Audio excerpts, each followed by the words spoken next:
you. Please be seated.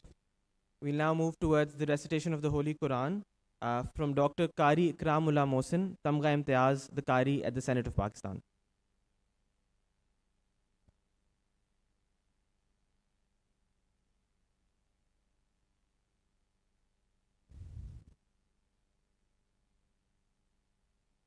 أعوذ بالله من الشيطان الرجيم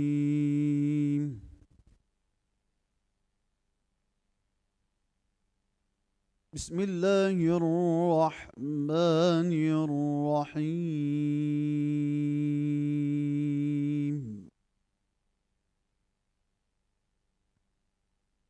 الله الذي خلق السماوات والأرض وأنزل من السماء ماء فأخرج به من الثمرات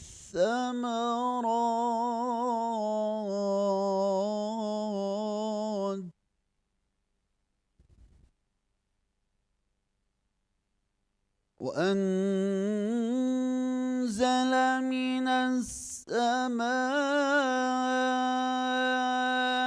ماء فأخرج به من الثمرات رزقا لكم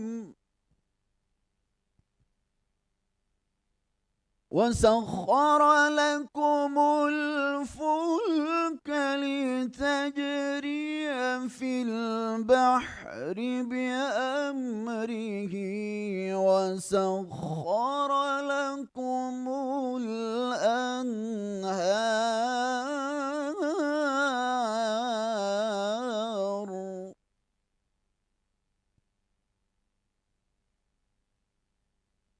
وأنزل من السماء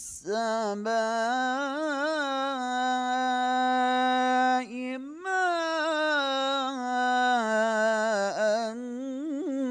فأخرج به من الثمرات رزقا لكم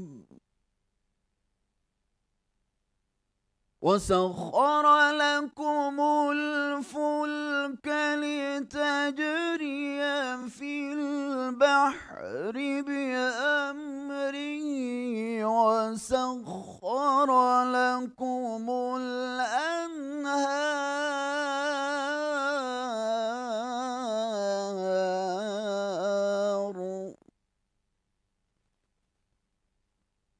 وسخر لكم الشمس والقمر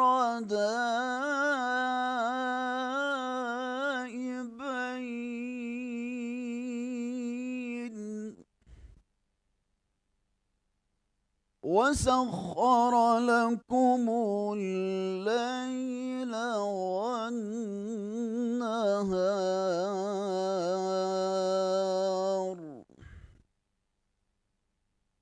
وسخر لكم الشمس والقمر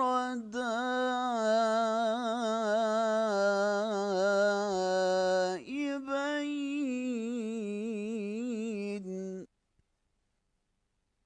وسخر لكم الليل والنهار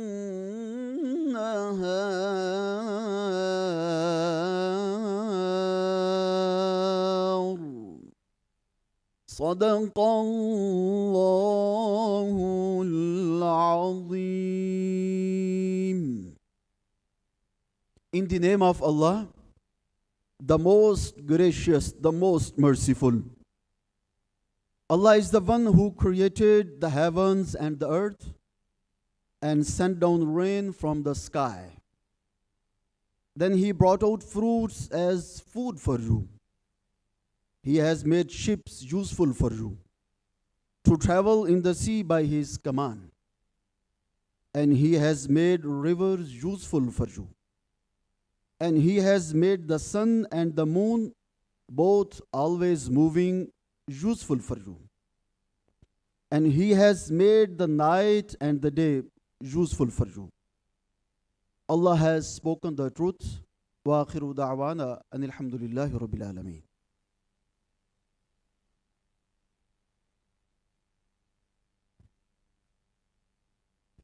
Thank you, Kari Saab. Now, to formally welcome you all here, I'd like to request the Chief Executive Officer of Dawn, Ms. Nazafreen Segal-Lakhani, to deliver her welcome remarks.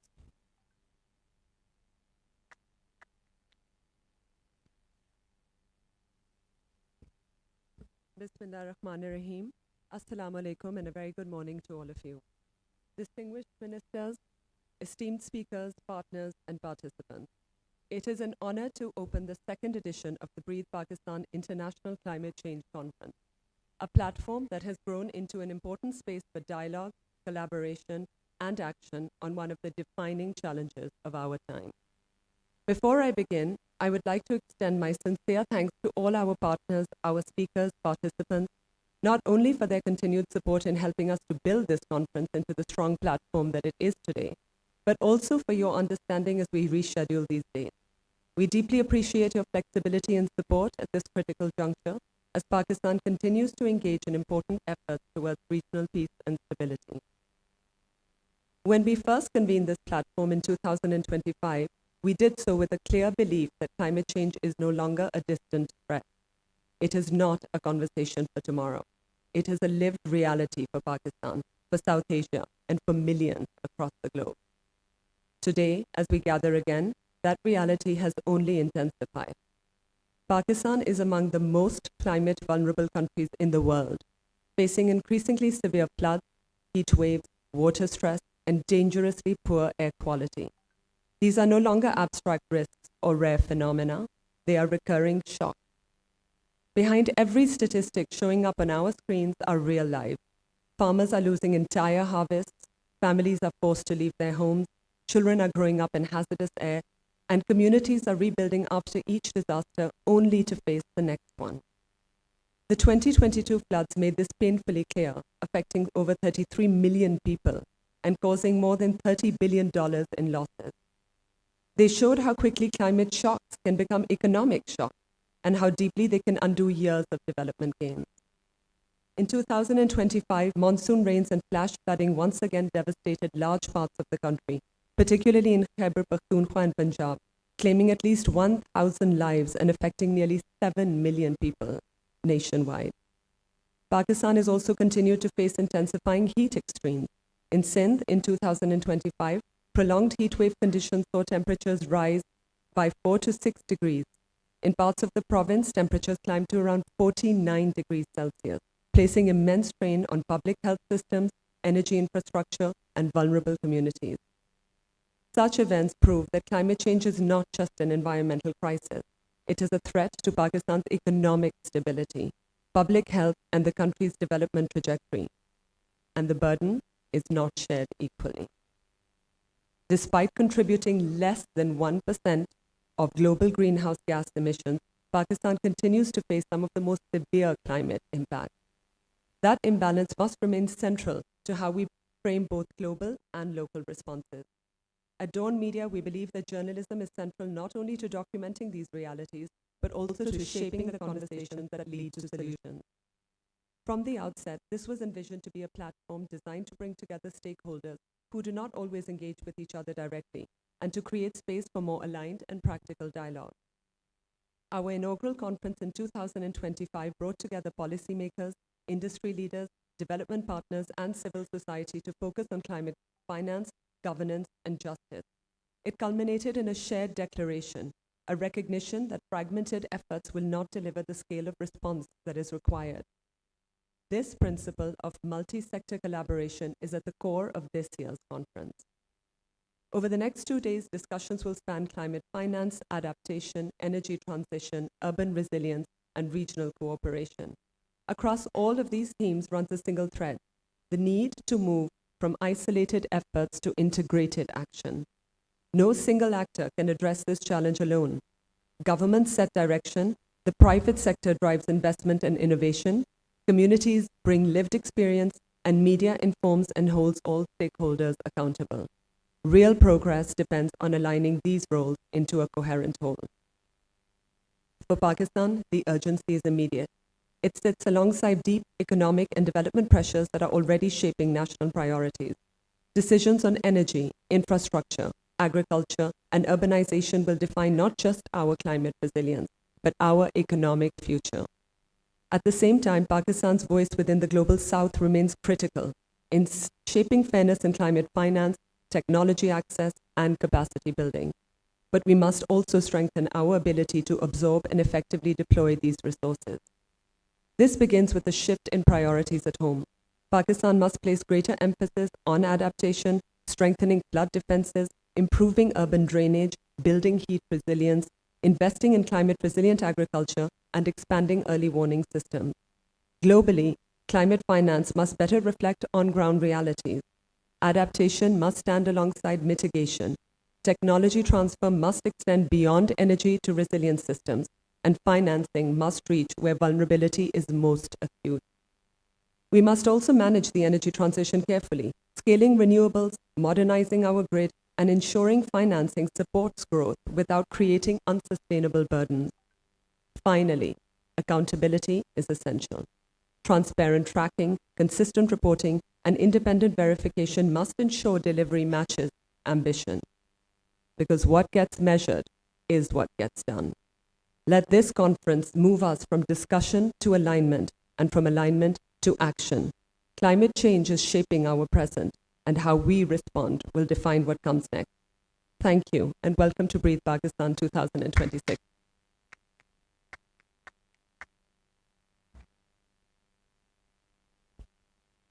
Thank you, Ms. Sehgal Lakhani, for setting the tone for this very important gathering. We'll now move on to our keynote speakers, starting with Senator Sherry Rehman, who is the chair of the Senate Caucus of Environment and Climate Change. She's going to be delivering her address to start off. Senator Sherry, please.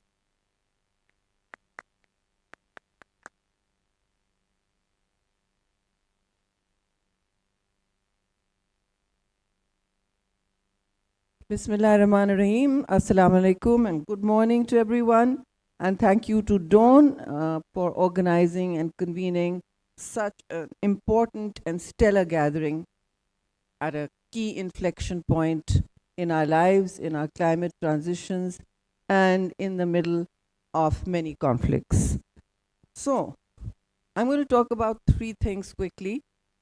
Basically, I was asked to address the global politics of climate change.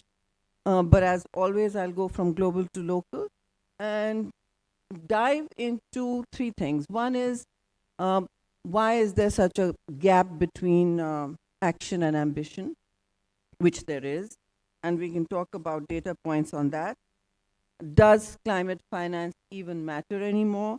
And what does conflict do to the environment? And is the financial architecture of the world able to handle all of these? And I'm being very structured here, but of course, I will wander away from that. Here's what the problem is to my all stated climate ambition, whether it's at multilateral conferences or at the community with the Fisher Folks Forum, which is a very grassroots response to climate stress and environmental degradation. You see a splintered, fragmented movement under stress globally and otherwise. But here's the problem that I've been seeing for the last few years, before anything had particularly changed, is that all climate ambition or goals are based on a carbon budget, as they have to be. As they have to be, you have to base it on the science of calculating and taking stock of how much carbon we're using and how much we're offsetting. Based on that, we are in the lived reality, as Ms. Nazafreen said, in the lived reality of 53 degrees centigrade in the summer in parts of Pakistan. I come from Karachi, where it is already 42, 43 degrees, and then the app tells you it feels like much more, and you already have people struggling to deal with this level of heat. And the heat is obviously related exponentially to the amount of carbon and greenhouse gases in the environment. We all know that. But while the global crisis is staggering, what is equally devastating is the state of the global movement itself. It is 2026, and it is spectacularly delegitimized, it is defunded, it is divided, and it is also derided. Forgive the alliteration, but it is exactly what I feel is happening to the global climate movement. There are elites and there are grassroots movements, there are indigenous peoples, all are now fragmented in their responses, and that is a great blow to any champion of climate ambition. Now, coming back to the carbon budget that I spoke about, what worries me is not just the fragmentation in the face of deficits and opposition. Obviously, illiberalism and economic nationalisms are also changing the environment in which the ecosystem, the policy ecosystem in which global responses are made to the climate. It is the disappearance of data. And everything, my dog's name is incidentally Data because I think data is crucial to our lives. Everything is based on data. If it's not, then you're just talking, basically, it's a performative discussion. And in this data, the goal was set at the landmark Paris conference for the 1.5 temperature, global temperature to be maintained. And everybody tailored their emissions targets, their, their transitions, energy transitions to that. We all know by now, and I'm sure the minister will tell you much more about the climate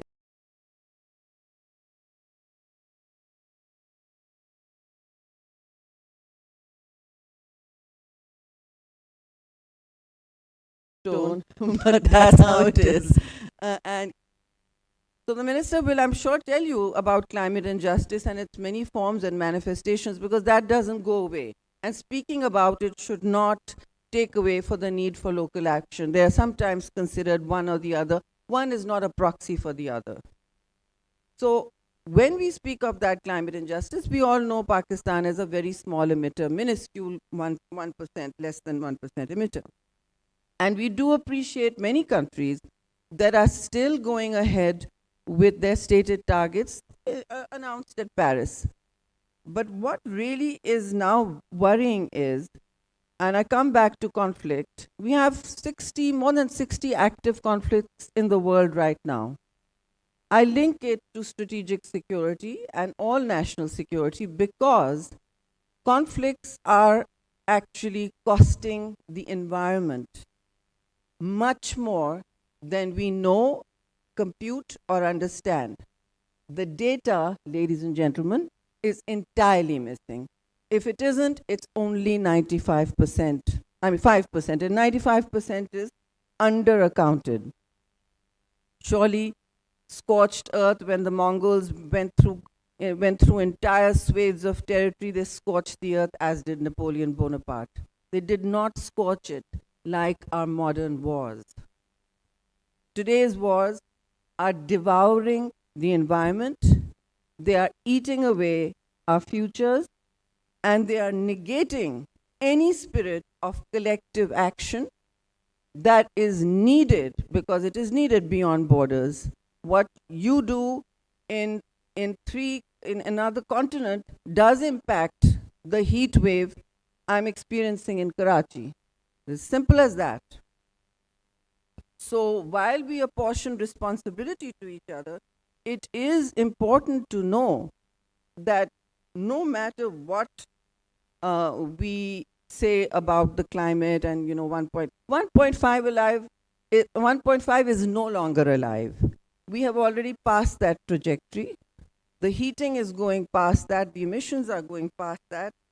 And I'm sorry, but elite privilege is practically, probably willfully blind to the impacts, the catastrophic impacts of wars and climate, on the climate and the environment. And that has actually manifested itself in fatal decisions to go to endless wars. We thought the 21st century would be different after the Second World War. We thought multilateralism would solve a few of humanity's problems. But here we are, in more active conflicts than any since the Second World War.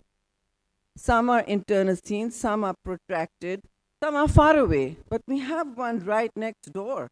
And there is very little discussion of what lasting and medium-term impact these wars will have on the environment. Because as I said, of course, the humanitarian impacts are devastating.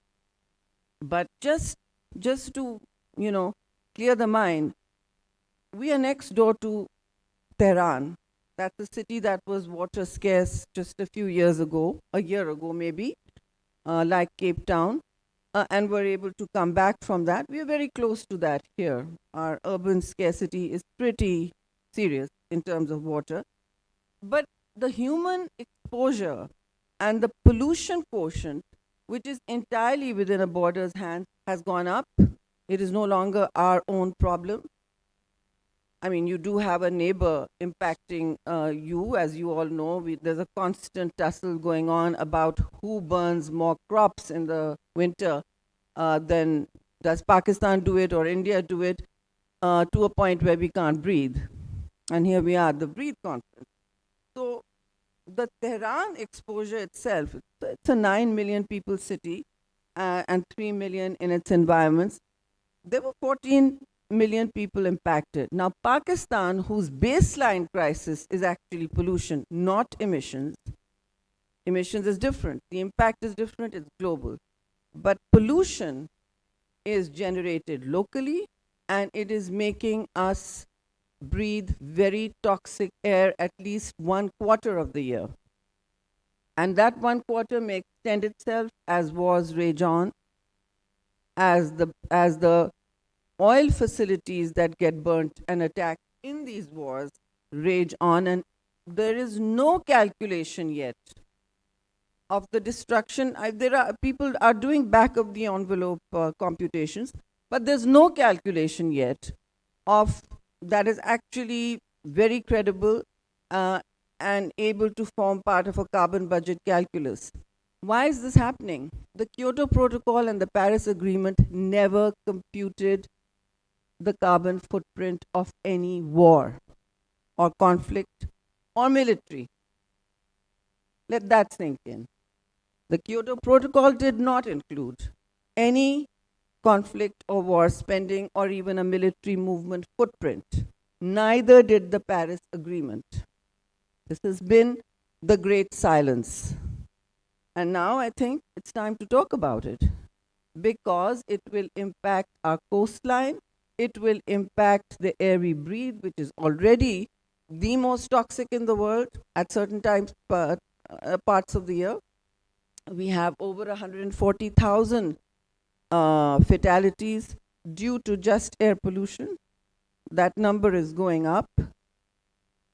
Arguably, there is much to be done outside of this whole arena, but I think since we are in an environment where stock take is valued as a priority, why is the cost of conflict from Darfur to Somalia to Pakistan and anywhere, the Ukraine, not being counted? That carbon footprint is missing. And at this point, some of the data I have suggests we are burning through 40 million tons of carbon dioxide very quickly, just from the war. And the war, for instance, just the 14 days of the war in the Gulf, just the 14 days of the war in the Gulf, burnt up the emissions worth of a small country like Kuwait or Iceland And as it goes on, it is emitting the carbon footprint of 84 low emission countries.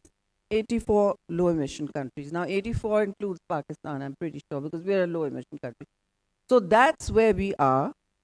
Nobody's counting this. And this is the state of the climate movement. It never counted in the cost of conflict. And here we are with geopolitics devouring our futures. So I mean, there's a lot more to say, but they're saying your 15 minutes are up. Happy to get off. But I do want to say that climate finance becomes a long subject for every conference. We all attack it, and we all have, and there are informed people who deal with it technically. But the point here is that, look, 75% of financing for Pakistan for climate, as we all like to repeat, has been loans. And look at our debt burden. We are up to somewhere, I mean, we have a fiscal deficit, sure, but our climate losses are projected at 18 to 20% of GDP. And our total public debt, just the debt servicing, goes into a very high percentage, about 47%, 46% of the federal budget. 30% of our import bills are for the hydrocarbons we are fighting about. These are hydrocarbon wars, make no mistake. These are energy wars. And that's where our money is going. So if the IMF, the World Bank, and other MDBs, ADB, anyone is listening, they should be. This is time to prove that the Bretton Woods architecture is not broken. I've been saying this for a while. So has Pakistan at the official level.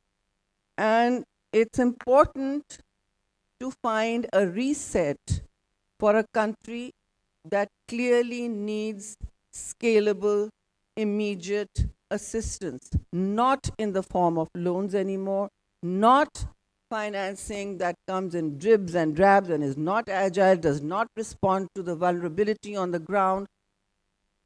There is no point adding to the fragility, the debt fragility of the country. So I think that needs to be addressed a little substantively, and obviously local action. And I would identify 3-4 things as very,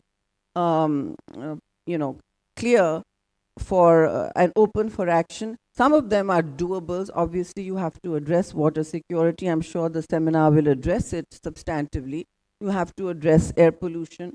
We are the most polluted country, but we're also consuming very high capita water. Just going through that water like it's an infinite resource. It's not. Perhaps I think we are one of the 4th largest per capita water consumers in the world. That figure may go up or down. So that's where we are. And there are lots of things to not do. I mean, the not do involves invading a rewilded environment with concrete. And that's right here in Islamabad. When I come from Karachi to Islamabad, I suddenly feel the environment is air conditioned. It feels like all of Pakistan's tiny forest cover, 5%, the lowest in the region is right here. The Margalas are beautiful. But it's not just about beauty. These are the lungs of the city. And they will not continue to be the lungs of the city if we are going to make the same bad choices that many urban towns have made all over the world, which is offsetting development as a core 20th century initiative while not counting in the costs to the environment, the cost to the public, and the public health costs of having non-green cities. We already have them. This is the only green city we have. Please, let's ruin this. Thank you.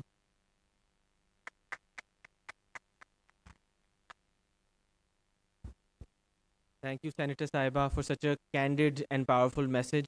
I'd now like to request Mr. Adil Abbas, who is the regional climate lead at the World Bank Group, to come and deliver his address. Sir.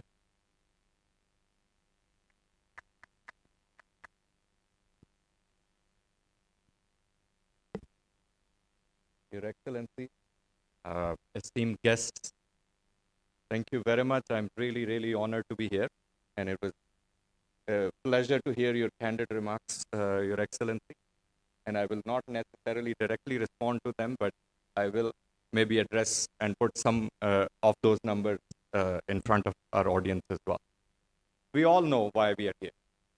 We all know the challenges that the climate change is posing, not only in this country, but global. And that's why I won't necessarily talk about the challenges, but share a perspective on how World Bank views climate and how we are approaching the issue. But before I do that, let me acknowledge and recognize the government of Pakistan's commitment, the policy, and the direction that the government of Pakistan is setting. Whether it is the new NDC 3.0, the National Carbon Policy Guidelines, and a number of other policies. I work on 24 countries in this region on climate change. I think Pakistan is among one of those countries that has set the agenda right. But it is not just about setting the policy and agenda right. I think we really now need to move from that ambition, that policy agenda, to action and scale. And that's what I would talk about briefly. Now, at the World Bank, we know that climate change is making our lives much more difficult.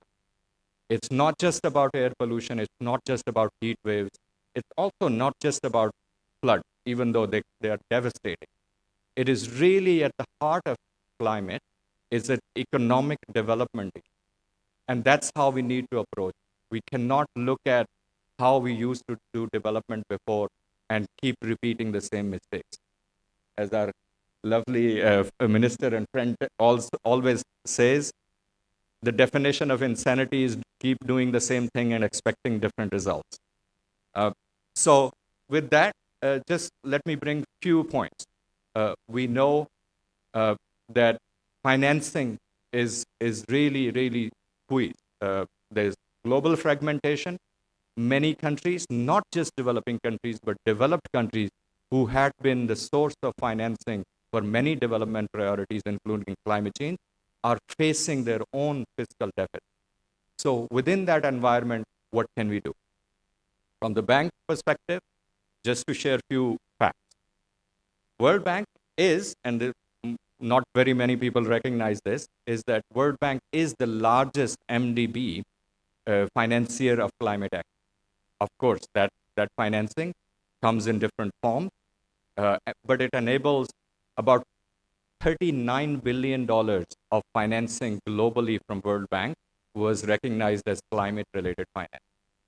What this financing did was not just do one-off projects here and there, but it enabled green growth policies. There are several global examples. We just were in Egypt where we were discussing about $1 billion of green growth policy reform package.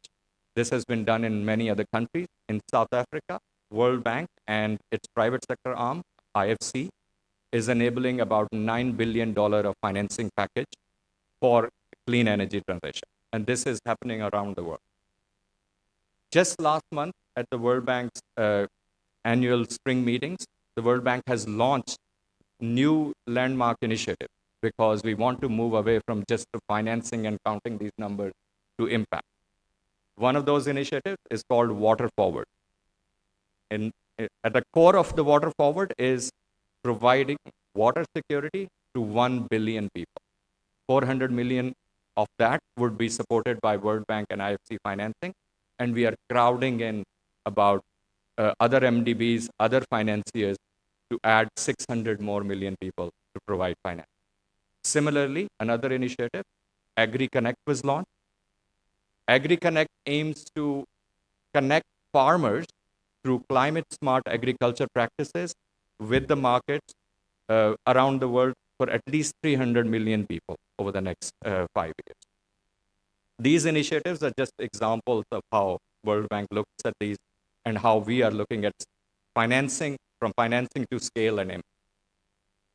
Now, of course, coming from global to local, just to share a few examples, in Pakistan as well, we know, and many of you may be familiar, World Bank has committed about $40 billion over the next 10 years as part of our commitment to the government of Pakistan as part of a country partnership framework.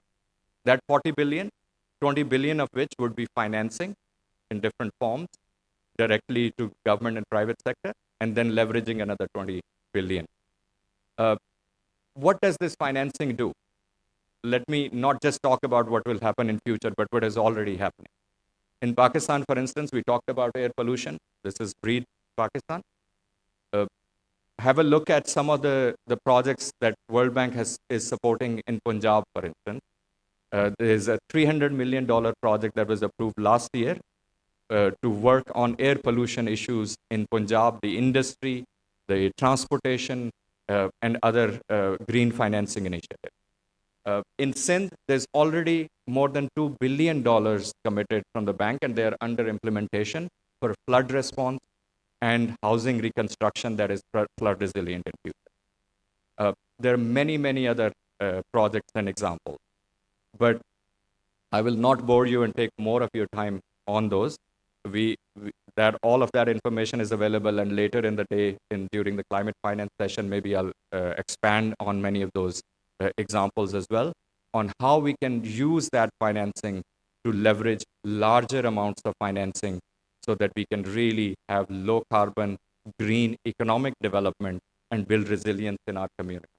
So with that, thank you very much, and I look forward to staying with you for the rest of it. Thank you.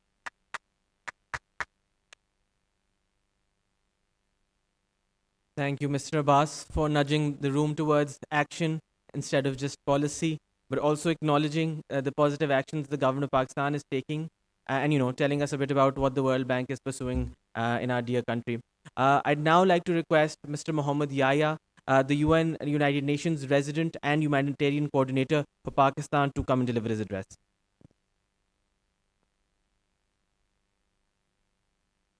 Assalamu alaikum, distinguished guests, distinguished speakers, excellencies, colleagues from the UN, ladies and gentlemen. It's really a pleasure to be here again at spring.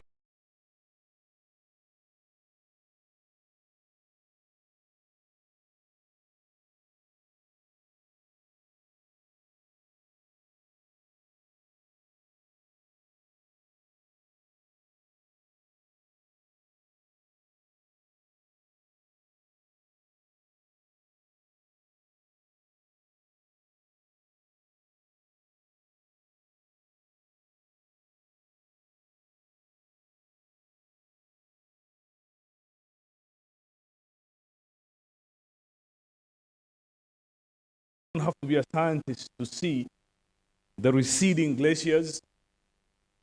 A quick conversation with local community will tell you what they're seeing.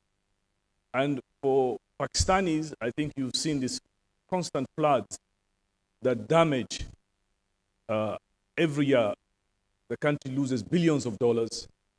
I was thinking actually while I was sitting there, the losses from every year financially is probably equivalent to the IMF program that Pakistan is in terms of finance. Billions of dollars are lost every year. On Monday, Senator Sheikh Rehman will probably know, she was in Karachi. The temperatures there were, I'm told, the highest has been for decades. The constraints and the challenges overall is one of execution.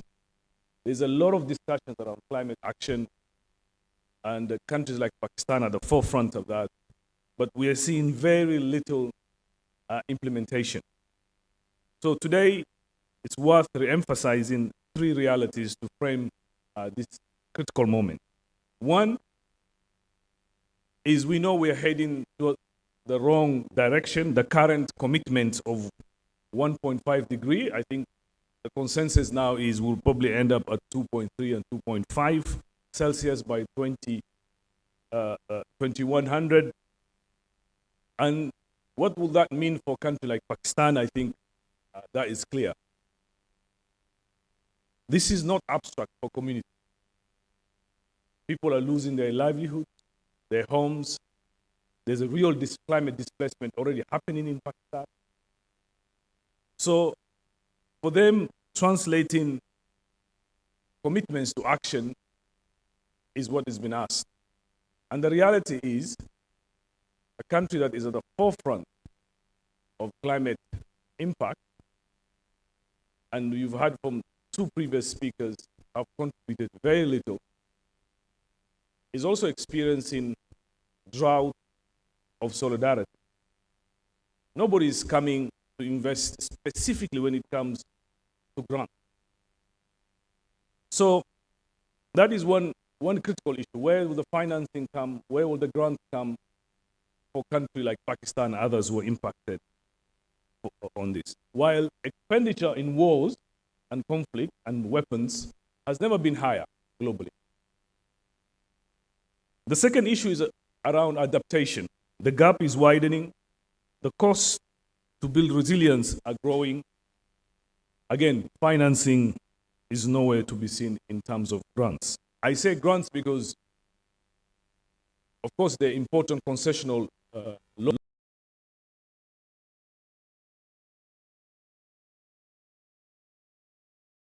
But if you think about it, Pakistan has been asked to take loans to fix what this country did not cause, so that then you pay back that loan and you're indebted. I mean, the Senator just pointed out 47% of your budget every year or last year went to servicing debt. What kind of justice is that when you lose resources, your farmers are damaged, your glaciers are melting, you had very little things to do with it, and then the international community says, here are some loans to fix those problems. And of course, you're going to have to pay us back. Third is the issue of implementation. Climate action is now a defining challenge. Many countries, including Pakistan, there are credible plans. The question is whether they can be translated in this. Pakistan's role and leadership will be incredibly important. The country has made important commitments with the NDC 3.0 to reduce emissions, to pursue a just transition, and to strengthen resilience. The opportunity to convert those commitments into progress will fall on government, and I want to recognize the leadership of a minister who's here today, Musadak, who's been incredible. And I can tell you, for those who haven't dealt with the minister, is a minister who always asks, where is the result? Where are the tangible results? And I think I want to personally thank him for his leadership when it comes to climate action and also pushing beyond the talk to seeing real results on the ground. This year we will have COP31.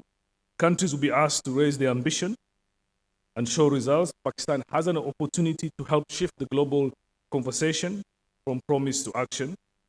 But this will require support, not only from more financing, but innovative blended financing, not only good policies, but federal and provincial coordination frameworks, not only national strategies, but provincial and local ownership. This is where the future lies in terms of Pakistan's ability to deliver these real tangible results that we're all looking for.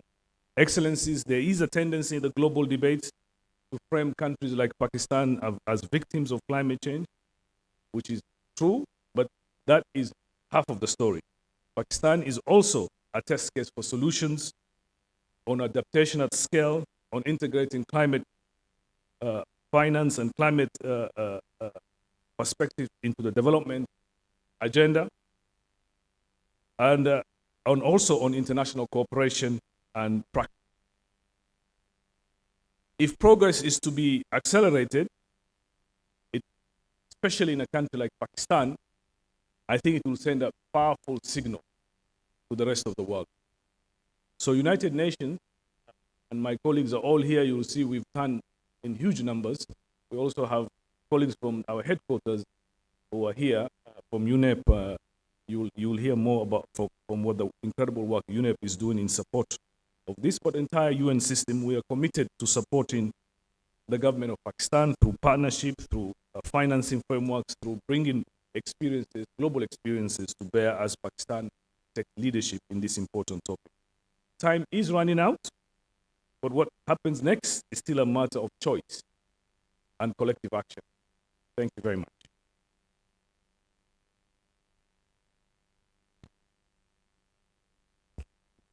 I've heard Mr. Yahya speak a number of times, and every time I felt that he has a true passion for change in this country, and today was no different. It is my honor now to request the chairperson of this session to deliver the closing remarks. He's the Federal Minister for Climate Change and Environmental Coordination, Mr. Musaddiq Masood Malik. Sir, if you could.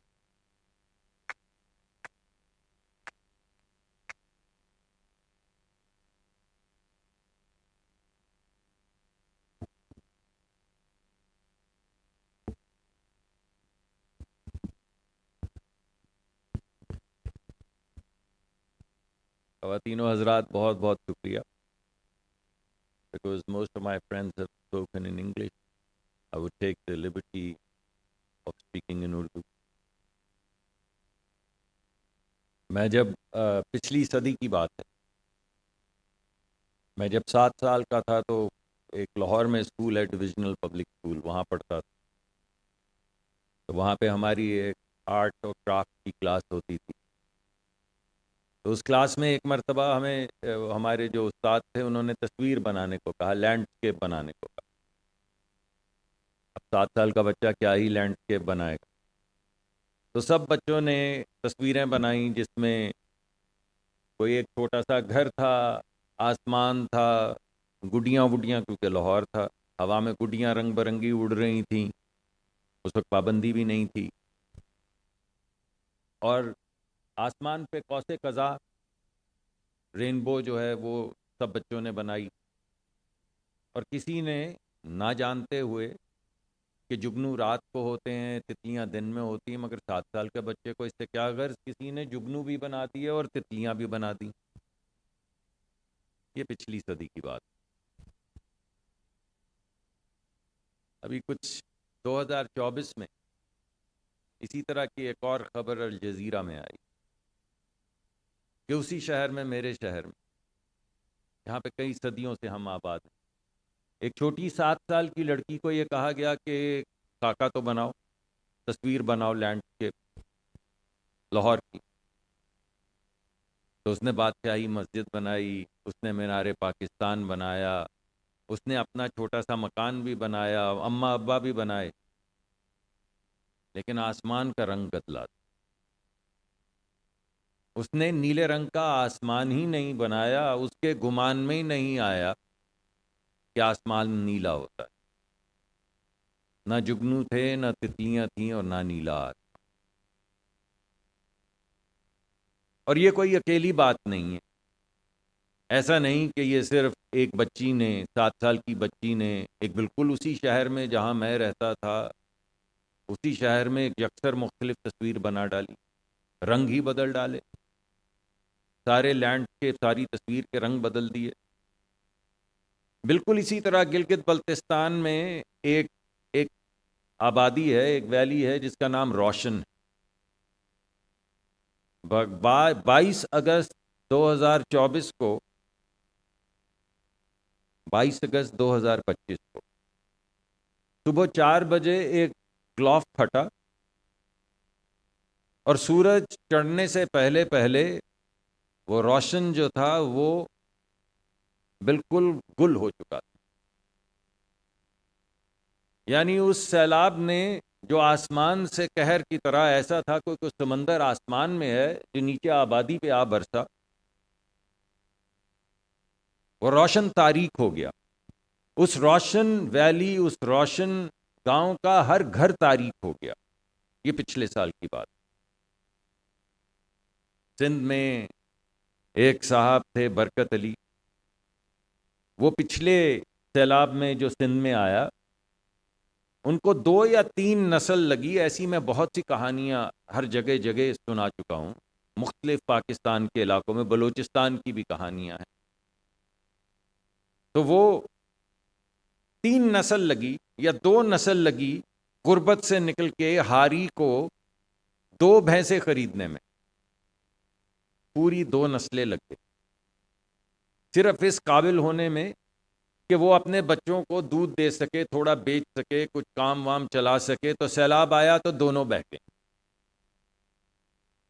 تو بے برکت ہو گیا, تو برکت بھی بے برکت ہو گئی.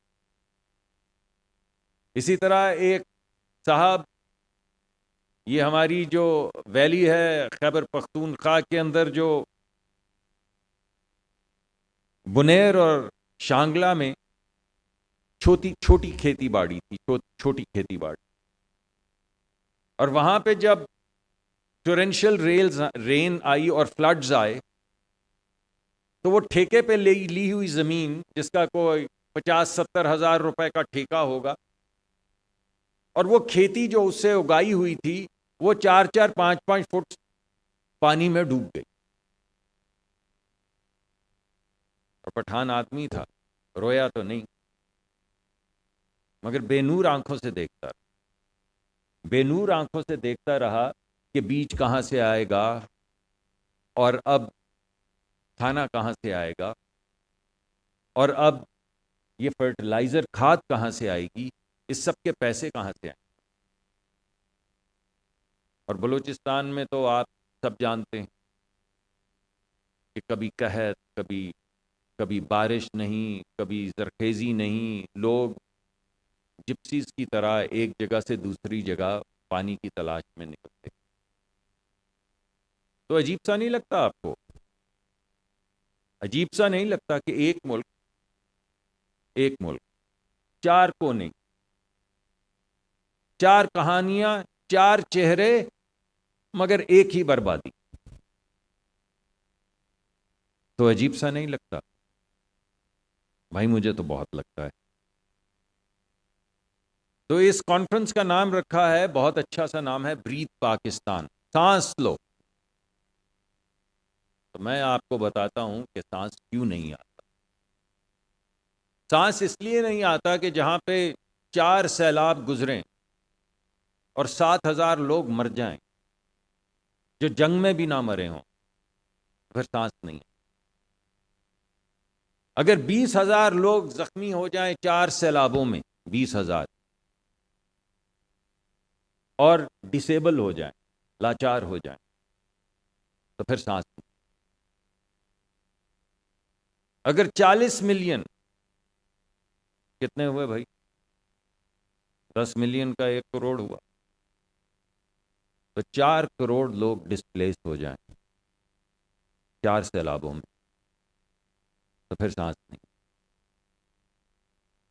اور جب ایک صوبے میں 1 کروڑ 10 لاکھ بچے, 1 کروڑ 10 لاکھ بچے جن کی عمر 5 سال سے کم ہو, وہ سانس نہ لے پائیں, کیونکہ تقریباً 100 گنا جو سانس لینے کے لیے جو سیف ہوا ہے, 100 گنا اس سے زیادہ ہوا خراب ہو, 100 گنا, 100 گنا, 100 times not 100%, دگنا جو ہے وہ 100% ہوتا ہے, دگنا نہیں, 10 گنا نہیں, 100 گنا. جب وہ ہوا سانس لینے کے قابل نہ رہے, اور تقریباً 1 کروڑ 10 لاکھ بچے وہاں پہ سانس لے رہے ہوں, پھر سانس نہیں. اور ایک یونیورسٹی آف شکاگو کی ریسرچ آئی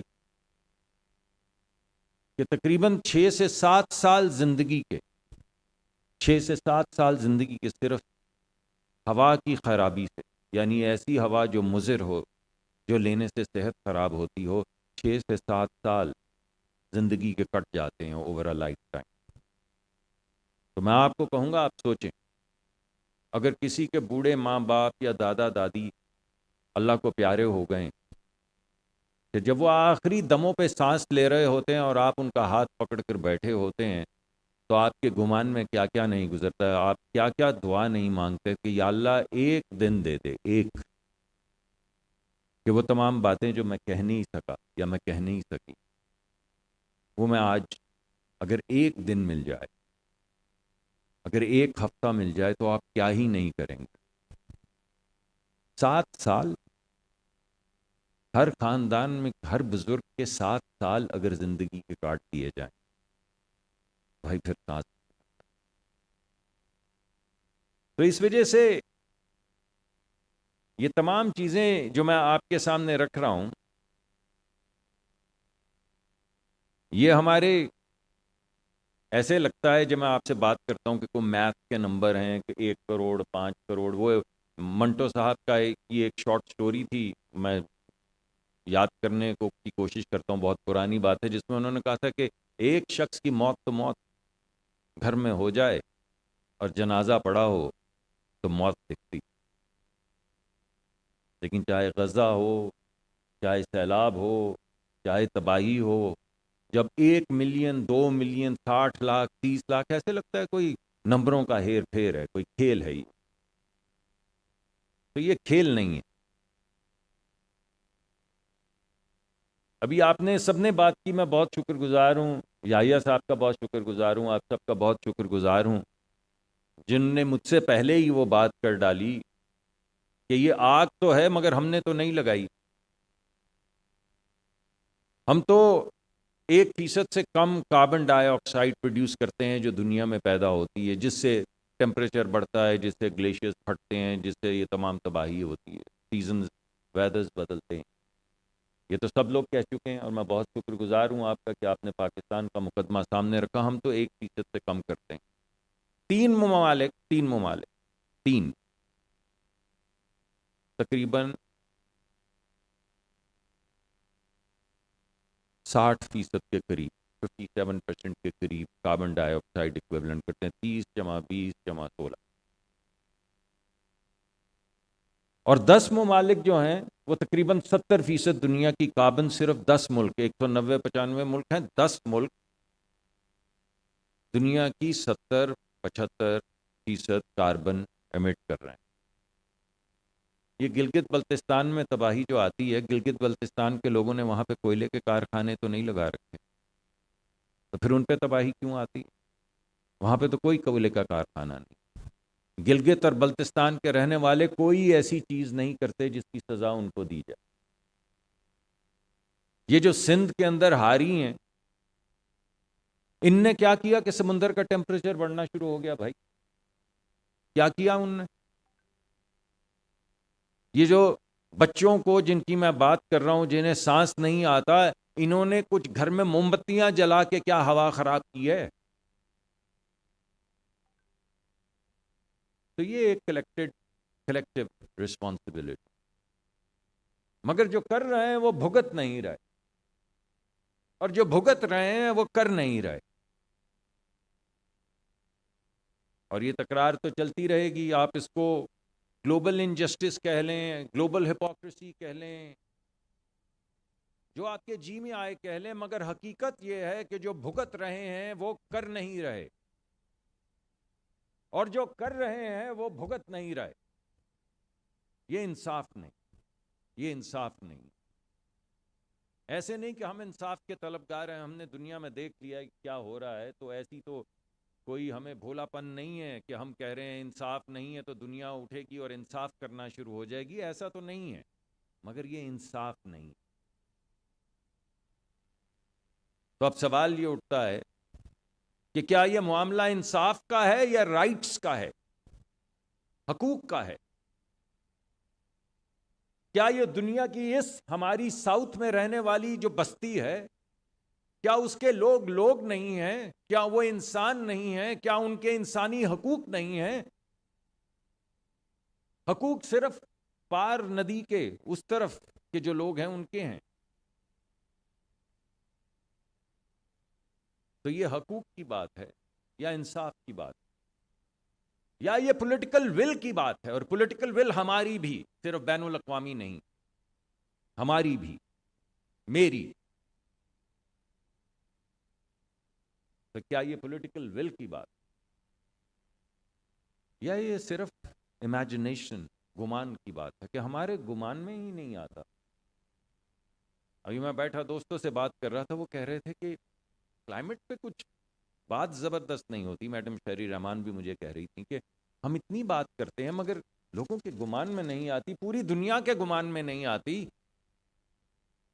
تو کیا پھر یہ گمان کی بات ہے، صرف امیجنیشن کا فقدان ہے؟ تو I leave this question with you, is this a question of political will, is this a question of justice, is this a question of rights,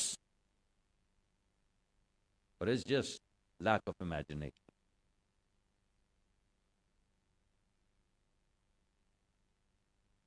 تو یہ تو شاید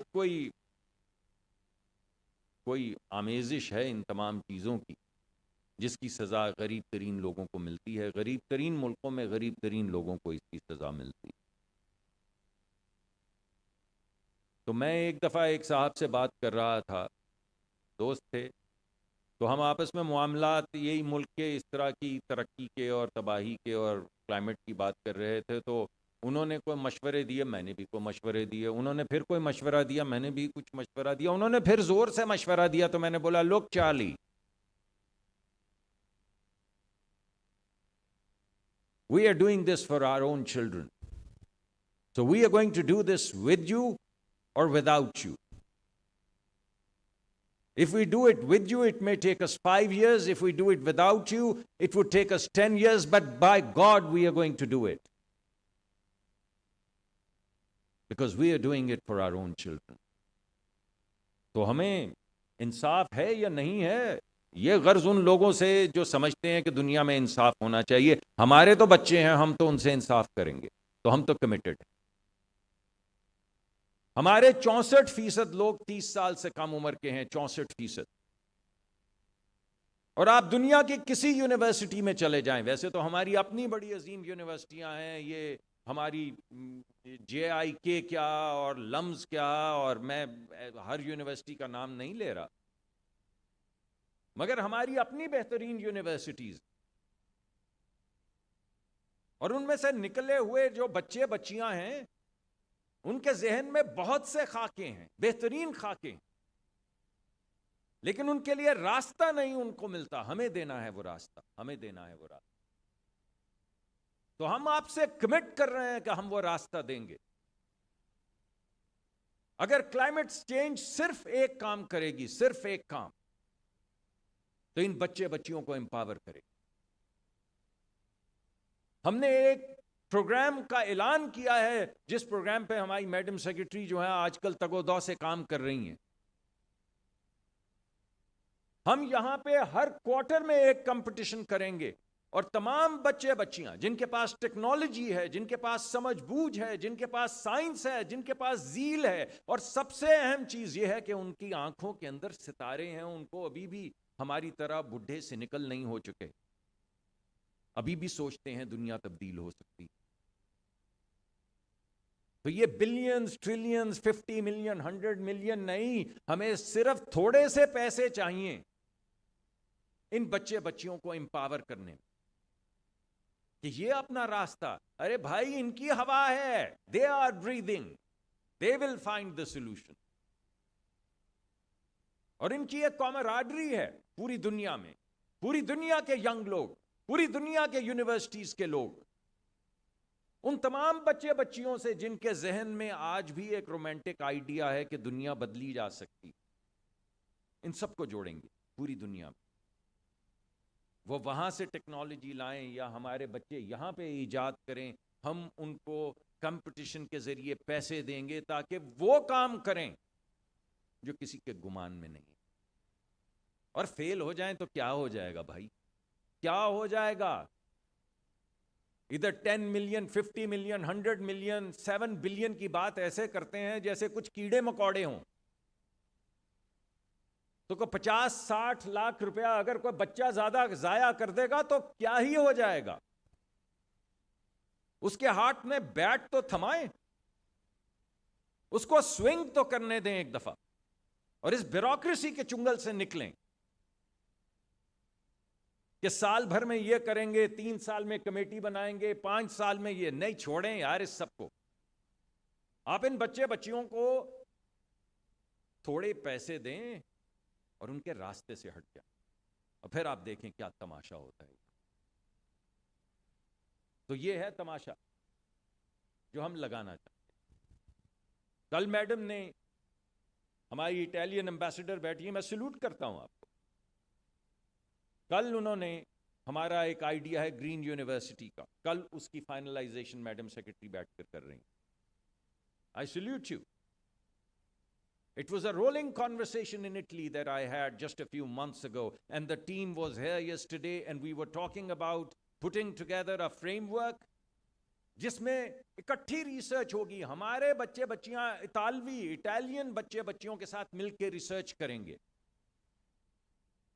ان کے جو پروفیسرز ہیں جن میں سے کئی نوبیل laureate بھی ہیں, وہ ہمارے بچوں کی ریسرچ کو سپروائز کریں گے, اور ریسرچ ہم وہ کریں گے جو کمرشل ریسرچ ہے, جو اپلائیڈ ریسرچ ہے.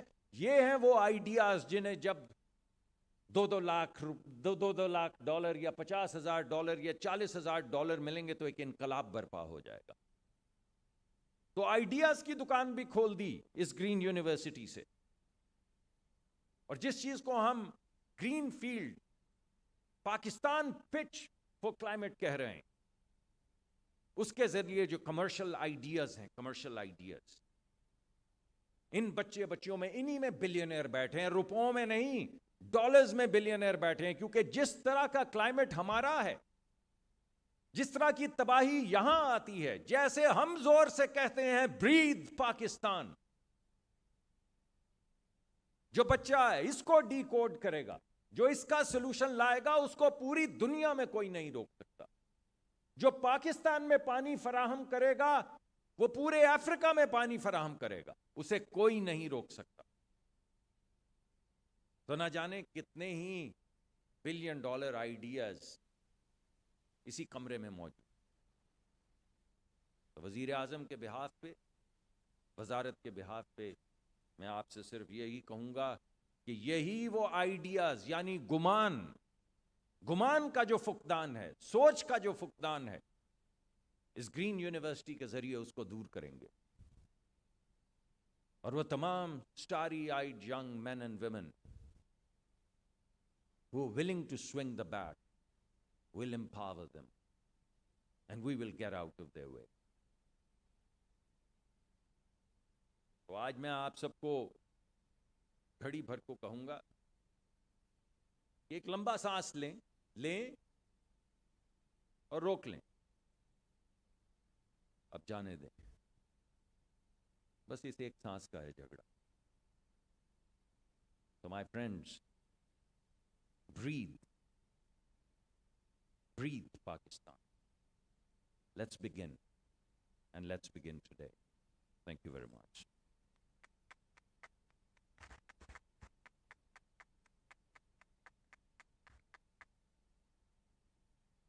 Thank you, sir, for such impactful remarks, and very pleasant to hear your continued focus on the next generation of this country. With that, I'd like to request all of you to give a huge round of applause to our speakers. They've really set the tone for a powerful day, 2 days to come. Thank you all. Thank you for being here.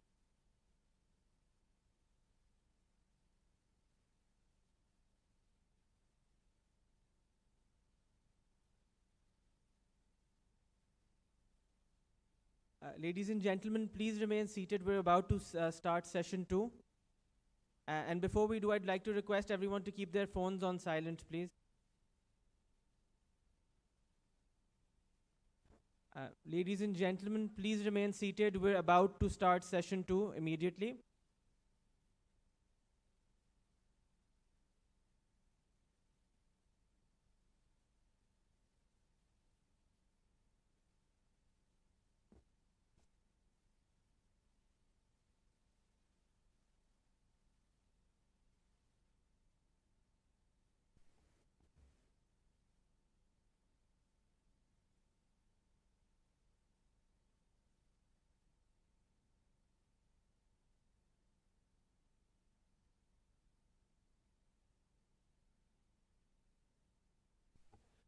Ladies and gentlemen, everyone in the hallway, can I please request you to take your seats?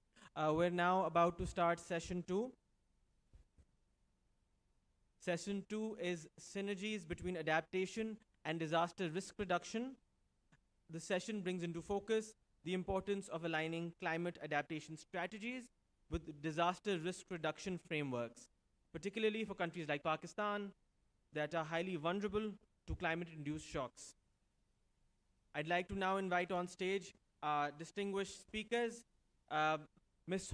Aisha Humaira Chaudhry, the Federal Secretary for the Ministry of Climate Change and Environmental Coordination, Ms. Coco Ushiyama, the representative for the World Food Programme in Pakistan, and lastly, Mr. Idris Masood, the member Disaster Risk Reduction at the National Disaster Management Authority. Can I please request everyone to give our speakers a round of applause, please?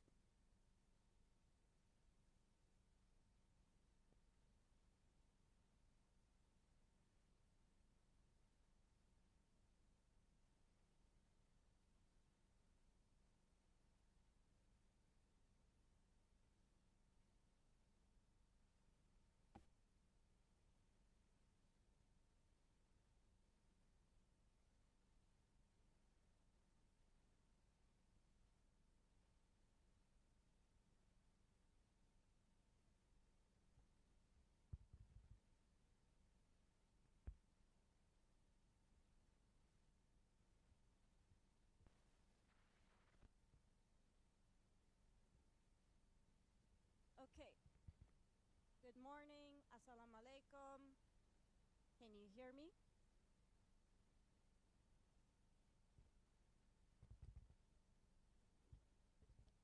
Testing. Okay.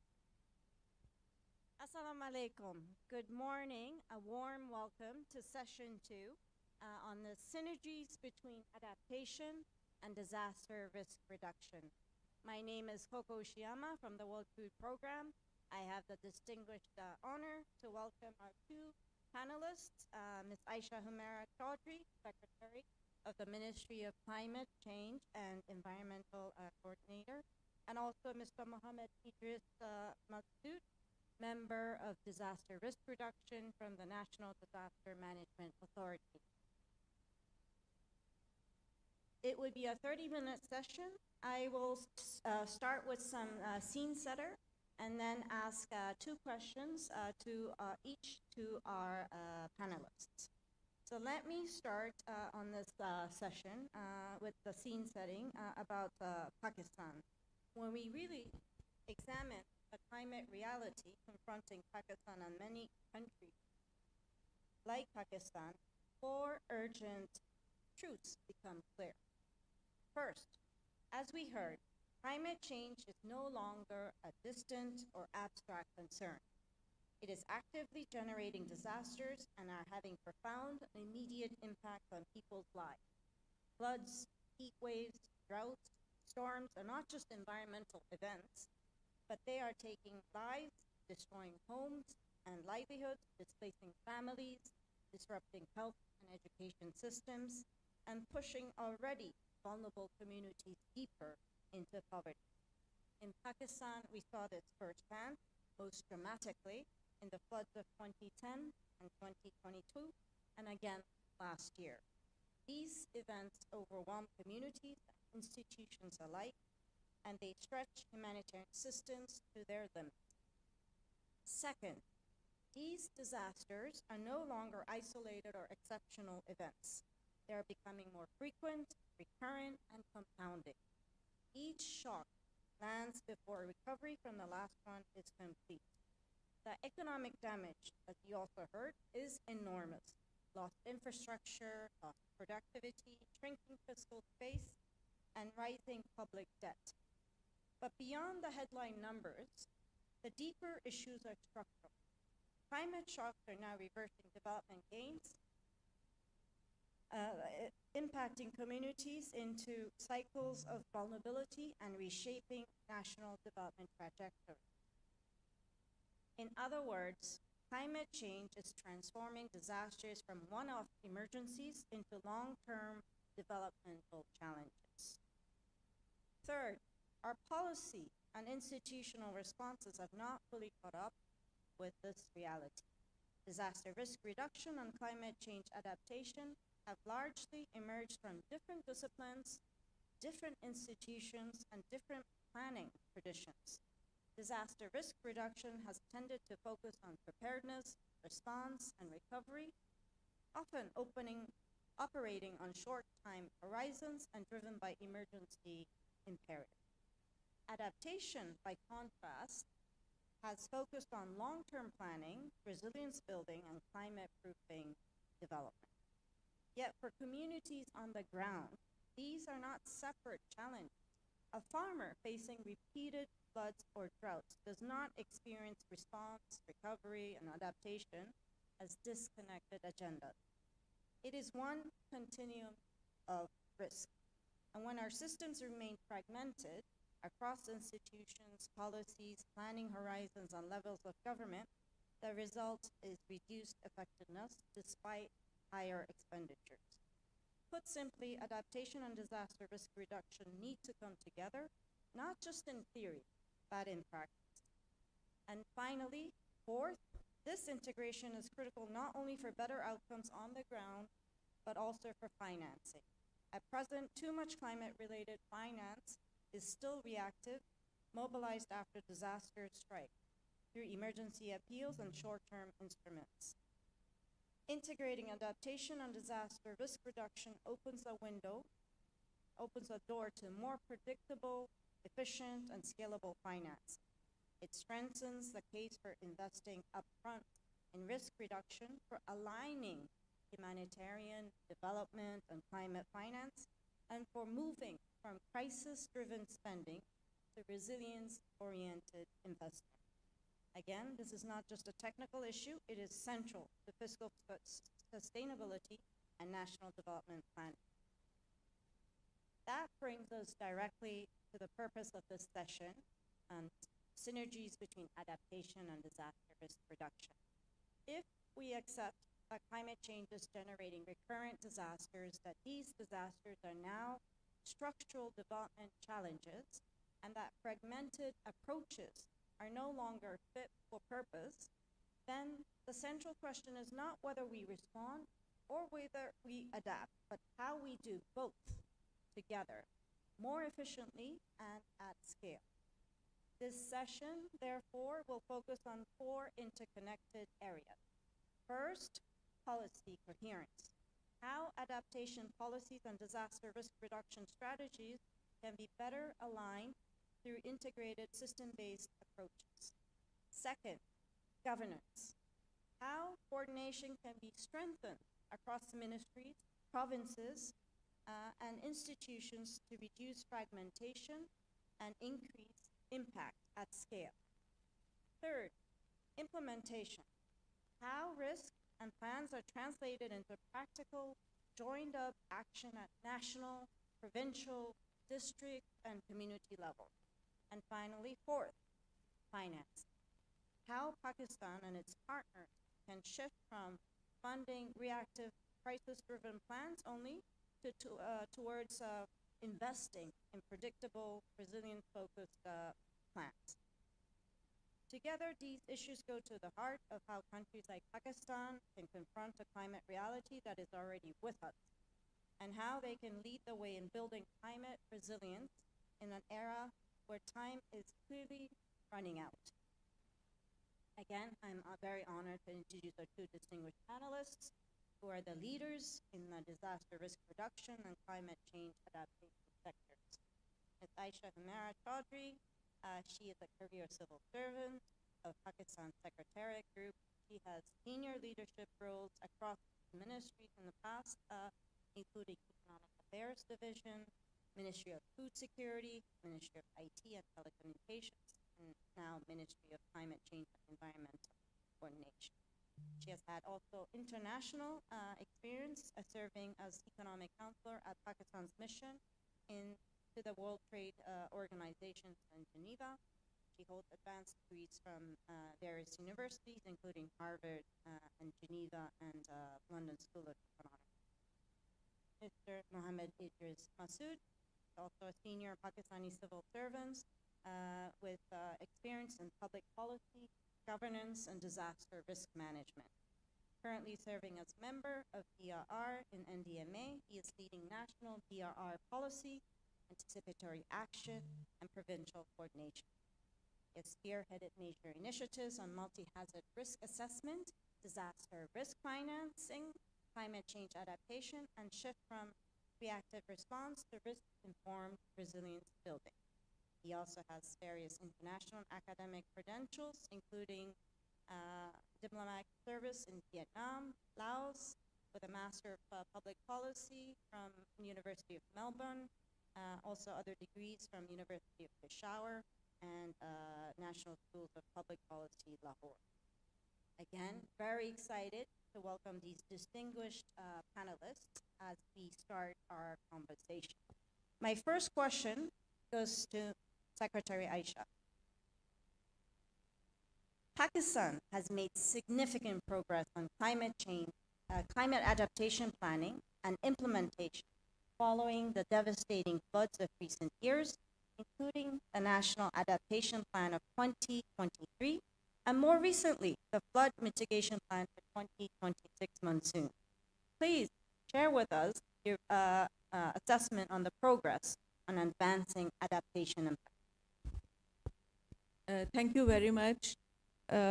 As the previous session speakers have set the tone, that there are certain global challenges which has brought Pakistan in a situation where climate crisis is converting into a debt crisis for Pakistan. So adaptation policy is there since 2023, and the efforts that Pakistan is making, I can talk about it. But these climate challenges have forced us to choose between son and a daughter. DRR and adaptation are from the same parents, but we are forced to choose between the two. Why? Because, one event takes away 8 to 10% of GDP of Pakistan. So we are constantly struggling between our growth and development and the recovery response that we have to make. So this is the challenge in which we are spending on adaptation and trying to implement the adaptation policy. It obviously covers the nexus of water and agriculture, which is very much linked with food security. It is also looking at sea level rise, forestry, impact on health and education, and very important part of the policy is inclusion. As the minister also talked about, including youth in our action and policies. So adaptation has more than 170 actions. And we are very actively engaged with all the provinces. Today, KP province is launching its district adaptation plan. So we are also working in rest of the provinces, and we are helping them to go down to the district level and prepare their adaptation plan, keeping in view the challenge that they face, whether it's hill torrent, flash flood, drought, or heat wave, or GLOF in GB. So these district adaptation plan is the main building block. It also includes the hazard mapping, which is important for DRR as well as for the adaptation. Under the flood resilience plan, which was approved in November by the Prime Minister, there are short, medium, and long-term interventions. And we regularly interact with the provinces and take stock of that. And Prime Minister is regularly taking stock. We at the ministry level engage with the provinces and the technical teams. So the institutional arrangements are in place. The level of seriousness at the top is commendable. I think Pakistan was among the top 30 countries who submitted their NDC in September, when Prime Minister was there in the climate conference. Even EU NDC was submitted later on. So a country which is committed to reduce carbon emission and protect this planet obviously require resource mobilization and climate finance. So DRR was indicated in our NDC. Pakistan needs $139 billion by 2035 to fulfill our DRR need. And there are ample studies by the World Bank to indicate the adaptation needs for Pakistan. And in COP30, we made a very strong case for the tripling of adaptation financing. But it's really sad to see that there was not even a complete consensus that what is the baseline from which we are talking about tripling of the adaptation fund. So we cannot control global temperature, but obviously we have to protect our people. So adaptation is an area where Pakistan is very seriously working. Our green tagging also indicates our commitment to adaptation and mitigation. Under the flood resilience plan, we are working on improving zoning, floodplain management, and not just big and small dams, but there is a lot of focus on small ponds. Because this is one area which is a low-hanging fruit, and with the engagement of communities, we can really ensure that the excess water is available to them when there is not enough water for their livelihood and for their livestock. And at the same time, we are also working with the provinces that we need to convert this excess water to drought-prone area. So the water channels have to be there to ensure that all the water is not going into the sea and raising sea level. So that's where a lot of investment is required in the critical water infrastructure. And that is one of the priorities in the PSDP as well as annual development plans. Similarly, having infrastructure which is resilient to these calamities. So the schools and hospitals have to be resilient. So green building codes are there. We have different initiatives under adaptation to create resilience, not just in infrastructure, but in communities, in food security, in livelihood. And the governance structure, as I told you, are very clear. We have, even under the Climate Change Act, there is a council which is headed by the Prime Minister, and it has representation from all the chief ministers. So that is the apex forum through which decision making is made. And wherever we need consensus, we did that in when we were working on the carbon credit guideline. So that was the forum where we took all the concepts and created consensus, and then the carbon market became operational. So that is, maybe we can talk about climate finance later. So, yeah. Thank you, Secretary Aisha, for elaborating on some of the key examples on the progress made on advancing adaptation.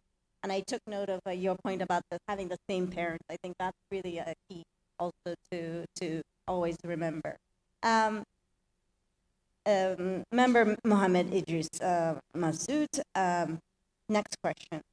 Pakistan has strengthened its disaster risk reduction and management architecture over the years, including intergovernmental coordination in support of preparedness, early warning, response, and recovery.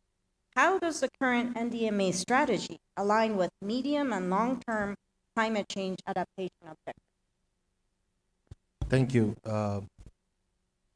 You rightly pointed out that, and it was in fact after the unfortunate earthquake of 2005 that we brought in a comprehensive legal and institutional framework for disaster risk management. The core focus of all the architecture and the structure was to mitigate and reduce the impact of likely disasters, both geophysical and hydrometeorological or human induced. So here I would like to, just inform you about our understanding. We don't see climate change adaptation and disaster risk reduction as very much different thing. In simple terms, the climate change adaptation is actually disaster risk reduction, mostly actually disaster risk reduction against hydrometeorological hazards. While the scope of disaster risk reduction could be a little bit broader because it would also include actions and mitigation measures that are aimed at reducing vulnerabilities and, against geophysical hazards like earthquakes and landslides or tsunamis or things like that. But mostly, they are interlinked, and that is why precisely we and the Ministry of Climate Change are working very closely with each other. The Ministry of Climate Change is part of our APEX institutional structure, which is National Disaster Management Commission, headed by the Prime Minister, where the Minister of Climate Change is sitting in there. We also have in the council, even the National Disaster Management Authority is part of, important deliberation and decision making. We have a National Disaster Risk Reduction Strategy, 2025 to 2030. It's a living document. We also have a policy. We have a National Disaster Management Plan that outlines specific interventions that are required to be undertaken and which are likely to have us more resilient as a nation and community. Now, our National Disaster Risk Reduction Strategy has specific goals and objectives. Among others, it includes strengthening of risk knowledge, and that is the basis of all decision making, adaptation, disaster risk reduction, preparedness. Now here we lack, and you were told by the Honorable Minister in the morning that a very good initiative with the Italian government of Green University that is likely to, we need to specifically know how climate change is likely to affect us, in what areas, to what extent, and whether there are opportunities also which we can tap, and what are the specific measures that are likely to reduce the impact of such hazard or impact. Now, we at the NDMA have been working since 2007 on different initiatives that included multi-hazard vulnerability risk assessments to understand where we are likely to be hit by specific hazards and how we can then take decisions of reducing or mitigating the impact of such hazards. This also lays emphasis on, the strategy lays emphasis on climate adaptive, risk sensitive, and inclusive development. So whatever has been done, that needs to be corrected, but whatever is to be done needs to be risk sensitive, climate adaptive, and inclusive. And in that, our prime importance is towards building resilient infrastructure and community through ecosystem-based approach. Now, there are other interventions also, like modernizing our preparedness and response. You may be knowing that now we are introducing drone technology. We don't need to have rescuers going into the middle of the river like in Swat. A drone can pick up 100 kg human body and can bring it to the safe area. So these interventions, and we didn't had any urban search and rescue team back in 2005. This Margala Tower was, the normal responders, the firefighters were doing that response. Now, alhamdulillah, we have over 9 urban search and rescue teams. We have one of our urban search and rescue teams is UN Insecurity. We have traveled a long way, but we need to catch up a lot, and and we also need to focus on sustainable investment and financing mechanisms. And I'm happy to inform most of the audience that may not know that Pakistan is one of the few countries that has a specific dedicated national disaster risk management fund for investments in disasters. Our ministry is making a lot of efforts on attracting or getting the funding from GCF or other sources. While there are disappointments in there because the access issues are there, but we are continuously working.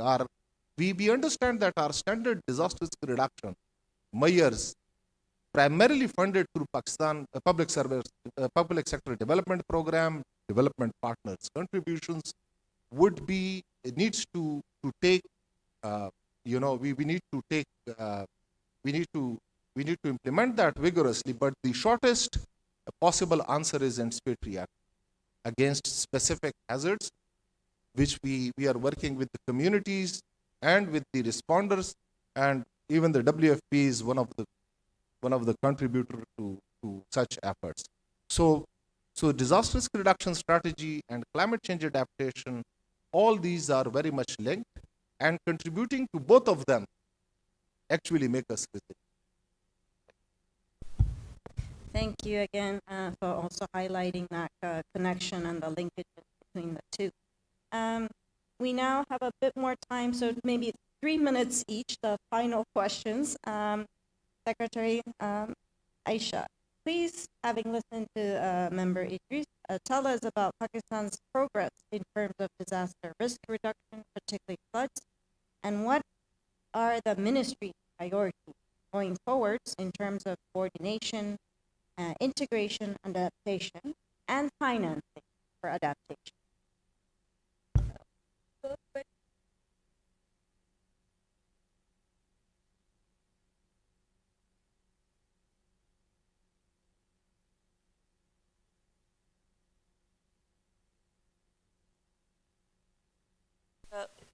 For the livelihood protection, water channels are being created and community awareness is created.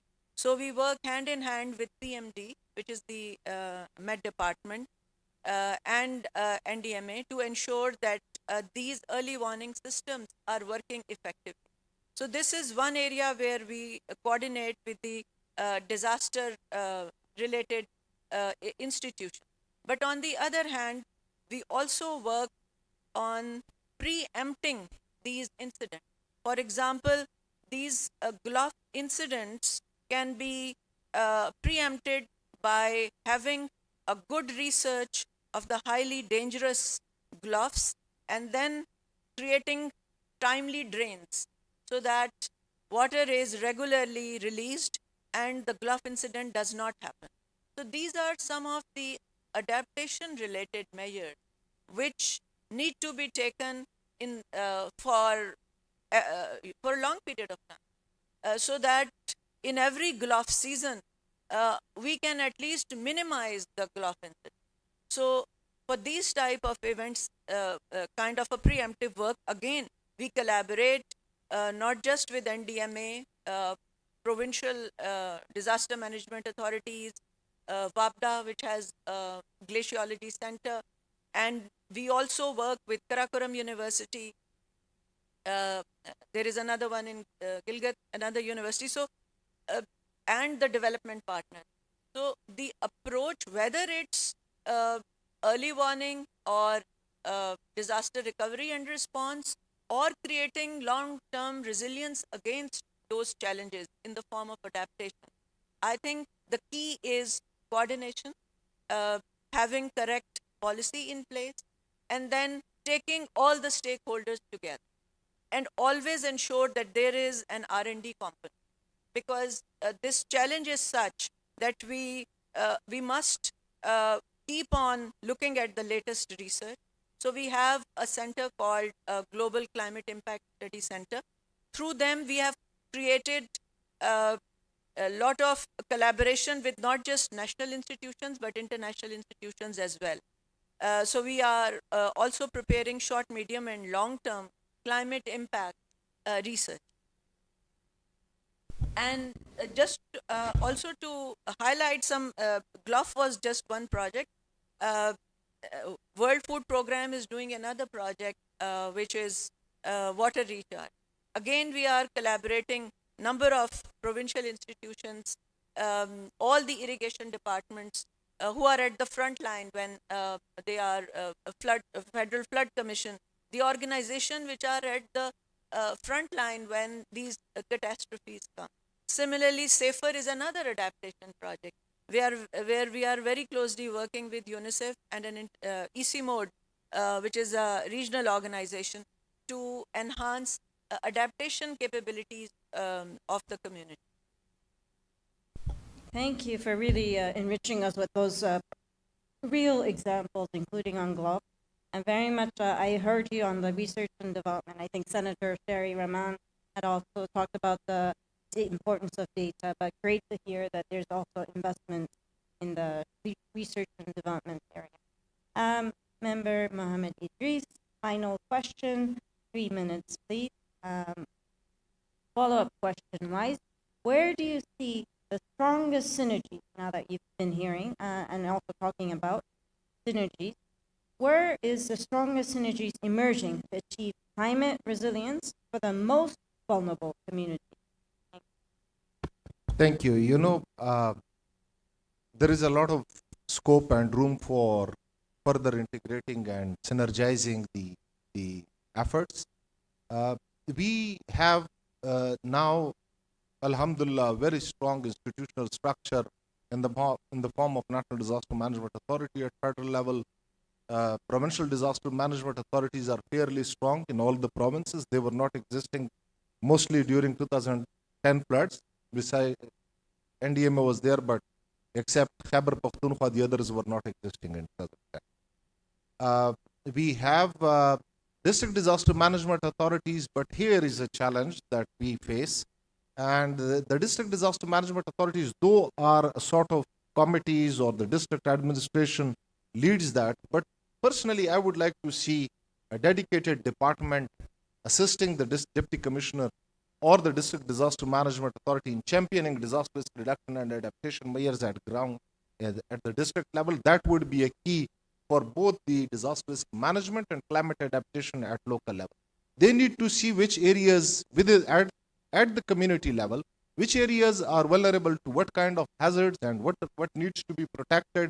For example, why should they build in 100-year, a 10-year return period flood area, any school or hospital or near in the fault line areas, or even if they build that has to be compliant to the building code, that has to be resilient, and such measures needs to be taken. They need to have good sewerage and stormwater drain system. Just imagine that in 2020 we had a situation in Karachi, and only 300 millimeter rainfall in few hours created havoc.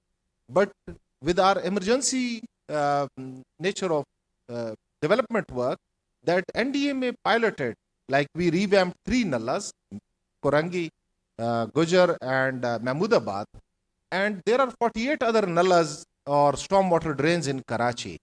Only with these 3, we had 2 times in the past years similar kind of rainfall, but it withstood that, that kind of rainfall, and we didn't see much of problem like in 2020. So just imagine if the district disaster management authorities are capable of clearing their stormwater drains and all those things. Another thing, for example, school safety framework. We among Inclusive Pakistan, NDMA is one of the few in the region, maybe that has a dedicated cells of gender and community cells. We launched a massive school safety framework, and I see my former chairman NDMA, General Asghar Nawaz, who was the architect of this system, and now most of the schools have those mechanisms that know what to do in such calamity area time. In 2005, we lost 18,000 school children and teachers in schools. If those schools were resilient, they knew everything, we would have saved much of that human loss that we had. So institutional structure, if we have at district disaster management authority level, and we prepare our communities under communities-based disaster risk management initiatives that NDMA can only pilot in a few areas. The main implementation level has to be the humanitarian community, the local organizations, the district disaster management authorities, and we can facilitate that. That would, be a decisive factor if we have communities engaged. Most of the communities won't even know what climate change adaptation is or what climate change phenomena is. So we need to make them aware. We at the National Disaster Management Authority have a strong risk communication system now in place. We have National Institute of Disaster Management Authority, National Institute of Disaster Management Center of Excellence that is trying to create that critical human resource for taking on such. Thank you. Very rich. And I understand the time is up. So really, I just wanted to thank both of our key panelists. We've heard a lot of great synergies happening already.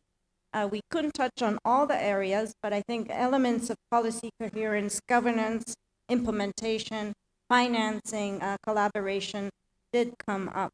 So I really commend, I think, all the great work that is being done. I think progress is there. I think I also do want to come back to the earlier I think remark by one, that Pakistan shouldn't be seen as a victim of climate change, but I think we have elements of great success stories and solutions emerging from Pakistan, so that Pakistan can become more leaders in confronting and addressing and managing climate change from local to global.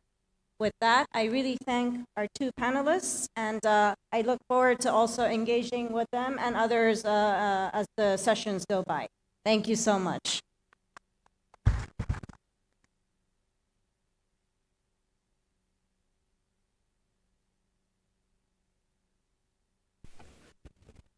Secretary Aisha, Ms. Ushiyama, and Mr. Masood, thank you so much for the insightful discussion. You've given us a trailer into reality, and the commitment seems to be obviously there. Next up, we're going to have climate finance as the discussion. But before that, can I please have a round of applause for our brilliant speakers who've not only spoken well, but have been dedicating their lives to this cause. So session 3 is what we're moving on to. Session 3 is mobilizing climate finance for Pakistan, my personal favorite topic. For that, we have 3 brilliant speakers, 2 of which I'm going to call on stage first up. Firstly, we have the Deputy Governor for the State Bank, Mr. Salimullah. Sir, may I request you to please come on stage? And we have Mr. Adil Abbas, the Regional Climate Lead at the World Bank Group. For this session, we're going to explore access to climate finance, as it remains one of the key roadblocks for adaptation and mitigation efforts in our country. And this session will explore pathways on how best to unlock and deploy these resources effectively. Just shortly, we're going to also have the Minister of Finance, Senator Mohammad Aurangzeb, join us for this session. So starting off, Mr. Salimullah, sir, can I please have you come and deliver your keynote address? Mr. Salimullah, can I please request you to come and deliver your keynote address?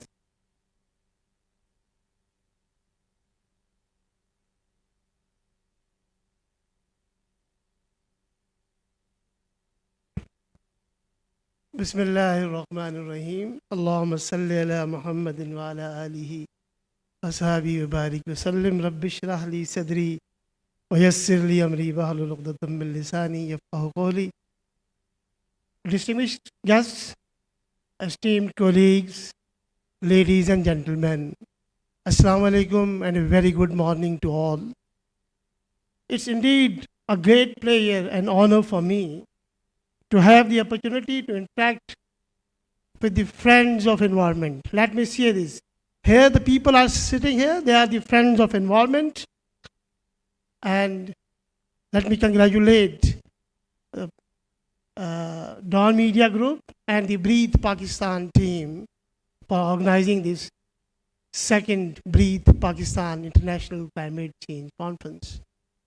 This is a vital platform to demonstrate our collective commitment towards a greener, a caring and a responsible Pakistan, inshallah.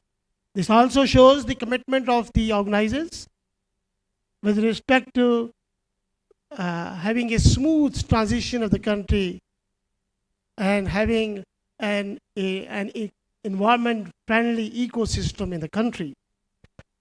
Ladies and gentlemen, as we all know that Pakistan is among the world's most climate vulnerable countries with very limited financial resources to cope with this existential challenge. As declared in 2025 Breathe Pakistan resolution, climate change in Pakistan is not an isolated environmental issue. It is a cross-cutting national emergency that cuts across every sector of our economy and society. The recurring floods, droughts, and extreme weather conditions are having very strong and huge implications on our agriculture sector, on our water resources and infrastructure. Heat waves are intensifying, with temperatures exceeding 50% in some regions and cities. Is no longer a rare event, it becoming an emerging norm. The 2022 floods displaced over 33 million people and caused losses of, these are direct losses, of more than $15 billion. And if you include the indirect losses, they were exceeding $28 billion. The direct losses were more than 4% of our GDP. Even the losses in 2025, though they remained relatively contained, but they also displaced millions of people and caused huge disturbance and cost and miseries to the citizenry. The climate risk is projected to cause annual losses of 18 to 20% of GDP by 2050 if we don't build our resilience and our capacity to cope with these challenges. But given these challenges, you could see that still, despite all these efforts and initiatives by the forums like this one, still there is a lack of concern towards this existential risk. Still, we can see the vehicles running on the road emitting very large amount of smoke, black smoke that is being emitted. And I can see on the roads of Karachi, the buses of 50 years old, they are still running on the roads. The way we are using our water resources, despite being a severely water-stressed country, still our culture, our habits are not reflecting that we are aware and we are cognizant of that risk. So that culture will have to be inculcated.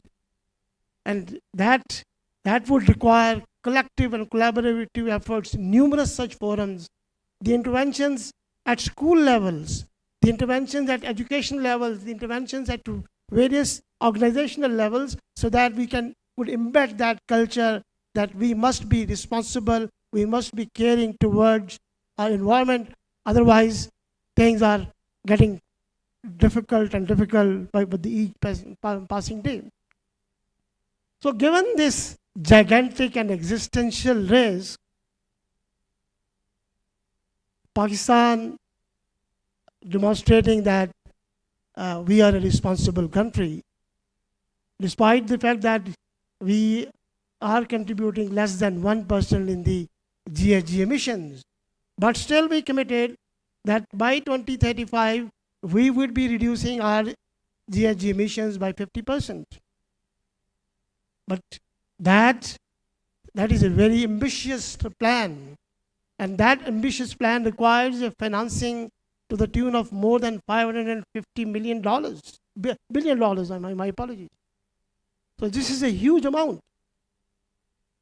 And that, what we can see, that still the overall plan with respect to financing with this very large amount of funding that is needed is still largely missing. There are efforts going on. We have been collaborating with various multinational partners and the donor agencies. But at the same time, there needs to be a plan whereby we could see that what amount of resources we would be able to generate domestically through our domestic markets, and what amount of resources we would be able to generate through our international collaborations and the partners. We have been having interactions with World Bank, with ADB, with AIAB, with Islamic Development Bank. There are efforts going on, but still a consultative plan developed with the consultation of all the relevant stakeholders, including the banks and financial institutions, and including our partners, that needs to be in place. So now, what the central bank has been doing to ensure that the banks and financial institutions have that realization and understanding of this huge risk. This risk is not going to impact their own balance sheets, but the overall business viability and business continuity of their respective clientele. So, having the cognizance of that huge risk, we have been taking various initiatives since last about 10 years. Our journey in this respect started in 2017 when we issued the green banking guidelines, and the objective was that the banks should be prepared to have a smooth transition towards a green and environmental friendly financing and investment policies and practices as well as operations. And the banks should be able to embed the climate risk in their overall risk inventory. Then in 2022, we came up with another initiative that we developed in collaboration with IFC, and the initiative was that we issued the environmental and social risk management framework. Here again, the objective was to provide that toolkit and structured approach toward to the banks and financial institutions to assess, measure, and mitigate the climate change risk. The most important initiative that we took, we started in 2023 and we completed that initiative in 2025, is the development of the green taxonomy. And that is, to me, one of the most critical steps and initiative that we took in collaboration with Ministry of Climate Change. We partnered with Ministry of Climate Change and came up with Pakistan Green Taxonomy. With the help of World Bank, we have that taxonomy developed. And now that taxonomy provides the scientifically approved benchmarks and parameters and thresholds to identify that which project is green and which is yet to be green, maybe in transition towards green, and which project is red. So you have a clear benchmark available. There can no more be greenwashing. So that is the most critical step that we have taken, and we believe that it will provide that clarity to the banks, financial institutions, to the investors, as well as to the industry. And thereby it will enable us to mobilize the green financing and the green resources. Globally, there is a significant development with respect to the green bonds and green financing. In 2024, the overall green financing surpassed $2 trillion US. In our market, it is relatively at a very initial stages. We have a few green bonds, but what we believe that with the availability of this Pakistan Green Taxonomy, we will be able to mobilize more and more green resources to finance our green projects. And similarly, the industry and the business community, they would be able to have that plan. And first, the assessment that where do we stand, and then a plan that how can we move towards the green operations, because there are more and more demands on the part of particularly international buyers that they would like their suppliers to have green operations and the green activities. So that is something that would provide that basis to the business community and the industry to move towards the greener operations and the greener activities. And the next step with respect to this green taxonomy, we are within this month, I think by 15th of this month, we are kickstarting the pilot to have the adoption and implementation of this strategy. In this pilot, we have selected 6 banks, 2 large banks, 2 mid-sized banks, 1 Islamic bank, and one specialized bank which is dealing primarily in the agriculture sector. And in the pilot, the consultants who have developed this taxonomy, they will be working with these banks and their clients so that an assessment can be made with respect to the existing portfolio of the banks and financial institutions with respect to the benchmarks available in the green taxonomy. And as this is sort of a first step in the pilot, we would also be identifying the data gaps, because there will be data gaps. To have an objective assessment, you must have the relevant data, requisite data available with you to make an assessment with respect to the overall quality of the project as far as green is concerned. So those data gaps would also be identified in this in this phase, and then the data templates will be developed. We believe that in 6 months' time, inshallah, we will be able to complete that pilot in these 6 banks and their clientele, and that will, because it is dealing, the taxonomy is dealing with all the relevant sector, including manufacturing and agriculture and the transport and the energy, blah, blah, blah.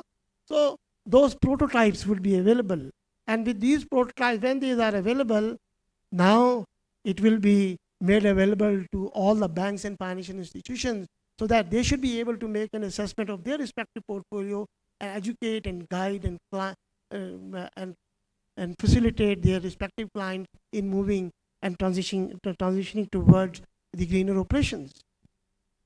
So that is something that we believe that that would create that, at least at the domestic level, we would be able to have that capacity and the urge so that we could mobilize the greener resources. As the 50% reductions, out of the 50% reduction in GHG emissions that we have committed in the NDCs, 17% are unconditional, that we will be generating our internal resources.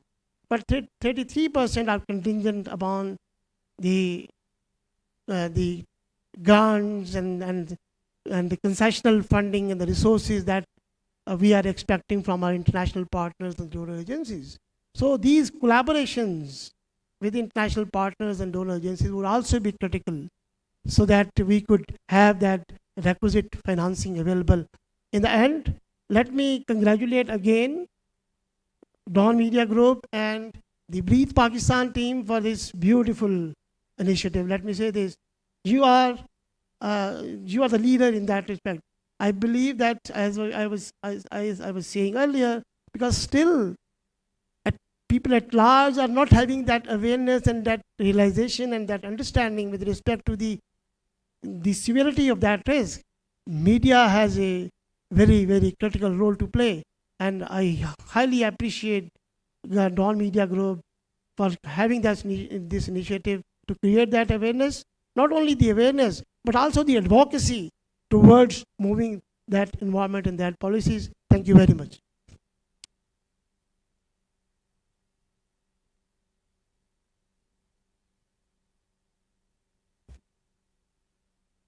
Thank you, Governor Saab. It's great to have a data man sitting at the helm of affairs at the State Bank.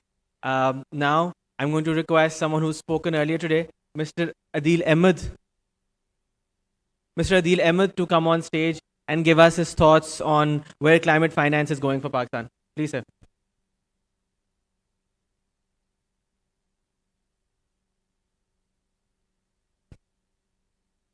Assalamu alaikum and good morning. I will try to speak in English, but also use a little bit of Urdu. I'm inspired by some of our comments that our Senator Musaddiq Malik provided in Urdu, so that's why. Your Excellencies, distinguished guests, again, the Dawn Media, it is an absolute pleasure and an honor to be among yourselves. I will not take too much of time, but just few messages from the perspective of World Bank. First, let me recognize the initiatives of the government of Pakistan, the initiatives of the State Bank of Pakistan in developing not just the green taxonomy, but setting an integrated framework for how financing can be mobilized for green transition. So I think it is a huge step, and not many countries have done it. So congratulations. If I may ask the team if you could help me move the slides, just few messages, just so that we understand. Sometimes there's a lot of misunderstanding around climate finance and what it is. So just first to look at the high level numbers. These are global numbers, and of course we will come to Pakistan as well. Globally, we know that just on climate change, basic low carbon transition and resilience development, it's $6.3 trillion that are needed. Now, with that amount of financing, and given how countries are facing fiscal deficit, not just the developing countries, but countries that are supposed to provide this financing or fill these gaps, they're all having fiscal and economic challenge. So how do we approach this challenge? I think that is the question that we have at hand. Next, please. Now, just to demonstrate, a lot of people have slight misunderstandings about what all is in climate finance. So I tried to elaborate that a little bit more clearly today. On the left-hand side box, you will see that these are the concessional climate resources, whether they are dedicated climate finance, grant, or financing from development financing institutions that have climate co-benefits. But that's just one of the blocks. And I want you to broaden your focus beyond those resources, because those are simply not enough to meet the needs of the countries such as Pakistan for climate transition. So now let's look at the blue box. If I could go back. There are huge financial resources from private sector and development funds of countries. Because climate challenge, while it is global, it is an issue for future generations and the children of this country.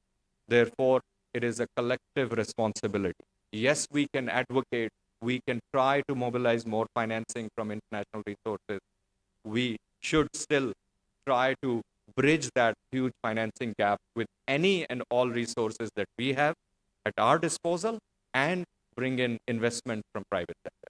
So that blue box is where I think we could use to expand and leverage our own very scarce resource. At the bottom, which some of you may not be able to see from where you're sitting, there's also new innovative instruments where you can use revenues from carbon finance, not loans, but really the investments and international interest in buying carbon credits from countries like Pakistan. So if we are able to work on an ecosystem on how international standard carbon financing approaches can be adopted in Pakistan, many of you may be familiar with estimates, even the conservative estimates, annually you could mobilize up to $1 billion of financing, given how much a scale of development Pakistan is implementing these projects. So, but we need to work more on it. So next slide, please. Let me show you how we are thinking about it. Now, another big number. I know these are very big numbers, but this is just to give you a sample or a demonstration. While we say $6.3 billion are required for climate, we know that there are more than $28 trillion that were invested last year in long-term infrastructure finance. So those resources are there in global economy or in the global financial system. How do we leverage those to really direct towards green economic development, but also building resilience in countries like Pakistan is what is our collective responsibility. How will this happen? Improve coordination at a national level, at a jurisdictional provincial level, and among different sectors, planning versus implementation, and then innovative solution. I think our deputy governor has presented the green taxonomy as a model to bring those innovative solutions together. Next, please. few examples of how this is already being done. If you look at the left side, for instance, you can mobilize with millions of financing, billions of large packages. So just if you look at two examples, South Africa, the World Bank and IFC has worked with the government of South Africa to do a package of about more than $8 billion for their energy transition, away from fossil fuels, away from coal. That has limited amount of financing from World Bank and IFC, but private sector investment is willing to come forward and complete that package. Similarly, a few years ago, many of you have attended COP27 in Egypt, you would have seen that Egypt launched a platform, a Nawafi platform, for water energy nexus platform, where they invited investment from international sources, of course concessional, but then also public and private sector investment, so that they can work together to mobilize more than $10 billion of finance. That's just one example on how large sums of financing are being led. Of course, capital markets, and I won't speak too much more about it. Green bonds are being issued in many countries, including in Pakistan. Congratulations on issuing first local currency denominated green bond last year as well, with the participation of banks, commercial banks in Pakistan. Also, again, I made a mention of new revenue through carbon finance. You can develop projects, and if you have viability gap, and if you're reducing emissions through projects or doing a green development, you could bring in investment from carbon markets. Then public funds. So how do we leverage public funds? If the government of Pakistan has programs such as Udan Pakistan for water sector, you already have investment. How do you use them and blend them with other international and private sector resources so that you can really work on long-term water security, water resource management, which is a huge challenge. So next, please, just a couple of more slides just to finalize this. So what is, in the context of Pakistan, there's a number of examples, building resilience across national systems. There are also national systems that need to be developed. For instance, monitoring, reporting, and verification on emissions needs to be better. It needs to be integrated across all sectors at a national level, but then also across different industries, across different sectors. So that ecosystem investment, while it is starting, it is not mature. And that's where I think we need to do more and more work. Pakistan is one of those countries that is going in that direction, but we could do a lot more. So that's, again, our collective work. I'll give you one example. There's one project that we're working very closely with Madam Secretary and Ministry of Climate Change on mobilizing concessional financing from carbon markets, about $40 million. But that $40 million is just a demonstration. We would want to reach about $1 billion a year for that project. Next, and perhaps the last message, please.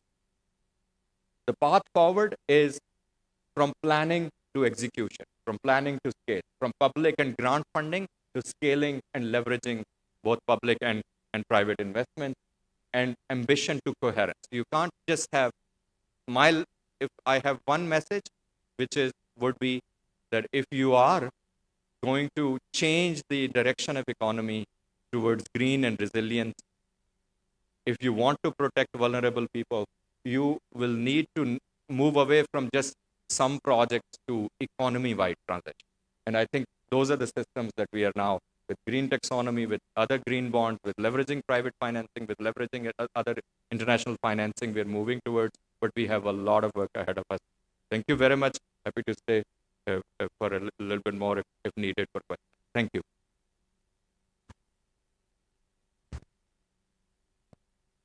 Thank you, Mr. Abbas, for really putting the climate finance landscape into perspective. Before we move on, I'd like to formally welcome the Honorable Minister for Finance, Senator Mohammad Aurangzeb, who's really made an extraordinary effort to be with us here today. Senator Saab, I'd request you to come over and please deliver your keynote address.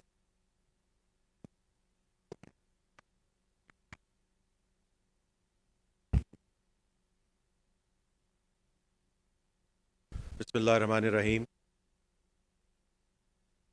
All the distinguished delegates and and participants here, Assalamu alaikum and a very good morning. I would like to start by complimenting the organizers for staying the course year after year in terms of keeping the focus on what is indeed an existential issue for Pakistan, which is climate and climate change. I won't dwell on that because Dr. Musaddiq Malik was here earlier, so I'm sure he has dwelt on the what and the why and what we need to do. I was in Washington 3 weeks back, and on the back of the IMF World Bank meeting, we had about, because 100 से ज़्यादा finance ministers होंगे from all over the world in terms of the coalition of finance ministers for climate action. And the operating word is action. जो अभी पहले भी बात की जा रही थी, from Baku to Belém to Turkey this year in terms of the COP. So what and why तो सबको मालूम है. We are living this day in and day out here in Pakistan. And for us, it's a reality. Equally, it's also quite clear, and that's why the finance ministers are coming together, that we have to work very closely with our counterparts, with the ministers of climate change, the ministers of planning, and really take hold of the government approach. Because जब तक हम इसको main stream नहीं करें, ये academic discussion ही रहेगी. If you don't bring it down into your budgets, if you don't bring it down in terms of your resource allocation, then, as I said, it will remain a debating club. And as Pakistan, we cannot afford to be that at this point in time. मुझे नहीं पता कि doctor Mossadegh साहब ने क्या बातें की हैं, लेकिन क्योंकि मैं यहाँ मौजूद नहीं था, लेकिन I'm sure he must have dealt with a lot of things in terms of the enabling principles and the pillars which are already in place. NDCs have been there for some time. We are now moving into NDC 3.0, climate prosperity plan with the help of the V20. I think that's there. State Bank की green taxonomy की बात आई. From my perspective, देर आए दुरुस्त आए. I think this should have happened some time back. But in any case, we are here with the taxonomy and the rollout. And then NDMA. I think in that case, we are now in a very, very good place. If some of you have been to NDMA, बड़ी अच्छी बात है. अगर आप वहाँ नहीं तशरीफ लेकर गए, I would strongly suggest कि जनरल साहब से बात करके आप NDMA सेंटर में ज़रूर जाएं.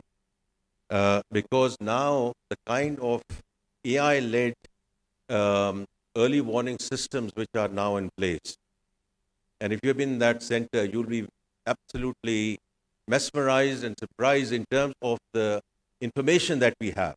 It's month by month rendition in terms of a possibility of a Gulf incident, of a heat wave situation, in terms of any flood indication.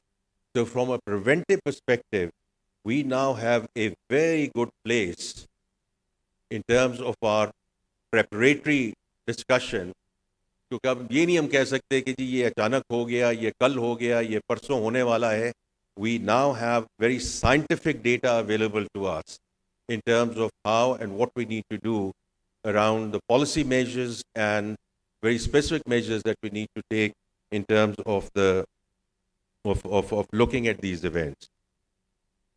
जहाँ तक मिनिस्ट्री ऑफ फाइनेंस का ताल्लुक है, और अगेन जैसे मैंने जिक्र किया कि whole of the government approach है, तो इसमें हम क्या कर सकते हैं, कैसे हेल्प कर सकते हैं, how can we help support this whole effort. The way I look at it is that actually at 3 levels.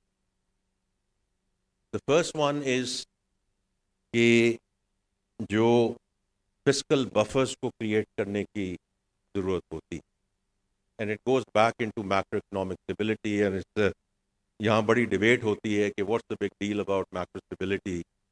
The big deal about macro stability is that it's basic hygiene in any country, whether it's foreign investors, local investors, and also when it comes to exogenous shocks. और ये again academic discussion नहीं है. 22 का flood आया, was a devastating flood. एक दरिया and primarily one province, और एक और province उसमें affect हुआ. And we went running to Geneva to get the pledges. We went for an international appeal right away. और उसमें से कुछ पैसा आया, कुछ नहीं लगा, because bulk of it was project financing, these were not grants. 25, पिछले साल, October में, we again had to realize the consequences of the flood that happened over the summer. And this time around, the intensity was much larger, as you all know. We were all here. This time there were 3 rivers and almost the entire Pakistan, starting with GB, KP, into Punjab, into Sindh. But this time around, although there were a lot of voices coming in, कि अभी जाएं, अभी international appeal करें. And the Prime Minister and the Cabinet decided, no, we have the resources available with us. And that's what we did in terms of the rescue and relief effort. किसी की हमें मदद की ज़रूरत नहीं थी, किसी की हमें आगे जाके बात करने की ज़रूरत की महसूस नहीं हुई, because we had the fiscal buffer and the fiscal space available. And then of course on to rehabilitation and reconstruction. और वो अल्लाह ताला का शुक्र है कि of course a lot of things that we fought at that point in time in terms of worst case scenario, I think agriculture has jumped back in because we were able to catch the next cycle, the next crop cycle, or wo, let's see how it goes. But this is very, very important. Okay, from finance and from the government side, we continue to have these fiscal buffers available or back to indigenous resourcing, because that I think is very important. अब जो बाकी climate finance की resourcing है, उस पर भी बात हुई है, multilateral support की, whether it's Asian Development Bank, World Bank, we are very grateful to Ajay and his team for providing the country partnership framework, which is a 10-year partnership framework, और इसमें 3 pillars हैं. 2 of those are dealing with existential issues for Pakistan. One is climate, the other is population, and the third one is sort of the fiscal side of things. तो अगर हम climate को ही देखें, तो अगर $2 billion का उन्होंने commitment दी है हर साल, तो तकरीबन 600 से 700 million हमें available हैं in climate finance. इसी तरह जो IMF की है, उनके साथ जो discussions हैं, उसमें one is the EFF part of it and the other is the climate resiliency. तो अल्लाह करे इंशाल्लाह बोर्ड फ्राइडे को है और ये अप्रूव हो जाए, तो वहाँ भी हमें resiliency के climate resiliency पे we expect another $200 million coming in. इसी तरह एशियन डेवलपमेंट बैंक हमें ये सपोर्ट दे रहा है. लोकल इशुएंस ऑफ ग्रीन सुकूक्स की बात हुई है. We are working very hard at this point in time to go for the inaugural Panda bond, which is going to be roughly $250 million equivalent of RMB. And during this month, we expect to print that. The important thing is the green bond. And more, we are looking at, as the government of Pakistan, to look at diversifying sources around sort of the green financing. उसकी वजह सिर्फ ये है कि ये some of the institutional stuff which is there, which is the Green Climate Fund, या अभी शर्मल शेख की बात हुई, Loss and Damage Fund. The reality is कि अगर हम bureaucracy हैं, इनसे बड़ी bureaucracies कोई नहीं है. To get, first of all, getting accredited, and then at least trying to get some money out of that. So we should not rely. I mean, I think it's an and discussion. I think it's an important discussion that we continue to engage with them, but this is not how we're going to move forward in terms of climate finance. The other thing which is important is क्योंकि financing की बात होती है और billions of dollars के gap की बात होती है, ट्रिलियंस ऑफ डॉलर्स की गैप की बात होती है, one needs to be pragmatic and practical about it. Let's first use the funds which are available now and put them to good and effective use. जब ये बिलियन, 1.5 बिलियन, $2 बिलियन आपके खर्च हो जाएंगे तो फिर हम जरूर जाएं कि जी $365 बिलियन का गैप है, कि $400 बिलियन का गैप है या $200 बिलियन का गैप है. ये सारी एकेडमिक डिस्कशन इस वक्त जो हैं उनको इफेक्टिवली इस्तेमाल कीजिए. And that's where the ball is in our court, in coming up with investable, bankable projects. And that is very important. I think CPP जो ये V20 की मदद से ये climate prosperity plan आया है, I think it's a very good start in terms of looking at the pipeline, looking at the projects which can help us in terms of adaptation as we go forward. Also, I think we all met, those of us who are engaged in this, with Dr. Majun. Last week he was here from Beijing, and he has played a very, very important role in China's transition into green finance. So जो China को कहते हैं from zero to hero, from 0% they went into 40% of the global market in terms of green bond issuances. So we are very grateful. Dr. Majun is a great friend of Pakistan, and he has volunteered to help us in terms of Green Accelerator, which is essentially looking at projects जिसमें आगे green investment जो है वो आ सके. तो ये दूसरी बात है जहाँ हम को practically हम Ministry of Finance की हम help और support कर सकते हैं. And the third one is the current conflict. And the current conflict, 2020 hindsight is a wonderful thing. And as you know, our leadership is at it, is not giving up in terms of the mediation efforts. And we saw some positive development overnight. और हम सब दुआगो हैं कि ये conflict जो है जल्द से जल्द इस पे ख़त्म हो. But there are also lessons learned. And a few lessons which we need to think through as we move forward as a country, as a nation. We cannot just focus on commercial reserves. We have to move toward having a strategic reserve. And the second thing is कि जो हमारी journey है towards renewables, that has absolutely got to be accelerated. And reduction in terms of our reliance on fossil fuels as we go forward. So I think उस journey में, whether this is solar, whether it's wind, whether it's hydro, in terms of in conjunction with the Economic Affairs Division and ourselves, to find the right resourcing to get these projects accelerated so that we can get to a certain stage in terms of renewables, I think is going to be very critical. और दूसरा ये है कि I see the chairman of Pakistan Bank Association is sitting here, Salimullah Saab is here, but also in terms of energy efficiency, in terms of whatever we are doing, whether it's the fan replacement program or the focus on the EVs as we go forward. इसमें जो Ministry of Finance ने जो subsidies देनी है, जो first loss guarantees देनी है, we are very committed to get this journey accelerated, inshallah, as we go forward. So, from my perspective, in a very pragmatic and practical way, first of all, continue to build fiscal buffers, because these exogenous shocks are here to stay, whether it's on the climate side or unfortunately many other things. The other thing is climate finance. Even before we go to the fancier things in terms of carbon credits and debt for debt swaps and all of that, there's plenty to do in whether it's the multilateral support or our own resourcing as we go forward. The focus has to be more and more and more indigenous.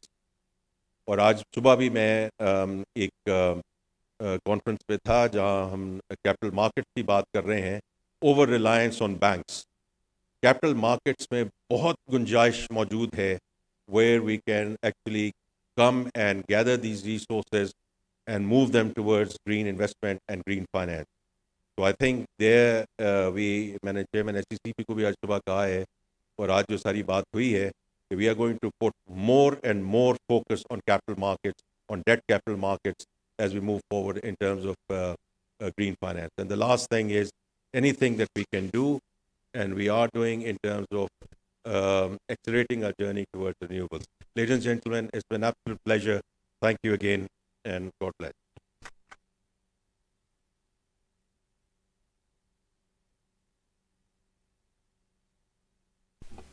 Thank you, sir.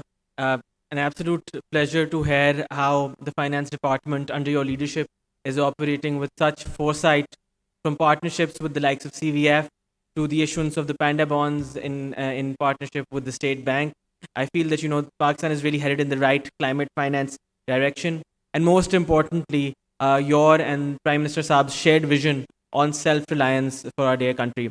The last bit of this sub-session, I'm going to request everyone's attention to the screen because we have Hamza Ali Haroon, who's the Regional Director of South and West Asia for the CVF and V20 Secretariat.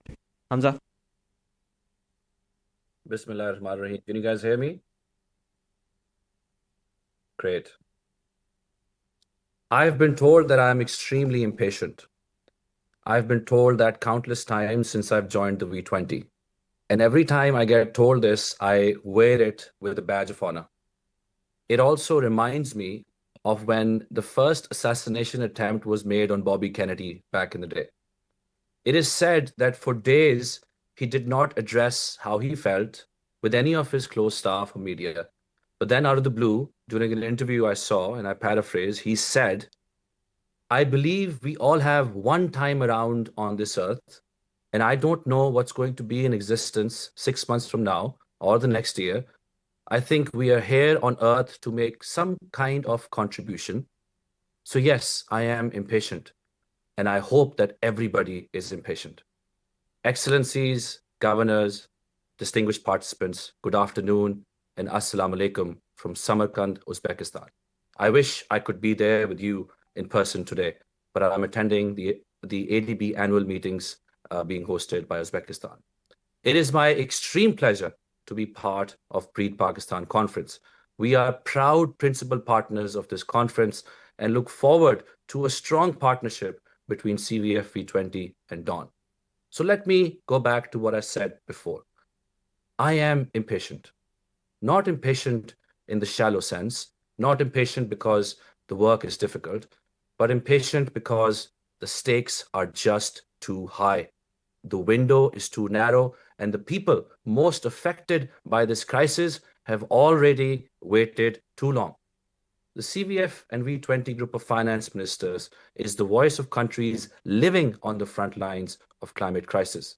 It brings together 74 nations, representing 1.7 billion people. And I'm proud to say that V22, like me, is an organization that is very impatient. A few weeks ago, V20 finance ministers met in Washington at the IMF World Bank Spring meetings and highlighted a simple reality that we are operating in an era of planetary instability, where geopolitical turbulence, economic fragmentation, and climate risks are reinforcing each other. Together, they identified 4 structural gaps. The first one is scales. Let me give you an example.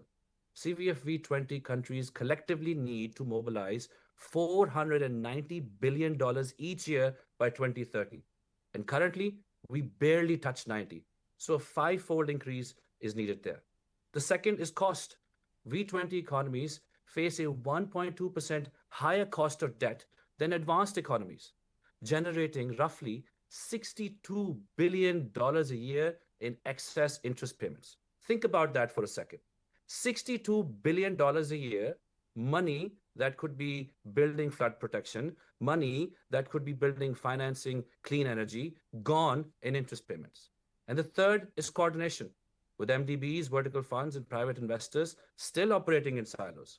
For example, let me give you an example. GCF's direct access is still limited. V20 country only has 46 national entities accredited for 30 countries. So the problem is not that there is too little finance. It is that the finance we do have is fragmented, too slow, and too difficult to access. And the fourth is fiscal space. And I think the speakers before me have talked a lot about fiscal space. But excellencies, when you stack these four gaps side by side, what you see is an international financial architecture charging the most vulnerable a premium to carry a burden they did not create. This is not partnership. This is paralysis. This is exactly why we need to go beyond waiting for free money, which does not exist. This is why frameworks like Climate Prosperity Plan matter. A CPP is dynamic in nature. It is a multi-phase, low-carbon national investment strategies that the finance minister was speaking about that turns climate risks into bankable opportunities. And happy to share that the government of Pakistan has launched its CPP and is now actively working on delivery. A big thanks to the Ministry of Finance and to the Ministry of Climate Change for their leadership and partnership.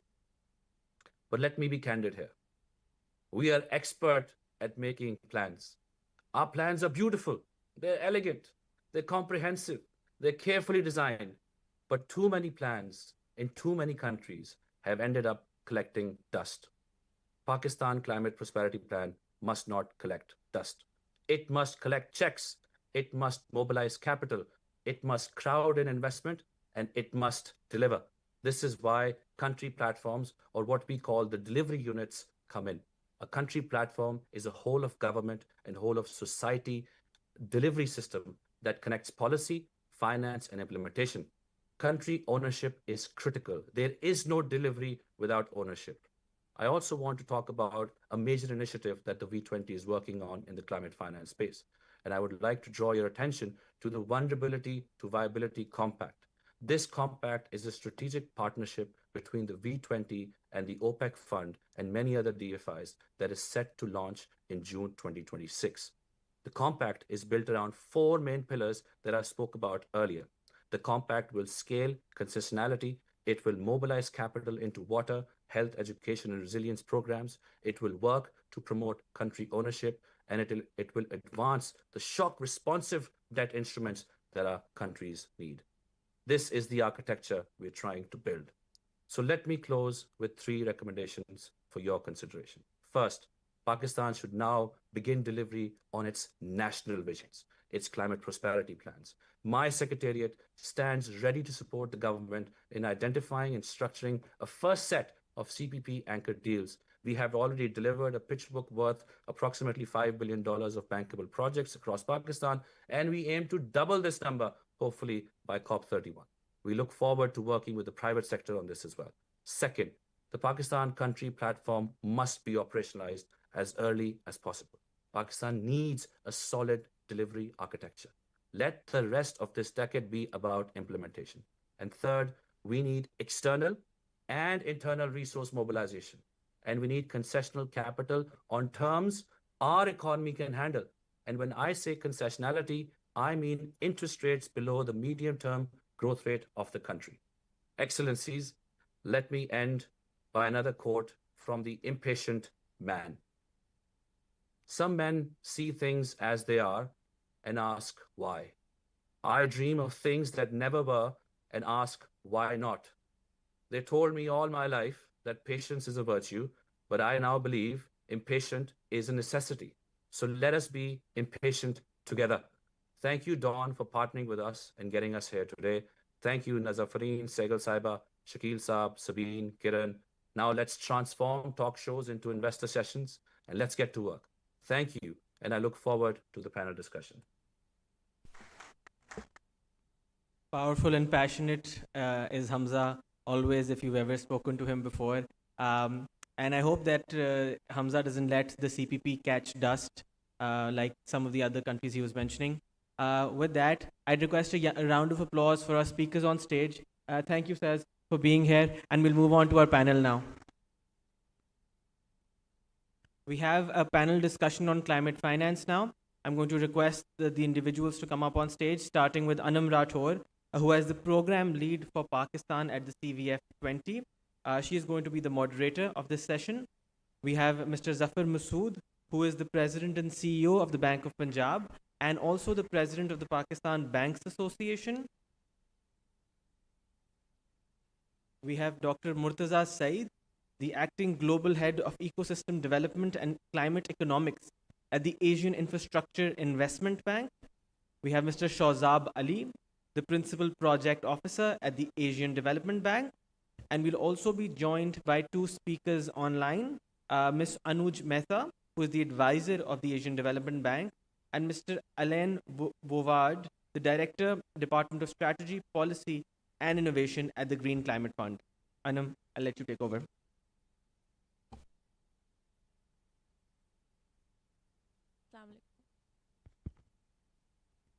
So this is working? Okay. Assalamu alaikum. So we have a very critical conversation today on mobilizing climate finance for Pakistan. And as the discussion before we had that, as a climate vulnerable country, how important it is for Pakistan to get that finance for action.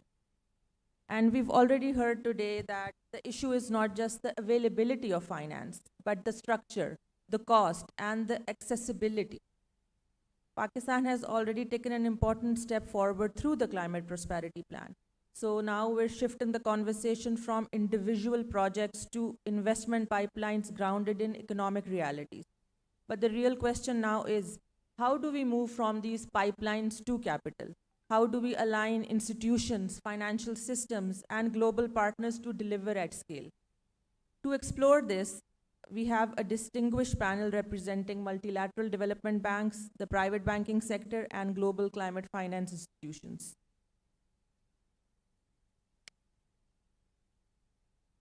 I would like to start by bringing in a global perspective. So my first question is with our online panelist, Alain from GCF. Alain, can you hear us?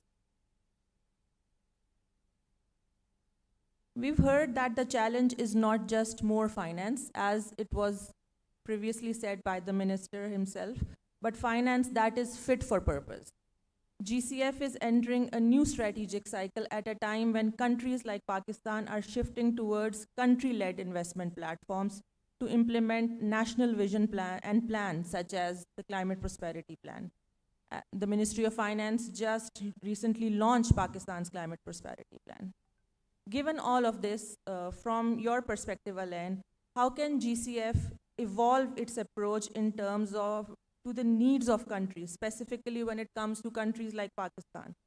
So we're talking about readiness support, we're talking about project preparation, we're talking about private sector engagement to better align with these pipelines and accelerate delivery at scale. Can you give us a glimpse into what kind of conversations are happening, specifically regarding GCF's updated strategic plan, which is the USP3? And how does it reconcile with the continued climate impacts vulnerable countries like Pakistan experience and the need of country ownership for delivery? Yep. Thank you very much for this invitation and for the opportunity to engage in this discussion. From the Green Climate Fund perspective, let me start maybe with where we stand now. As you said, we're preparing the next strategic plan for the period 2028 till 2031. But as of now, we are finishing the current strategic plan, what we call USP2. And it's very interesting to see what happened over the last 2 years since our executive director, Mafalda Duarte, joined the firm. First, she was focusing on major reforms. I mean, this is exactly in line what was mentioned in the previous discussion. We need to simplify, we need to improve the access. So Mafalda was focusing on reforming the accreditation process, which is now conducted within 9 months. So simplifying, speeding up the accreditation process. She was focusing on reducing the project approval time, again, less than 9 months, and also the implementation and disbursement, which, as you know, is very critical. She was also focusing on getting more engaged on the ground. And as you may know, we have now the approval from our board to open like 5 new offices worldwide, one in Fiji, one in Amman, Jordan, one in Abidjan, one in Nairobi, and one in Panama, to get closer to the country, to go closer to our implementing partners as well. So a long list of reforms that have been already implemented with the full support of our board. The second big change, and I think it's very important, is that our network of accredited entity, our implementing partners, is further broadening. We have 168 as of today. More than 2/3 of them are direct accredited entities, so really like national and at regional level. And this helps us to also being more engaged at local country level and to increase the country ownership, of course. 2025 was also a very special year. This was a record volume year for GCF. We delivered 3.3 billion on the ground of climate finance. And this brought our portfolio to 20 billion, with the co-mobilization of 60 billion on top, so overall 80 billion across 350 projects under 35 countries. And to be very clear, I mean, we are talking here about instrument like grants, which is like 45% of portfolio, concessional loan 40%, but also instruments like equity, which are like 12% of our portfolio. And we are talking also about, as you said, readiness and PPF. And why we believe this is the core is that even if you have the money to finance project, if you don't have a pipeline of banking project, if you don't have the capacity, especially at the local level, you will never be able to implement and to deploy this project. So readiness, we have the largest capacity building envelope as of today, and this is a grant envelope of 500 million that to be disbursed by 2027, yeah. And the project preparation facility, same thing. We have also like ground capability here to support the building of like the project pipeline. Now, if we just look at what is next, what is the next strategic plan? We just got the mandate approved by our board at the last board meeting, like a few weeks ago, to launch a consultation. And we want to launch early consultation with every stakeholders on both ways. We start on the ground, so with indigenous people in Kazakhstan, we had the regional dialogue, Korean Climate Week. In Africa, in Togo last week, we also like consulting directly on the ground. V20 in Washington, D.C., I was there with Hamza actually to consult directly with V20 countries, and we'll continue in Bonn and so on and so forth. It's very important to collect the feedback from the ground to understand what went well in the previous strategic plan and what are the expectations for the next one. We are also conducting consultation online with like survey with across all NDAs and accredited entity, and also with our board members to have the full picture. Very preliminary results. If I just give you like an idea of the key topics that are coming, what is coming is access simplification. We know this is the core. We need to ensure that the country, specifically the countries which have limited capacity, can access the finance. So a lot about readiness, a lot about project preparation, a lot about focus on vulnerable countries. LDC, SEAS, African state, and now FCAS, fragile and conflict affecting states. These are becoming like the core or where we need to be more involved. A lot about adaptation finance. We know that mitigation now is to a certain extent covered by the private sector, but adaptation remains like one of the big issues. More need for concessional finance, especially in these fields, vulnerable country adaptation, and how to leverage better the private sector. I mean, these are the big topics that are coming as a just preliminary like findings. We will present a consolidated like report at our board in June, the next in Tajikistan. And based on that, we'll start drafting the strategic plan that will be approved actually in spring or summer 2027. I just want to finish on one specific point, and this is linking to the topic that Hamza was stressing on the country platform and on the CPP. Why we believe country platform is a cornerstone in this discussion. Because country platform is probably the best way as of today to align at country level the political ambition of the country. And we know that Pakistan is very engaged along this way with very ambitious like NDC, NAPS, to align that with the project that you deploy on the ground, the project pipeline and also the policy pipeline that you want to deploy. The second thing is the country platform helps you to coordinate the different players. We have like several countries which are completely overwhelmed by the architecture. It's just too many players coming around with different programs, different projects. You need to basically be able to coordinate them around the programmatic pipeline that you want to push in your country, that you decide in your country. And this brings me to the last point, is country platform is also the best way to increase country ownership. Best example is what was deployed in Brazil. You know, this is a country platform that the GCF was supporting with 1 million from the readiness program. They put BNDES, this is a local development bank, in the core of the platform. So This is the bank who knows which are the needs, who know which are the local conditions, the local economic priorities, the local political also priorities, and they are driving the platform. So it's not like people from the World Bank or from GCF or from the Asian Development. These are people from BNDES, people from the country, and they are driving the platform. This platform also sends a very strong signal to other partners, especially the private sector. I mean, the example of Brazil, as of today, after like about 18 months after the launch of the platform, we have like pipeline of 18 projects, 25 billion pipeline, and most of them with private sector partners around the table. And finally, it's helped us also to make the implementation, the monitoring. Again, the country being a driving seat, having the full overview. So now we are moving to this phase when we were, as a GCF, supporting the launch of all this platform. We supported the launch of 17 platforms so far, to the phase where we want to make the implementation happen and to see the delivering happening. Again, we don't want to have just dust of this platform, but really like project pipeline and project being implemented. So this is the reason why we are carrying on pushing and supporting with all the instruments, capacity building, project preparation, but also all the investment instruments that we can deploy. And looking ahead, we have a pipeline of further like 23 countries wanted to launch a platform with GCF support. Thank you very much. Thank you, Alain. That really sets the stage in terms of how global systems are evolving and where the gaps still remain. Let me build on to that and bring the discussion into real constraints countries are facing. My next question is for you, Dr. Murtaza. Building on the GCF perspective, the CVFV20 has consistently highlighted that for climate vulnerable countries, the challenge is not just accessing finance, but there are structural constraints around cost of capital, debt sustainability, limited fiscal space, all of which makes scaling climate investment extremely difficult. At the same time, we are seeing new instruments emerge, such as the Asian Infrastructure Investment Bank, Climate-Focused Policy-Based Financing, or CPBF.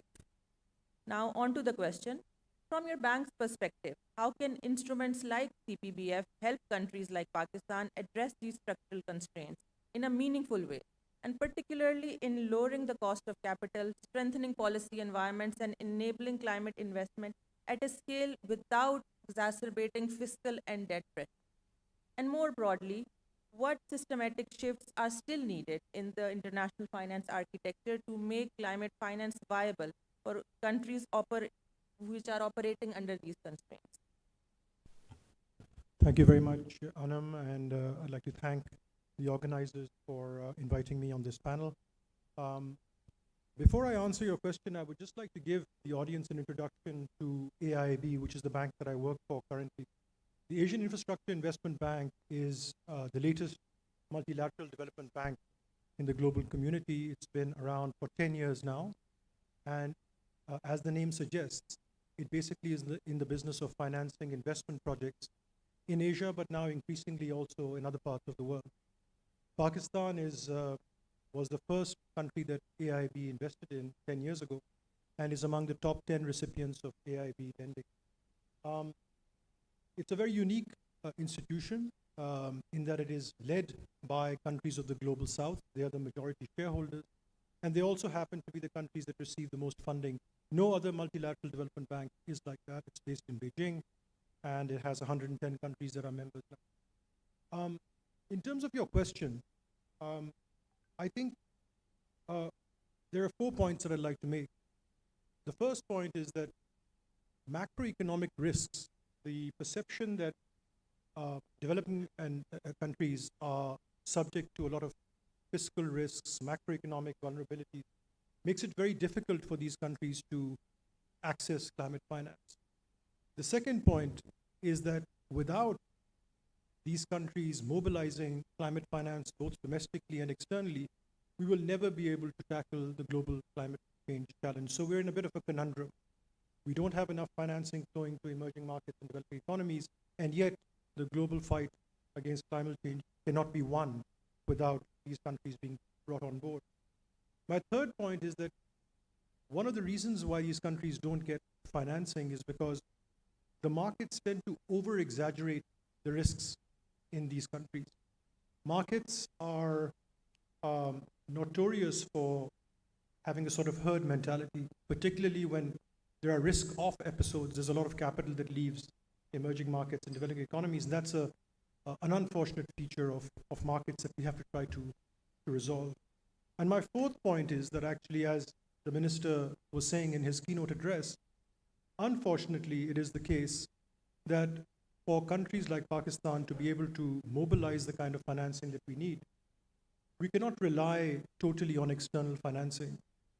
In fact, the World Bank estimates that about 2/3 of financing for climate needs will need to come from emerging and developing economies themselves.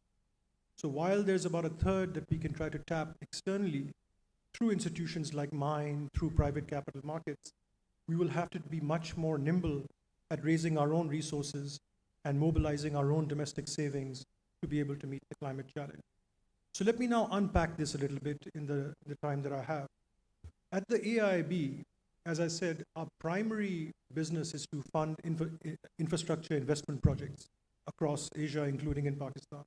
So if there's a solar project, if there's a hydro project, if there's a road project, if there's a sanitation project, those are the kind of things that AIIB will finance. But increasingly, in the last 2 years, we have added a new instrument to our toolkit, which is called policy-based financing. This is basically budget support to countries like Pakistan that need financing without a project being identified. But in return, the country has to commit to doing some reforms that will then catalyze private financing to come into climate space. We've done 8 of these already across the world. We have lent to Brazil, we have lent to Rwanda, we have lent to Bangladesh, we have lent to Indonesia. And the good thing about an approach like that is that you're fixing the macroeconomic environment. You're asking the country to undertake reforms like green budgeting, a careful phasing out of fossil fuel subsidies, private capital market development, deepening the investor base. Those are the kinds of reforms that countries have to undertake in order to be able to access this budget support from the AIIB. And I'm very hopeful that Pakistan could also be a country that could tap this new instrument that we have. So that's on your first question. What are the kind of opportunities that come from climate policy-based financing of the kind that AIIB is now offering? In terms of the broader landscape for climate finance and what needs to happen, I think there are 2 or 3 points that I'd like to make there. One is, as I was saying, that there does tend to be an overreaction from markets to macroeconomic instability in countries. There tends to be a over-amplification of a reaction to a particular shock that a country might go through. And in particular, this is created by credit rating agencies. If we can fix the way that credit rating agencies think about climate resilience, climate shocks, to be able to give space to countries like Pakistan, to be able to undertake some climate investment that will improve its medium-term growth outlook, I think instead of panicking about the immediate fiscal stress that puts on the country, if you take a bit of a longer view, and we can all work together to try to convince credit rating agencies to do that, I think that would be one major change in the global financial architecture that is really needed. The second, I will say, is that more multilateral development banks, like the World Bank, the Asian Development Bank, need to recommit to the climate agenda. We heard this morning from Minister Sherry Rehman that there's a global retreat from the climate agenda happening, and we all know why that is. Unfortunately, some shareholders of these big multilateral development banks have decided to de-emphasize climate. Fortunately, that's not happening at AIIB. More than 50% of our financing goes towards climate resilient infrastructure. And I would just hope that other MDBs can also return to this agenda sooner rather than later, because the world does need concessional financing in addition to whatever resources that countries can muster themselves. And my final point is that we do need to focus more on domestic resource mobilization. This is not a fight that external financing flows are going to be able to resolve on their own. And to do that, we do need to get our house in order as well. As Minister Aurangzeb was saying, we do need to undertake reforms to build fiscal buffers in Pakistan.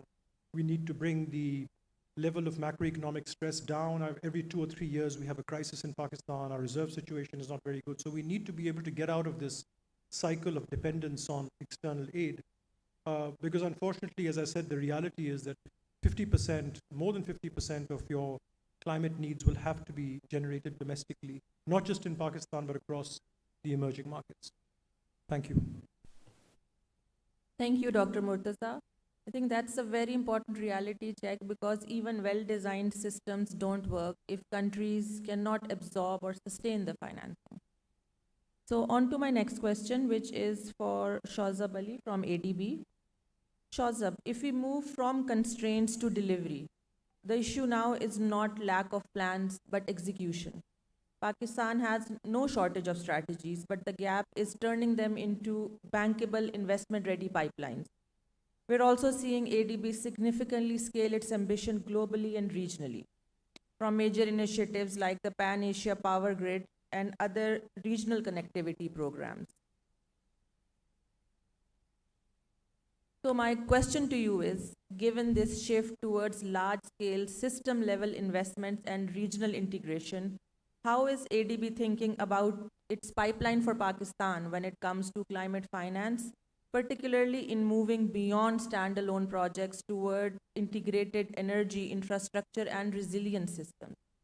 And what practical steps, whether through guarantees, project preparation, or policy support, are most critical to bridge the gap between policy frameworks and actual capital deployment on the ground?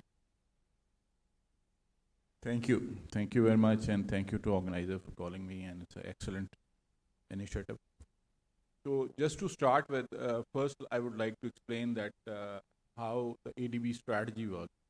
ADB strategy is about finance, knowledge, and partnership, which brings in everything together, how we can actually bring in better results.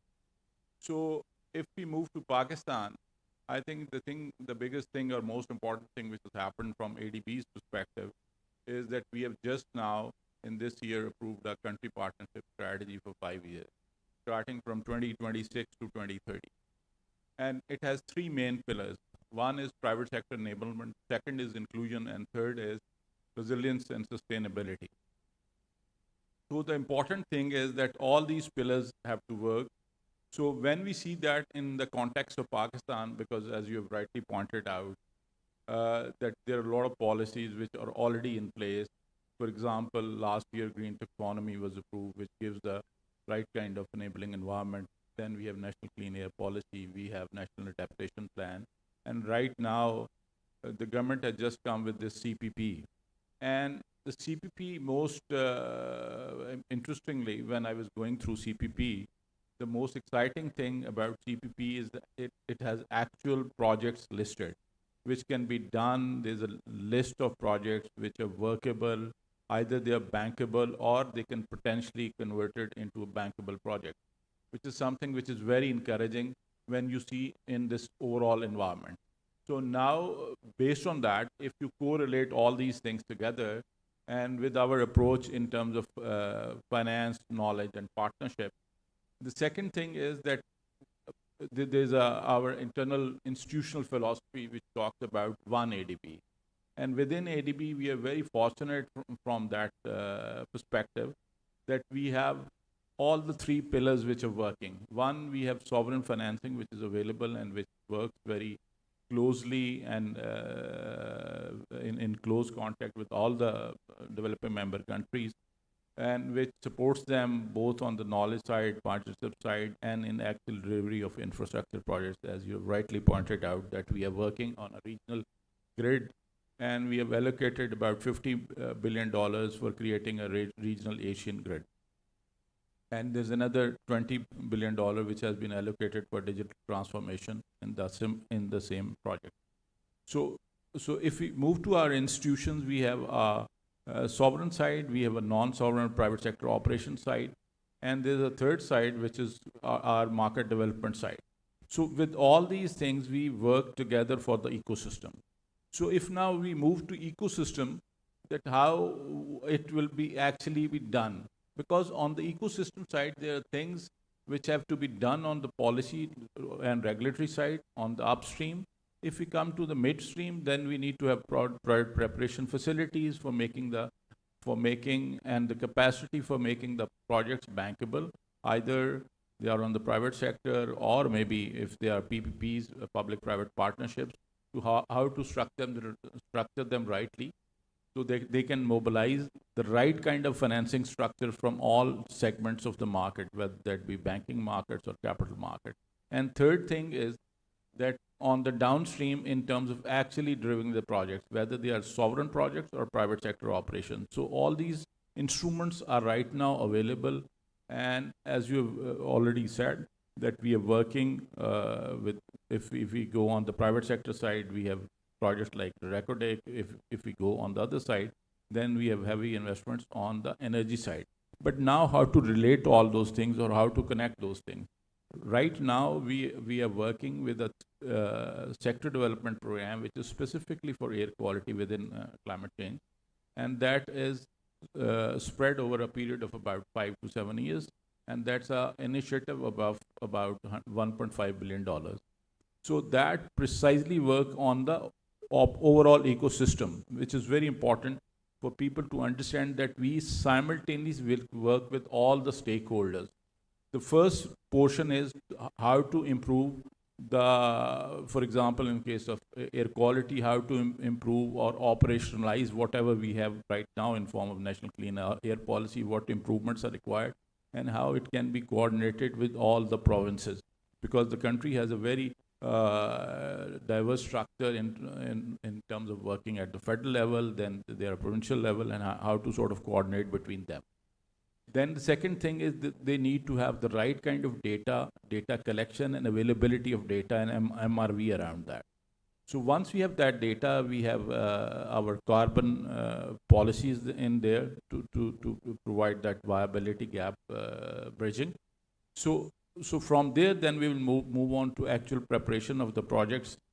And for that, we are giving actually for the policy change, we are supporting government with the budgetary support, as Murtaza has rightly pointed out, in terms of how the budgetary support works. We are going to give a policy-based loan financing, which is fiscal support to government of Pakistan. And that would be approximately 350 million for the first tranche, which is sub-program 1. And in that, the other thing is $150 million for financial intermediation loan, in which we will work with Central Bank, State Bank of Pakistan. On one side, we will support them in terms of operationalizing the green taxonomy, how to do that. Secondly, we provide them structured instruments, which we will work with the local banking market, that how to sort of support the green projects. And the third thing is that we will be providing technical assistance in the grant facilities to all the stakeholders who can actually bring the things to fruition. So under this thing, or under this project, and this would be sub-program 1, and then it will be followed by sub-program 2 and 3. And the approach is that we keep on working with the government and try to make structures so which can actually convert the projects into bankable and workable projects. And once you build that momentum, then the things will start happening. And then we will probably see these gaps coming down. And once the proof of pudding is there, then there's a lot more confidence for other stakeholders to move forward. Thank you. Thank you, Shazab. That really highlights on how we can move from frameworks to actual investments on the ground. Let's now bring this discussion into domestic financial systems. And for that, my next question is for you, Mr. Zafar Masood. The reality is that despite growing climate ambitions and frameworks like the Climate Prosperity Plan, private capital is still not flowing at a scale which we require. From your perspective at the Bank of Punjab, but more specifically Pakistan Banking Association, what is actually preventing banks from financing climate-aligned investments today? Is it risk perception, lack of bankable pipelines, regulatory constraints, or returns?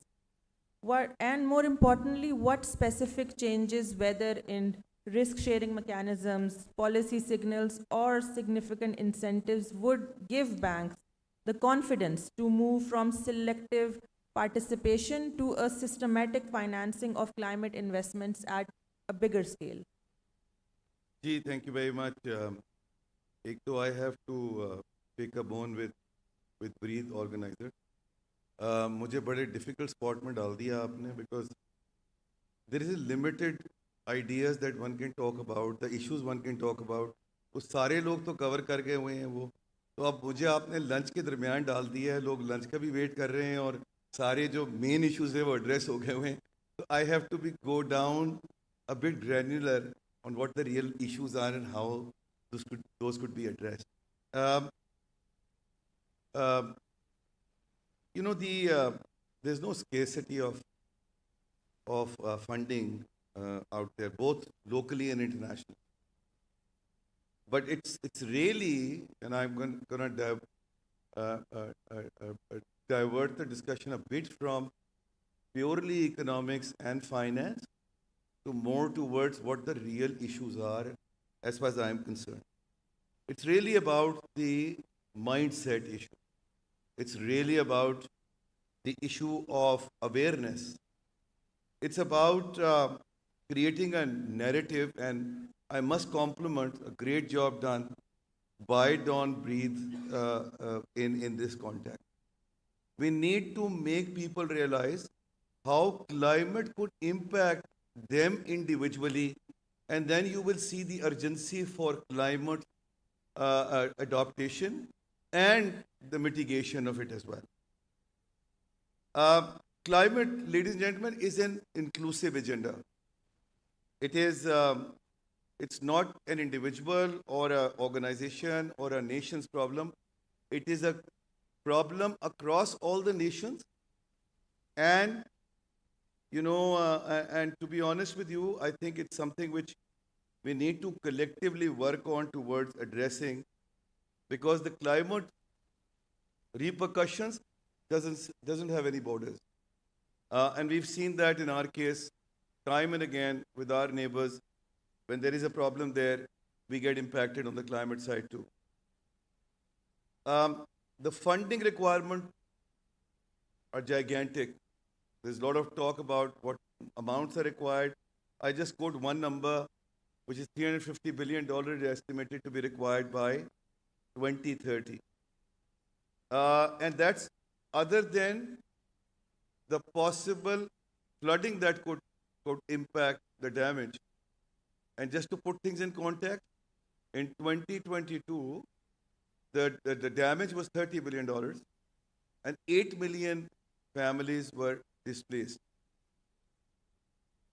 In this context, we must look at what is lacking really.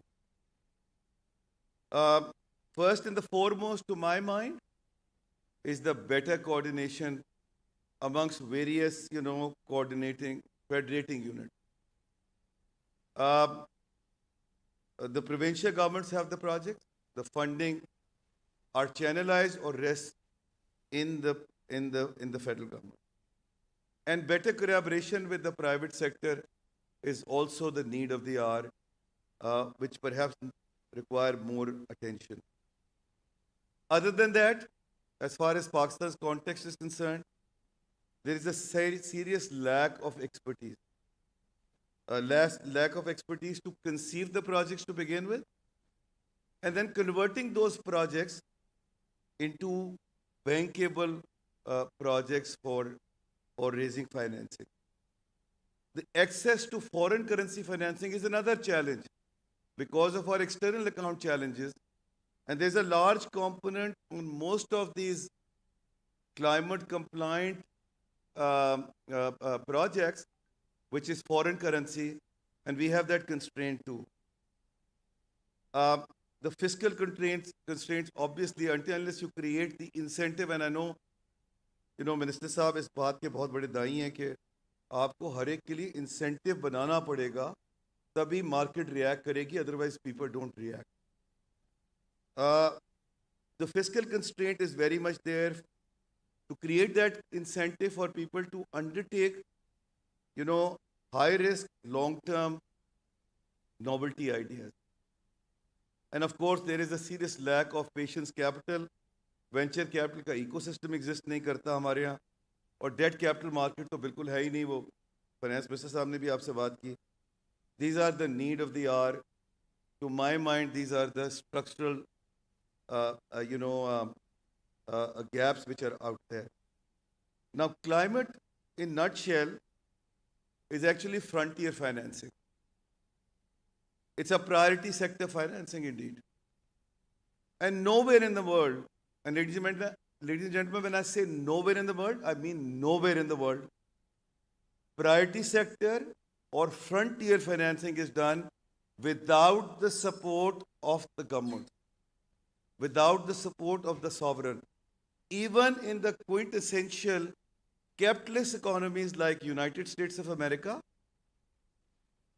the frontier financing is only achieved when the government's intervention is there, the government support is there. Tesla, let me just share with you an example here.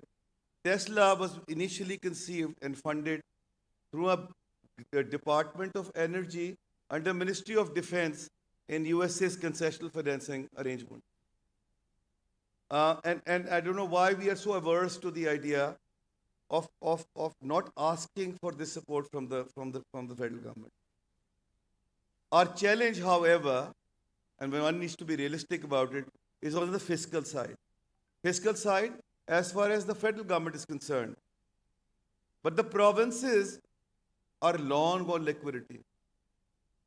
And that's where the better alignment is necessary within the provinces, with the federating units, as well as with the private sector, and perhaps more needed to be done there.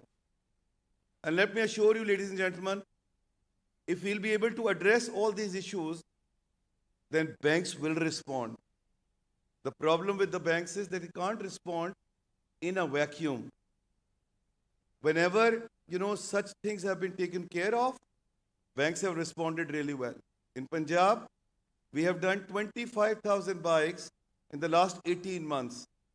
The federal government had designed a project with us where we are giving 40,000, financing 40,000 bikes, and then EV taxis in Punjab is another success story.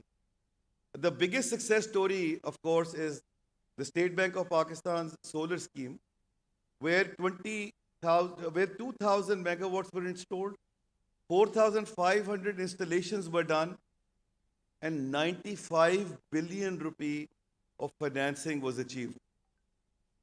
So whenever the risk architecture is right, it's well structured, and it's inclusive, and it's done in consultation with the right stakeholders, the response is positive. Having said that, ladies and gentlemen, I'm not here to just defend the banks. I have to be realistic about it. I think the banks need to do more as well. And I think this is our collective responsibility, and banks are very much part and parcel of it, that they need to engage with the GCFs of the world. In case of Bank of Punjab, we engaged with AFD. It took us 2 years, but we eventually achieved $54 million financing from them, and $675 million of grant. Now, all the banks needed to do this in order to address this collective issue, inclusive issue of climate in Pakistan.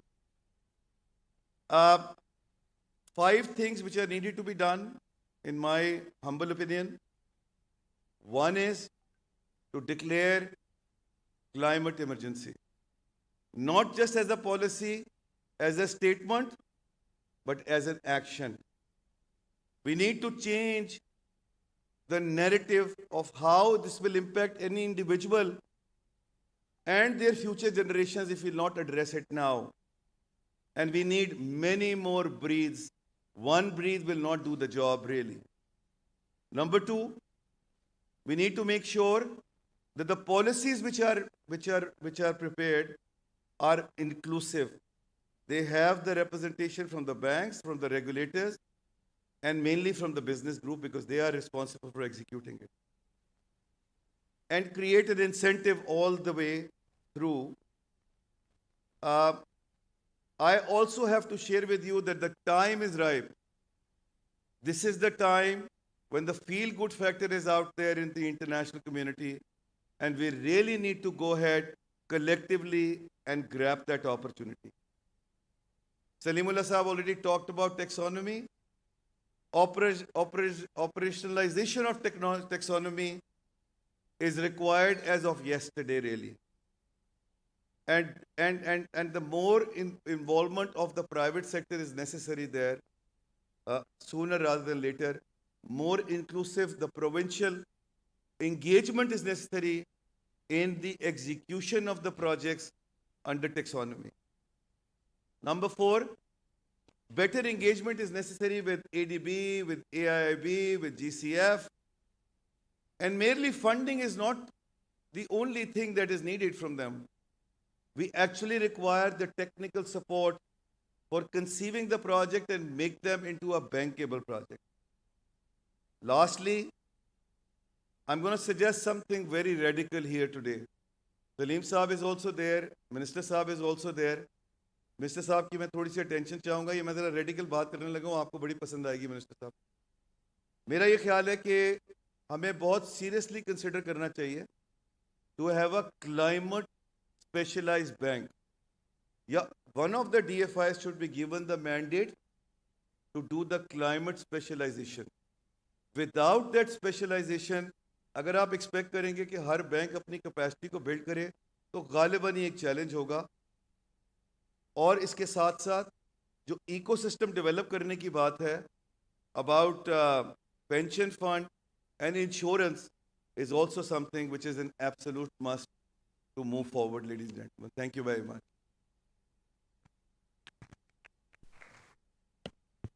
Thank you, Mr. Zafar. And that's a very critical perspective because this transition that we're talking about will only succeed if domestic financial systems are fully aligned and activated. So my next question is for Anoj. He has joined us online. So we've seen an increasing use of instruments like blended finance, guarantees, and green bonds. But adoption at scale still remains limited in the Pakistani market. From your experience at ADB, which financing instruments have actually proven effective in crowding in private capital, in comparable markets, and what makes them work in practice and not just in theory?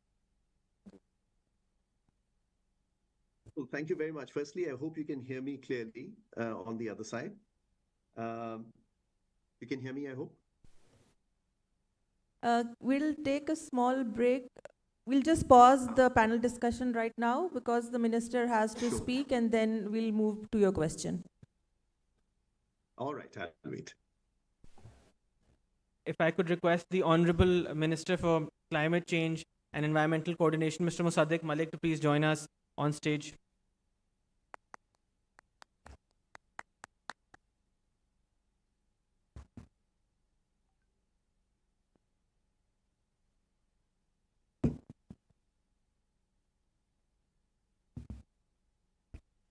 Thank you very much. I'm sorry I had to cut in. I have meetings and I was invited up until 1 o'clock.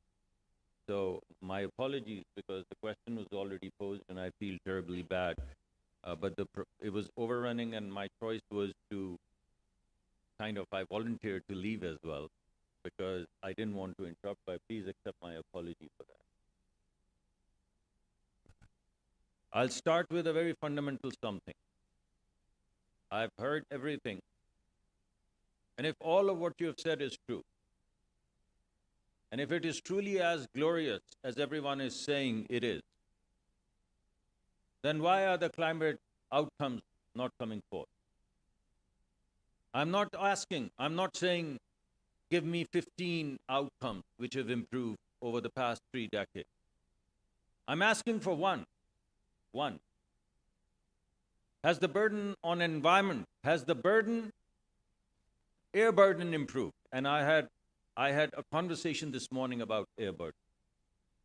Has the water burden decreased? And I gave you examples about the water burden and the devastation caused by it. Has the solid waste burden improved? Has the quality of life improved? Has the displacement improved? What has improved? And if nothing has improved and no one in this hall can give me one variable, one variable, not 5, then what is this financing about? What is this conversation about? So damages, I think each one of you have recognized the damages that we are going through. 9.8% of our economic damages, 9.8% of our GDP gets wiped out in one flood. 9.8%, our GDP grows at 3 to 4%. One flood and 9.5, 9.8% of our GDP is gone. You look at the humanized costs, I gave them to you during the morning session. 7,000 people dead, 20,000 people injured, 40 million people displaced.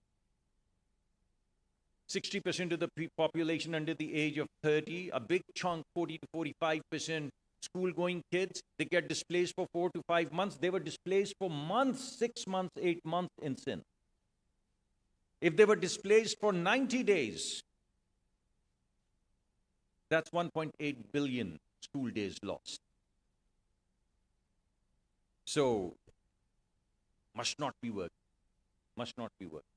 There's a gap between what we are talking about and the reality somewhere down there. There's a gap. And that gap needs to be recognized. And conversations do not save people. Conversations do not improve the air quality.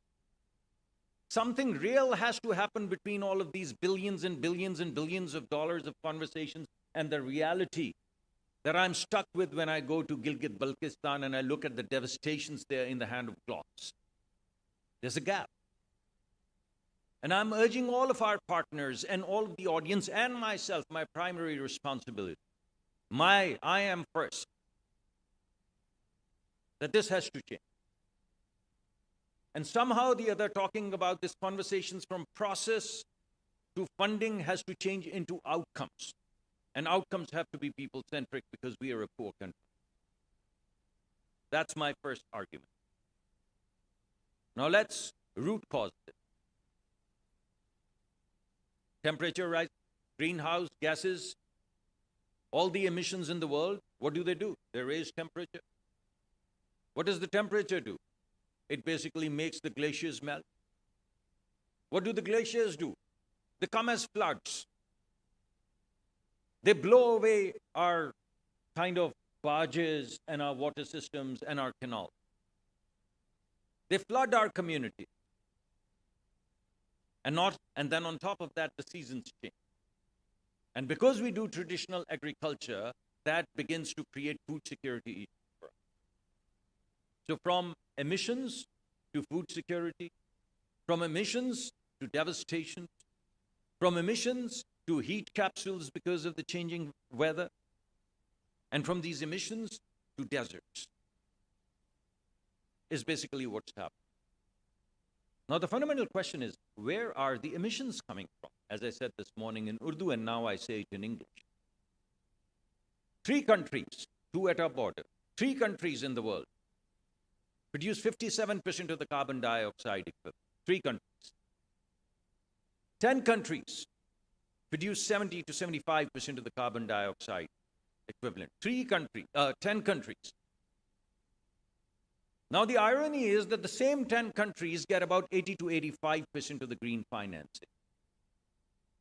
80 to 85% of the green financing is taken by the same 10 countries which are polluting 70 to 75% of emissions. So first you pollute, then you take the money. Don't you see a problem with that? And then the rest of the world is asked to come up with solutions. Let me tell you what those solutions are. I'm summarizing what I've heard. The most brilliant solution is repurposed loans. I can go loan item, I can go loan category by loan category by loan category and tell you how much of that is loan. How much of the money that comes into Pakistan is loan? You know what repurposed loan is? Repurposed loan is the loan that was already allocated to Pakistan and now is being repurposed away from health and education and sanitation to devastation. We have 165 in Human Development Index out of 190 some odd countries. How much bad should it get before we stop diverting money away from health and education and sanitation? I leave this question here for all to debate. So we are 145 on SDGs. We're 160 some odd on human development. And the solution of the world for us is repurposed loan. Take them away from these health, education, human development related matters and put them into the infrastructure or put them into the reconstruction that has come about because of the devastation that was not caused by us. Not right. Not right. Not fair. The second idea, the fantastic idea, is debt and bonds. Most of the discussion here has been about debt and bonds. Let me give you some reality. We raised about, all in all, 15, 16, 17 trillion rupees. Those are the government revenues that come directly from taxation and other instrumentation. 8.2, 8.3 trillion rupees out of 15 or 16 go into debt service. So the total revenues are 16, and 8.2, 8.4, 8.5 go into debt servicing. The rest go, another 8 trillion go to provinces. So we start with zero or minus. And the solution that the world is proposing to us is more debt. What kind of math is this? What kind of math is this? More debt that we have to pay back, and like how? So this entire kind of discussion about green bonds and yellow bonds or orange bonds with yellow polka dots works. We need that money.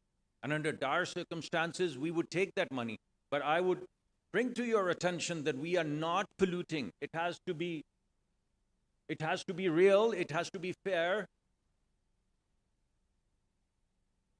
and it has to commensurate with the burden that certain areas of the world or regions or countries of the world are putting on the environment. It has to be commensurate. The third and the most important thing that comes forth is blended finance. I'm a great sponsor of blended finance, but blended finance requires a very robust private sector. Because by blended finance, you're saying that we'll get some money and the rest comes from the private sector. You've seen our private sector footprint. We don't have Gates Foundation.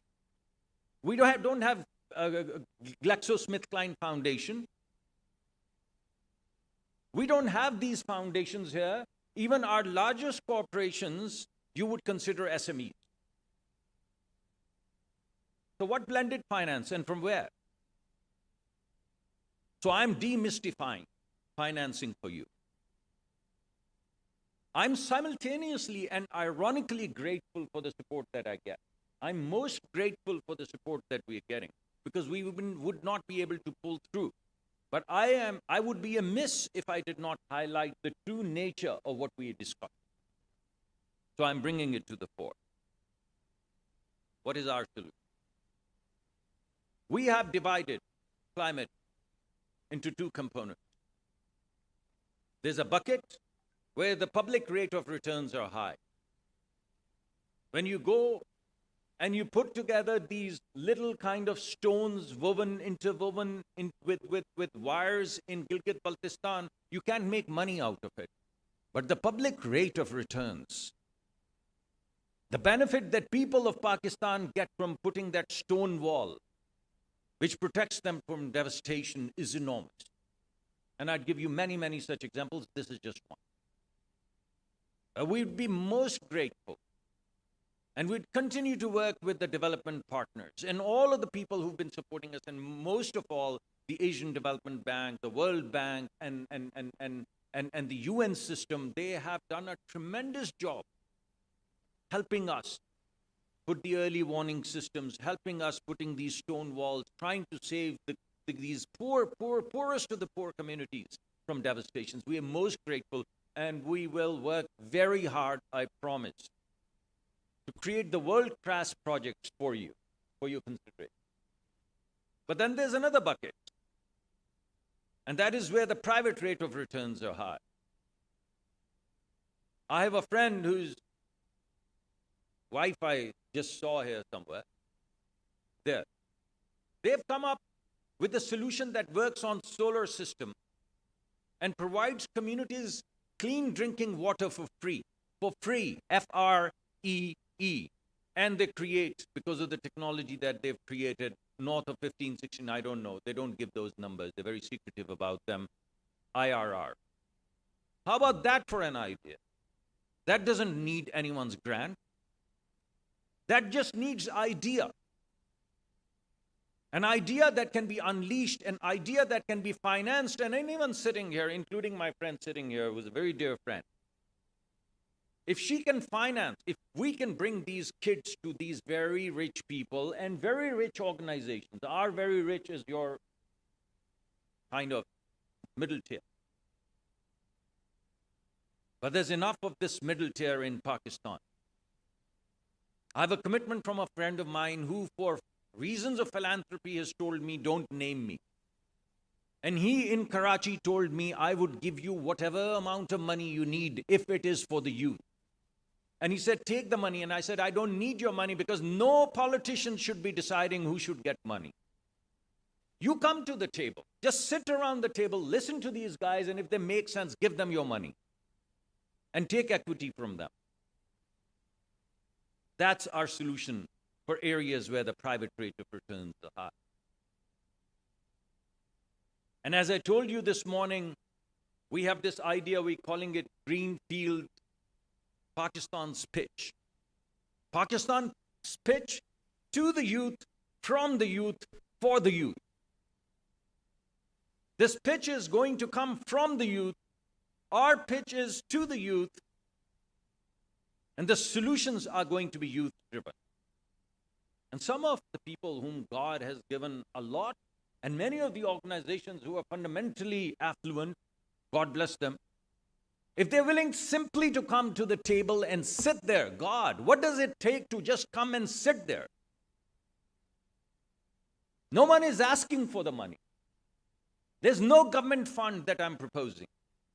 No bureaucrat would touch it with a barge pole.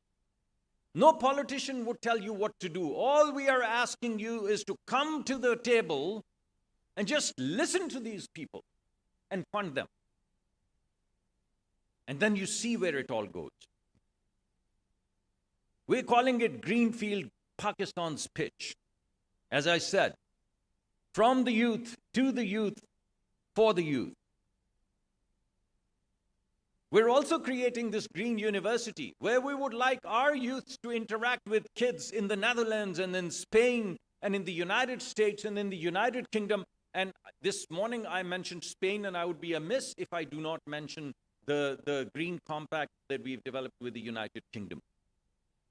And a big component of that is to link Pakistani universities with the UK universities and Spain universities and have these kids come together and just fund them for commercial research and new ideas and novel ideas. So you have a chain of ideation.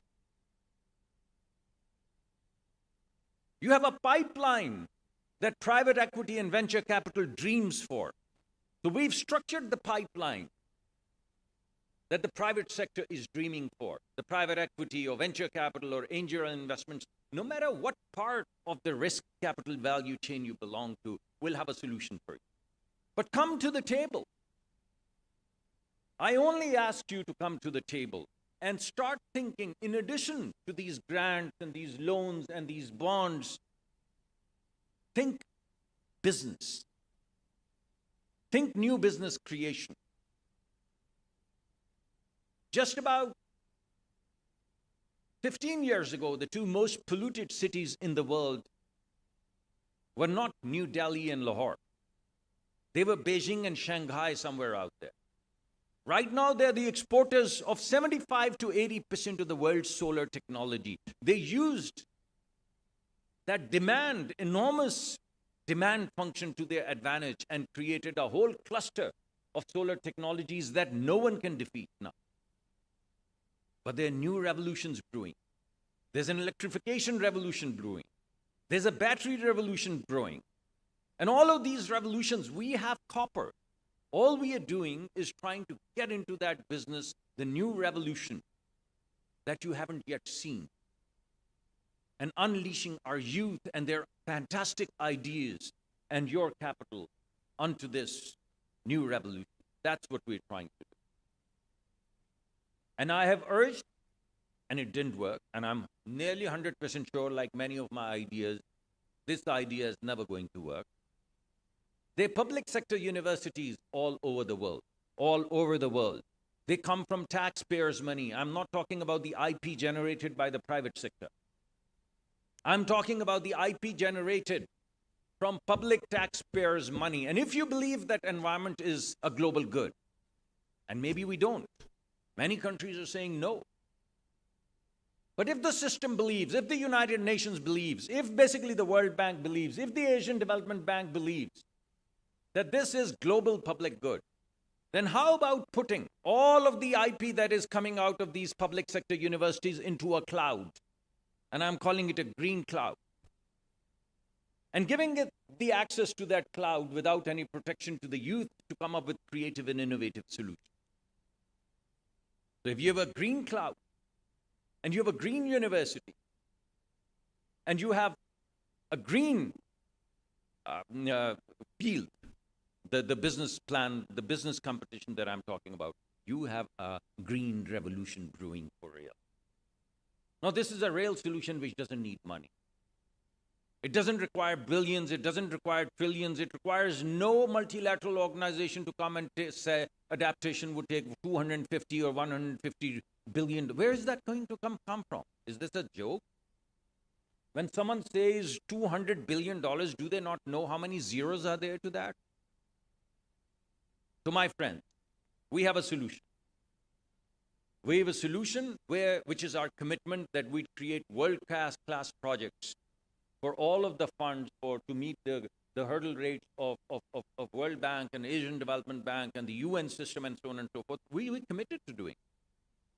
My challenge and invitation to you on behalf of the youth of Pakistan is come to the table and put your money where your mouth is, if in fact climate is a global good. Thank you very much.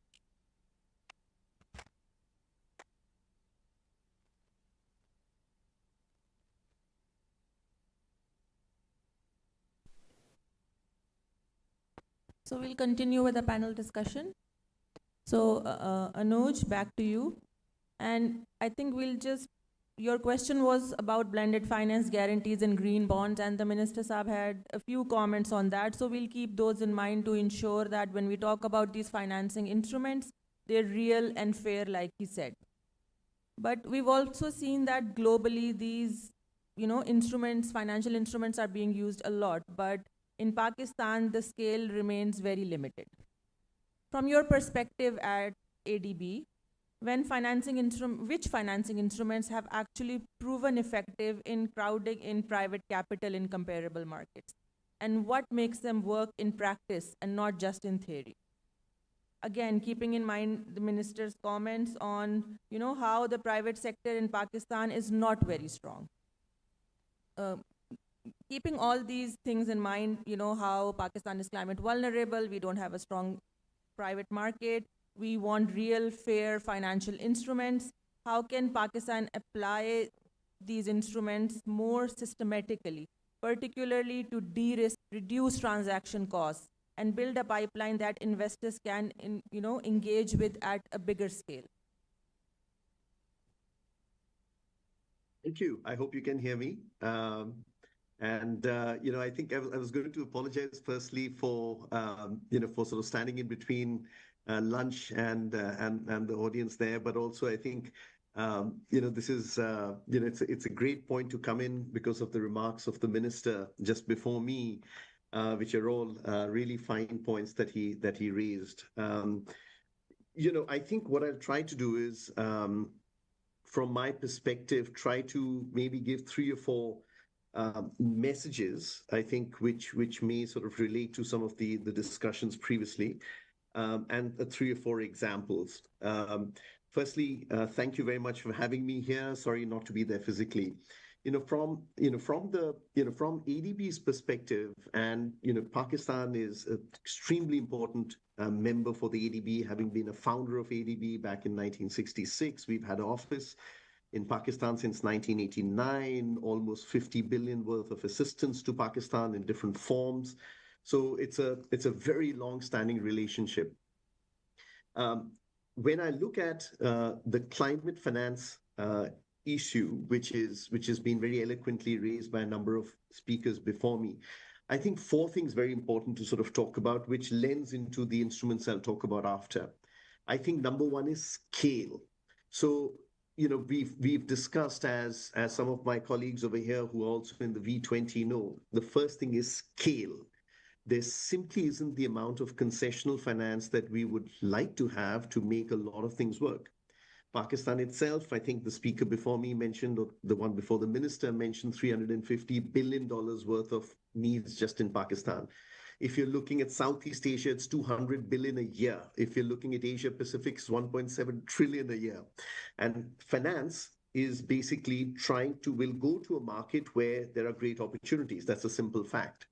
So when you look at the scale issue, number one, that has a direct impact in terms of what instruments we can use. We just need a lot of money and quickly. That's number one.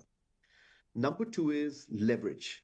And this was the Minister for Finance raised this very nicely, that we must use what we have already better. How do we leverage budgets, development finance, concessional money, grants better? And the term that I used to use when I used to work with Dr. Marjun, when we were developing the green facility for China back in 2015, was 126. Can a dollar of development finance from the government, from from agencies like us, catalyze 5-6 times more finance from other sources? Number two, leverage. Number three is time, which is the reason why we're talking capital markets are not individual pilot projects, because we don't have the time given the vulnerabilities that many of our members and countries have. And number four is bankability and how to attain it. So those are the four key messages and targets that we need to achieve. How do we achieve this? What are the instruments to use? That's the question.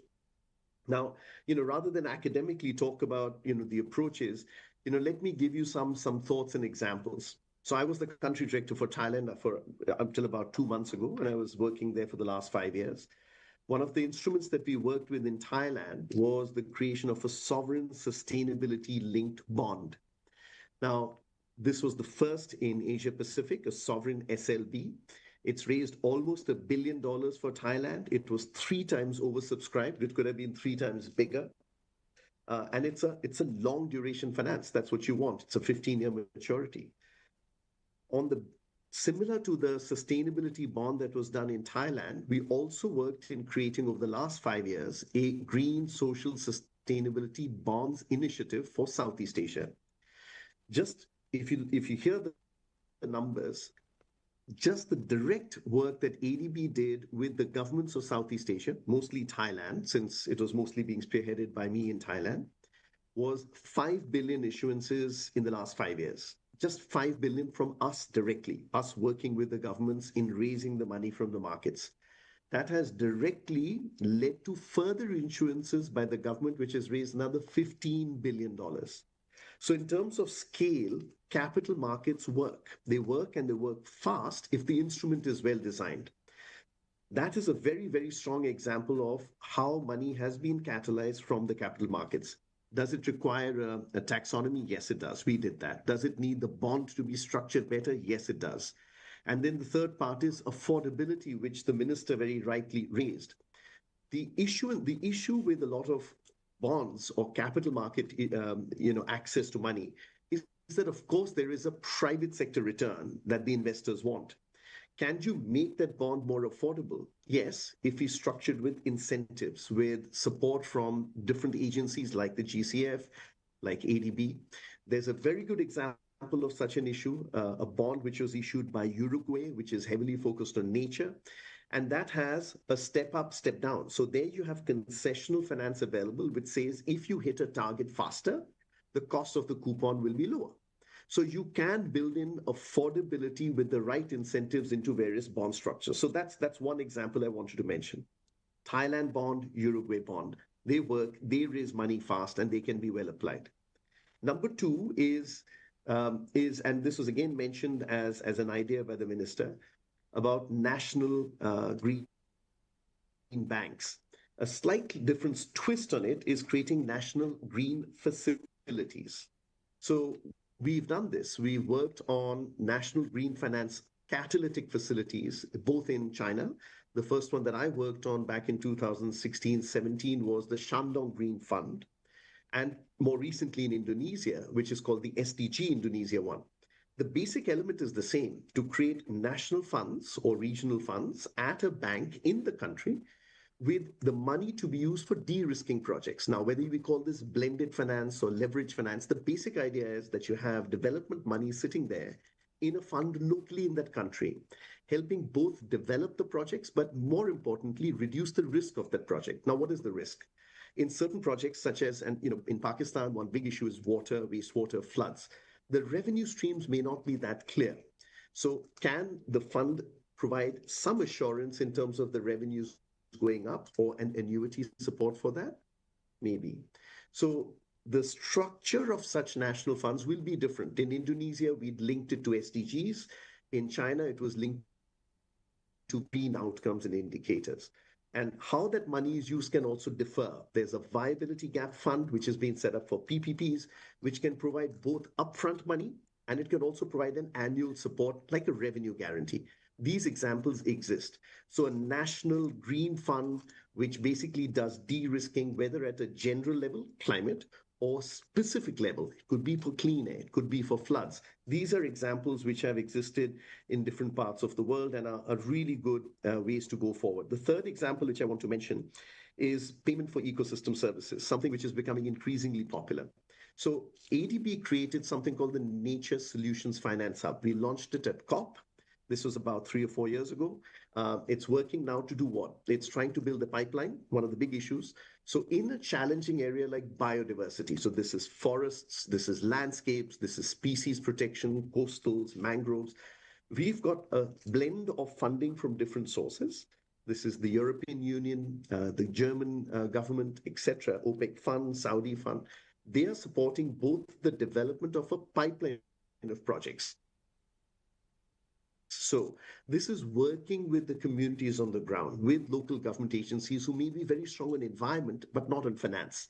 Working with them to say, okay, how does a structure work for coastal protection using mangroves?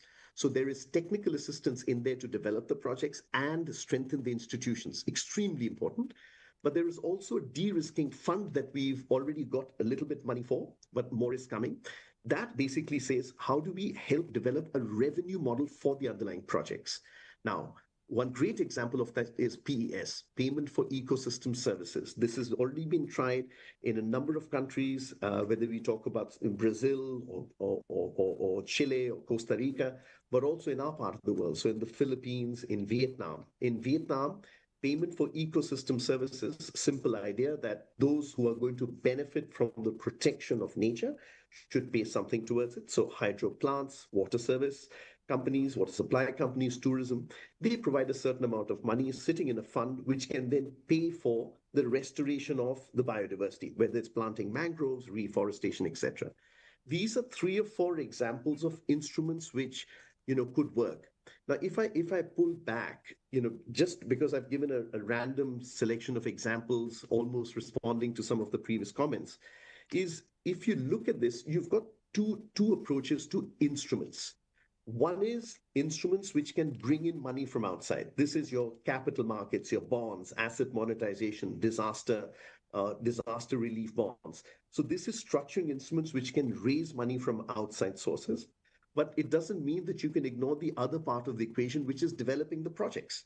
If there is no pipeline of bankable projects, which are affordable for people to be able to pay services for, affordable bankable projects, and which is at a scale which can use the money, there's no point in raising money from the capital markets. You need both to work. And the last part of that is institutions which can implement projects well. I've been working on floods projects where we've had to slice it into phases because the ability of the institution to absorb $2-3 billion to a floods infrastructure is not there yet. So we have to work gradually in building that capacity. So it's two parts. It's going out and accessing using instruments, and it's developing pipeline projects for which project preparation facilities, national grant facilities are critical. And we remain, available to keep working on this. As I close, I just want to sort of shine a light on disaster relief bonds, because both in the country that I was working in, Thailand, as well as the Philippines and Pakistan, we've been seeing a lot of emphasis on what's happened because of floods and devastation. It's been raised a number of times. Literally a few days ago, ADB's done one of the first issuances of disaster bonds, what we call disaster relief bonds. This is very interesting because it's raising money from global markets, from insurance, which provides a very quick relief in the event of certain triggers of disasters. A very interesting instrument, disaster relief bonds, which are worth looking at because it's combining insurance, capital markets, creating funds at the national level, and something which can be developed. My very last word, which is nothing works if you don't have institutions of delivery who can absorb the money and implement the projects, not just technical, but the financial use of money in a sustainable manner. And for that, where we really, really need to focus heavily and things are being done in different parts, is subnational. We are working with state-owned enterprises to improve their capacity to raise and use money better, but also city governments who really will be doing a lot of work on water, floods, heat, air pollution. The city-level governments have to be better structured and be better empowered to really use the money that we can raise for them, with them, at the national level. So that's just a very quick overview of things. I'm sure it cannot match the passion of the minister who spoke before me, but I hope it helps provide at least some ideas for thought. Thank you very much. Thank you. Thank you, Anuj. Your points give us a very clear sense of the tools and instruments that are already available and that Pakistan can use to implement and scale its climate action. So before we close, let me bring this all together. We discussed global systems, we discussed financial constraints and implementation gaps and the private sector barrier. So I would like to just ask all the speakers, we'll go online first and then the one sitting here, that in one line, looking ahead to the next 2 to 3 years, what is the one concrete action that Pakistan must take to unlock climate investment at scale? We'll start with Alain. No, thank you very much for the discussion. Honestly, we see it's a question of scale and speed, clearly. There have been like many ideas, a lot of money available, a lot about capacity building and about policy.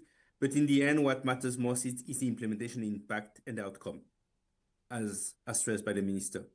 So this will be basically my conclusion, focusing on the outcome, the impact on the ground. Thank you. Thank you. Over to you, Anuj. Just in one line, please. Develop the local institutions for managing projects better financially and creating instruments, both capital markets, bonds, as well as national de-risking funds. I think critical. Dr. Murtaza. Thank you. Let me just first pay tribute to the audience for staying despite this being lunchtime and the minister having sort of thrown a grenade at our panel and almost destroyed everything that we were saying, but I think great tribute to the audience for staying. I would just say that Pakistan needs to try to lower the country risk premium.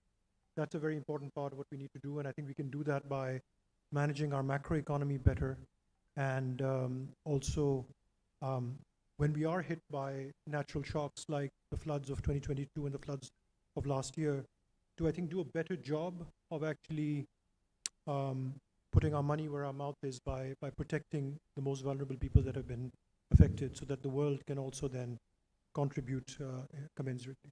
Thank you. Thank you. Shazab and then Mr. Thank you. My suggestion would be that as we have a very clear list of projects under CPP, that we prepare a project preparation facility, make investable, bankable projects, and have some sort of de-risking platform or de-risking institution where platform is probably a better structure. So, and just do the projects. Thank you. Anam, thank you very much. मेरे ख्याल से बड़ा unfair question है. एक तो मैं हर चीज़ पे शिकायत कर रहा हूँ, मैंने पहले भी शिकायत की, मैं अभी भी शिकायत पे शुरू हो गया हूँ.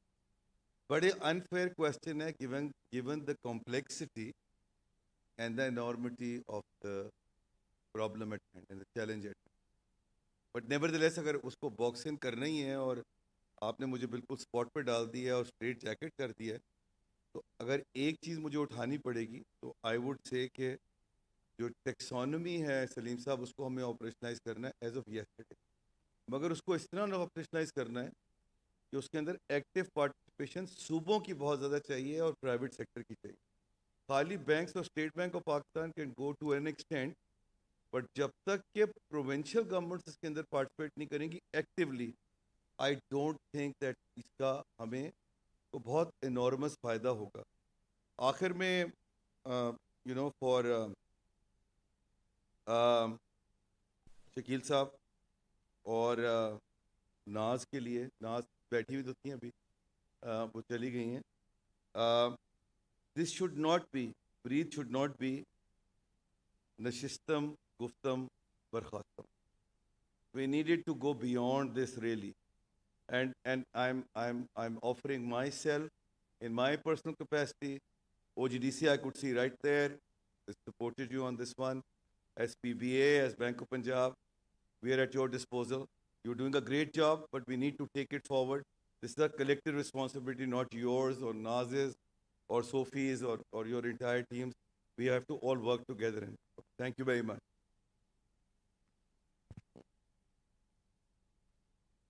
Thank you to all our panelists. बहुत बहुत शुक्रिया. We had a very rich and insightful discussion. Over to you, Mikhail. Thank you. I know I learned a lot from these esteemed financiers from across the region. And of course, the counter narrative from Minister Saab was also food for thought. Speaking of which, lunch is served across the foyer. We do have an overflow of guests today, so please be very patient with our team. And we'll be back at 2 p.m. sharp with a very interesting conversation around the Indus Basin and our glaciers. Thank you. See you back at 2 p.m. sharp.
Hello, hello,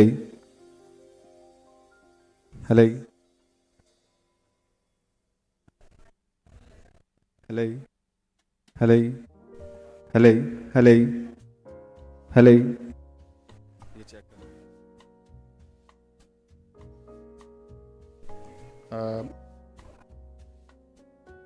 आप जरा बोलो ना.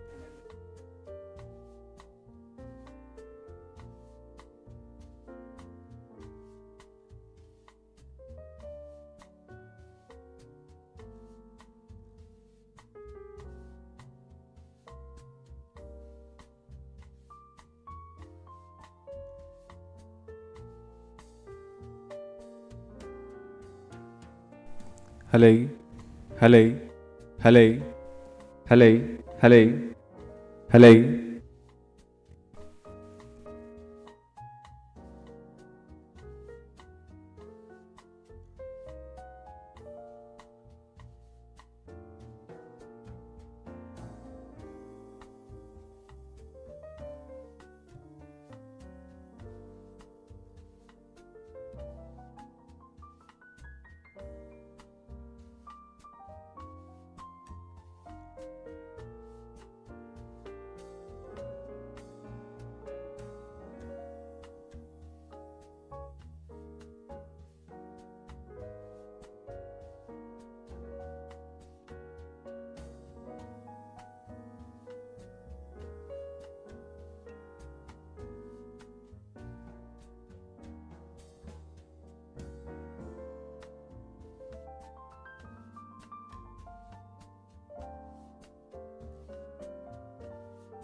Hi, Sana.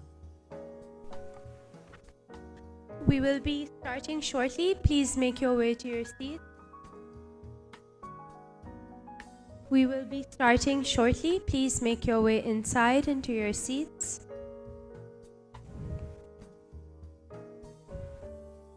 We will be starting shortly. Please make your way to your seats.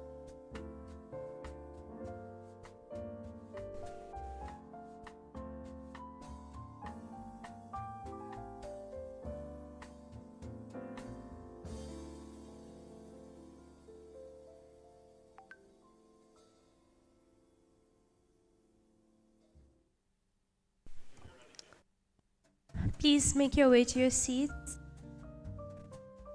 We will be starting within the next few minutes.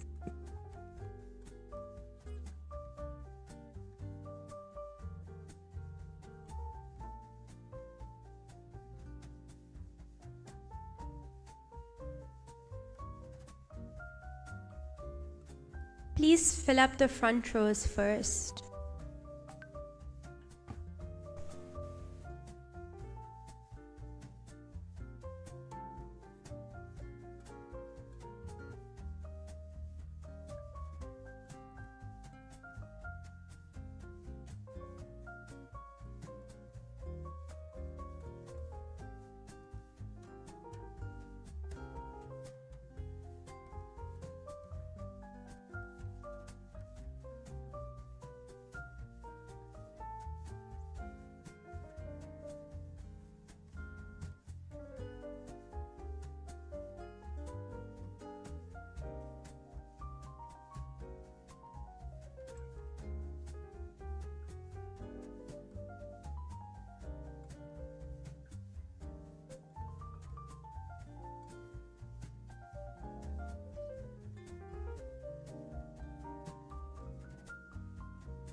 I would like to request for everybody to please take their seats. We're going to be starting in the next few minutes.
Is this working?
Can we remove this?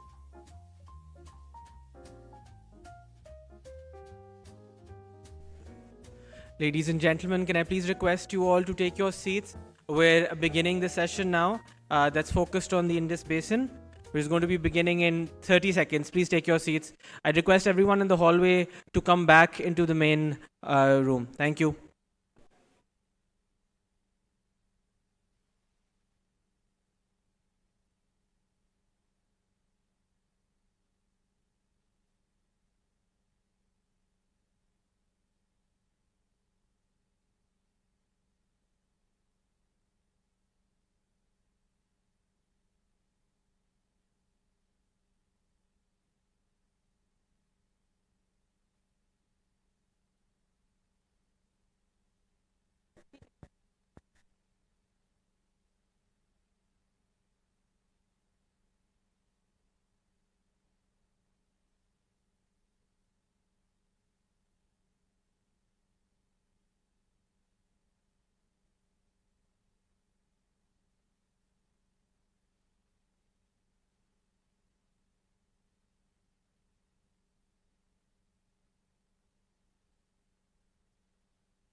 Ladies and gentlemen, we're going to start session 4, From Glacier Melt to Delta Discharge, the Indus Basin.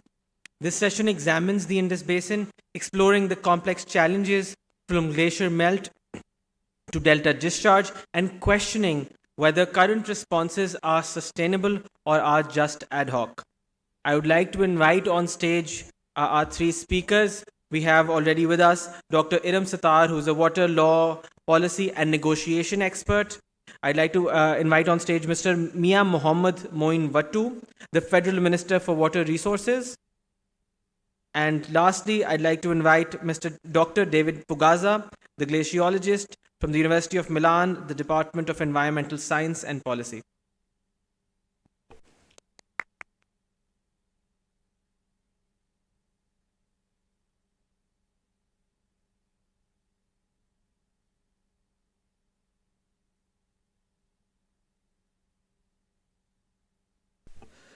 I'd like to first invite the chairperson of this session, the Federal Minister for Water Resources, Mia Mohammed Moin Wattu, to deliver his address. Sir.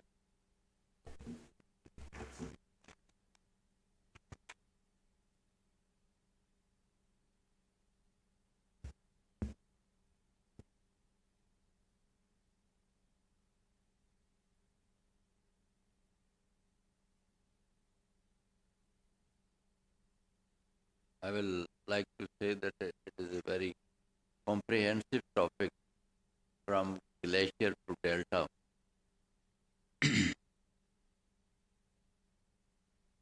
Bismillahirrahmanirrahim. Distinguished guests, Excellencies, ladies and gentlemen, thank you for bringing us together for a discussion that goes to the heart of Pakistan's future. The Indus Basin is not just a river system for us, it is our lifeline. It feeds our people, drives our agriculture, powers our energy, and sustains our cities. Quite simply, if the Indus is secure, Pakistan is secure. But today, that lifeline is under pressure. Up north, our glaciers, the source of this entire system, are changing. Their behavior is no longer predictable. This directly affects how much water we receive and when we receive it. Across the country, we are seeing sharper extremes, floods on the one side, droughts on the other. The 2022 floods showed the scale of destruction climate change can bring. And yet, other years, we struggle with water shortage. Downstream, the Indus Delta is shrinking, sea intrusion is advancing, communities that once thrived are now at risk. This is reality we are dealing with. It is serious, but it is not beyond our ability to respond. Provided we act with clarity and discipline, our approach is straightforward. First, we are strengthening our water system, the means building and managing infrastructure that can store water when it is available and release it when it is needed. At the same time, we are improving monitoring using both ground system and modern technologies to ensure better decision making. Second, we are focusing on efficient use. Agriculture consumes the largest share of water. We cannot afford wastage. Better irrigation practices, smarter cropping choices, and rational water management are no longer optional. They are necessary. Third, we are improving coordination within country. Water is a shared resource. It requires trust and cooperation amongst the provinces. We are strengthening institutional mechanism so that decisions are based on data, not perceptions. Fourth, we recognize that the Indus is a transponder system. Stability depends on respecting established frameworks, maintaining cooperation, and avoiding unilateral actions.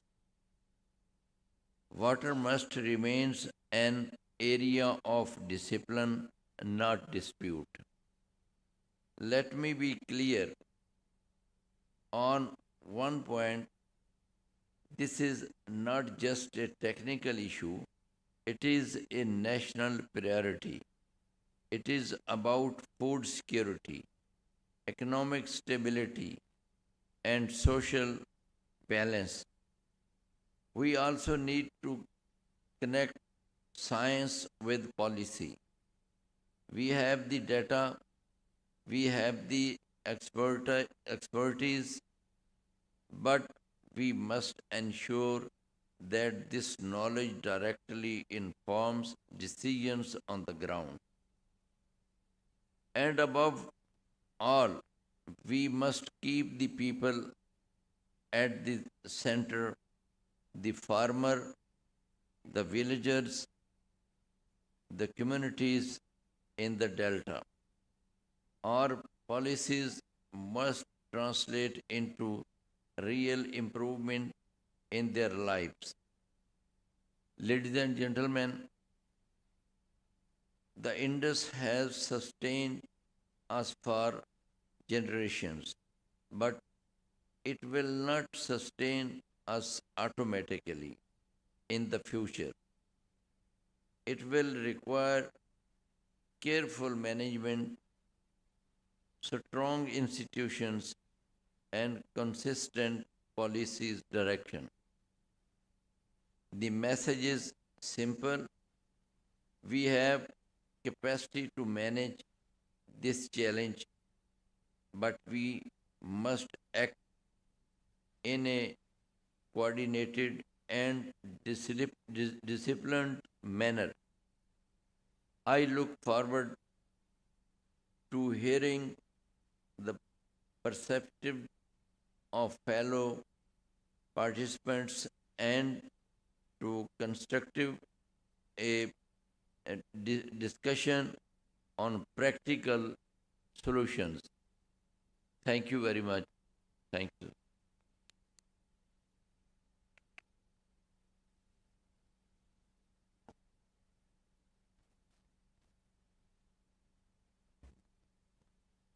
Thank you, Minister Saab, for such a passionate speech about the urgency of the matter. I'd like to now draw everyone's attention towards a beautifully made video that has been produced jointly by the United Nations and the Khan Foundation. And we have in the room with us the person who's actually made it, Mr. Neal Moinuddin. If we could have a show of hand, or if you could stand up for 1 second, if we could give him a round of applause for his lovely work. If I could request the audio video team to just please the video now. It's called Melting Away.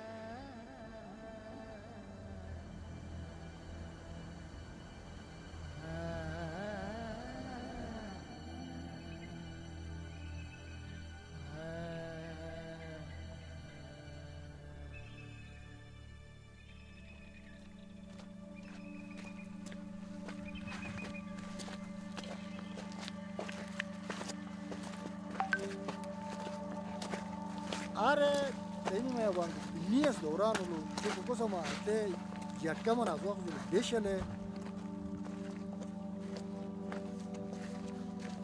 mana sul ke kerosene yoku mani mi ke arni mi ke phat neti thum se change neti berman silvi berman alaqa min abad bi sakhat حضرتی ہم چیزیں بھی وے جب ہم glaciers پہ یا ایسی جگہوں پہ بیٹھتے ہیں تو وہ سب کچھ ہماری اتر جاتی ہے تھکان. ہم رہتے ہیں گلگت بلتستان میں ہیں تو ہمارا واسطہ ندی نالوں سے دریاؤں سے جھیلوں سے چشموں سے ہمارا واسطہ بہت بچپن کا ہی رہا.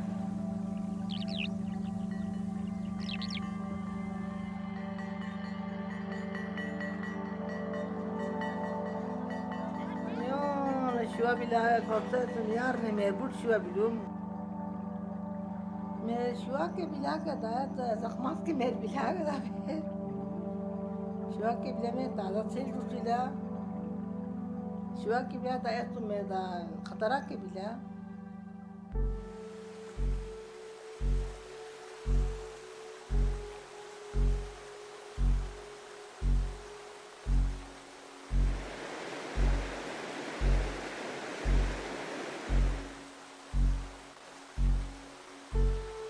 کھڑکی کا شیشہ اسی طرح ٹک ٹک ٹک ٹک ٹک ٹک دروازے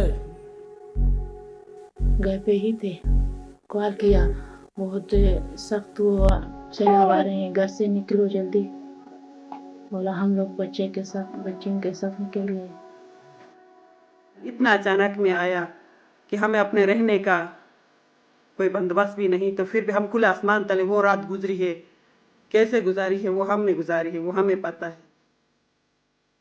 کیا گرانا ختم ہو چکا ہے بالکل سرے سے.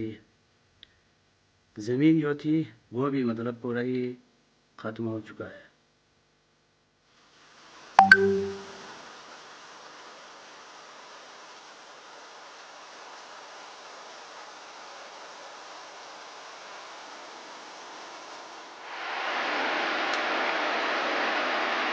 The 2022 flood was devastating. It damage that caused this huge destruction in this village.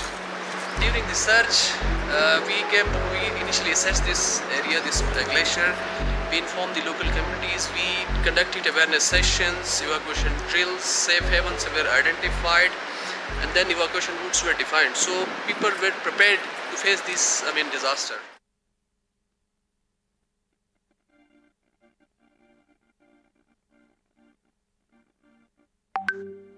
انسانوں کی مدد ایک دوسرے کے ہم خیال رکھتے ہیں مدد کرتے ہیں یہ ہر علاقے میں چاہے وہ گاؤں ہو شہر ہو یا ایسے ہمارے طرح کوئی متاثر علاقہ ہو کیونکہ انسانیت کے ناطے ہمیں ہر وقت ہر جگہ پہ ایک دوسرے کی مدد کرنی چاہیے.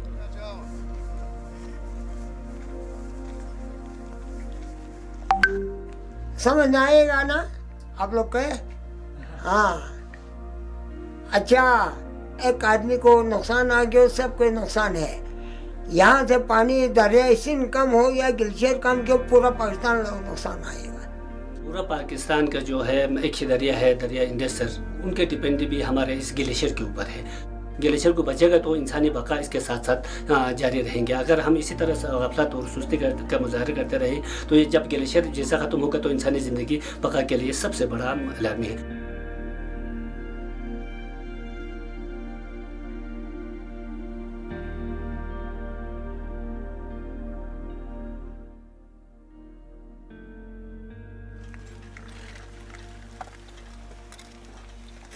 یہ ہمارے لیے بہت دکھ ہے نا. پاکستان بھی میرے پاکستان ہے میں بھی پاکستان والا ہے.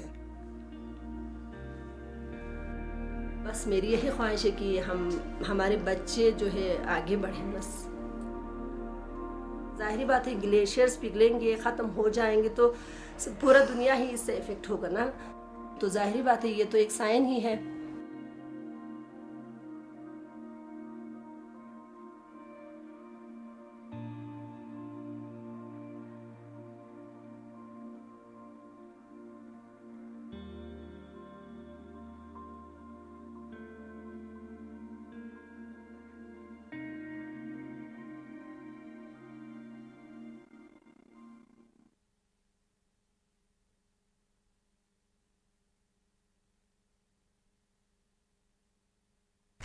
I think we're all appreciating what a talented eye Nehal has, obviously, but I think you need a big heart to listen to all of these stories so up close. And you can see the connection you've made. And of course, there's a physical endurance element to going up north as well that sometimes people don't appreciate. So, kudos to you and thank you for, doing this. And it was a pleasure to witness this right now.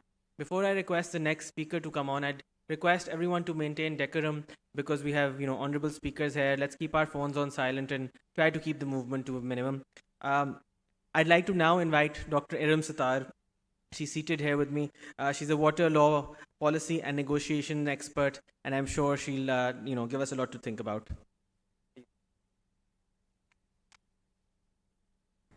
I think I'm now audible. Can I just please offer my thanks also for making such a painfully evocative film?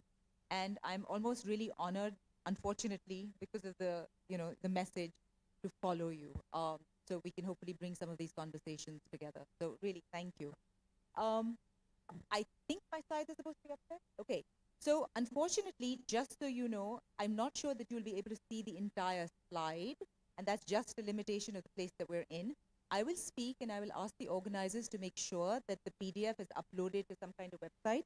So you should be able to find it and you should be able to sort of dive more. I'm very available, happy for all kinds of Q&As and engagement. So let's keep the dialogue going is the point. Okay. I am going to be super on time. So what you're seeing is, obviously the first slide of what I'm presenting. Let me make sure it's all together. Okay. I hope that you're seeing as much of that as possible.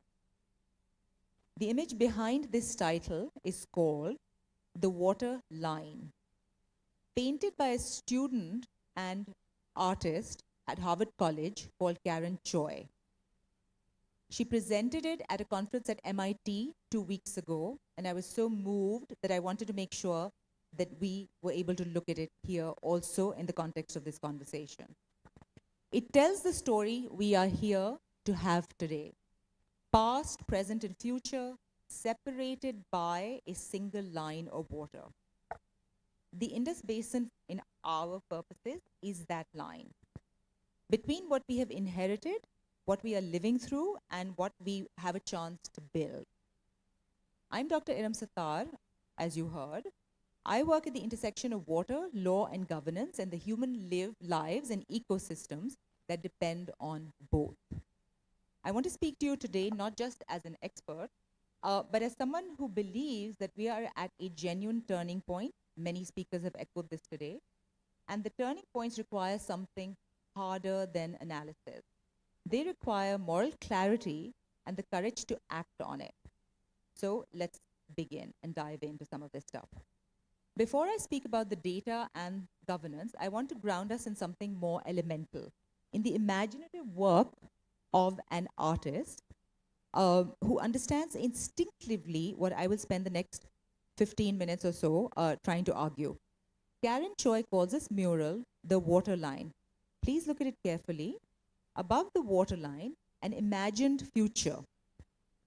Floating cities in harmony with nature, organic architecture, wind turbines, people walking freely.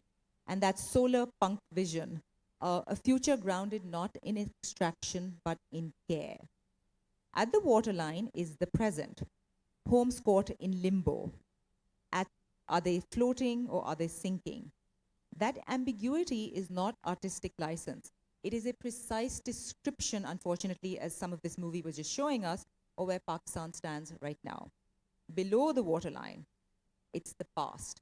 That's oil, infrastructure, highways entangling, the roots of the great tree that you can see there, the charging bull, the weight of the choices that have brought us here. The tree is the life force threading all three of these things together, these timelines. That tree for us today is, think of it as the Indus. The tree is Pakistan. And the question this mural poses, the question we must answer today is, which way do we want the tree to grow? Let us make the stakes concrete before we go any further. Can we have the next slide, please? It's about 250 million plus approximately people, that is not an abstraction. So we're diving in.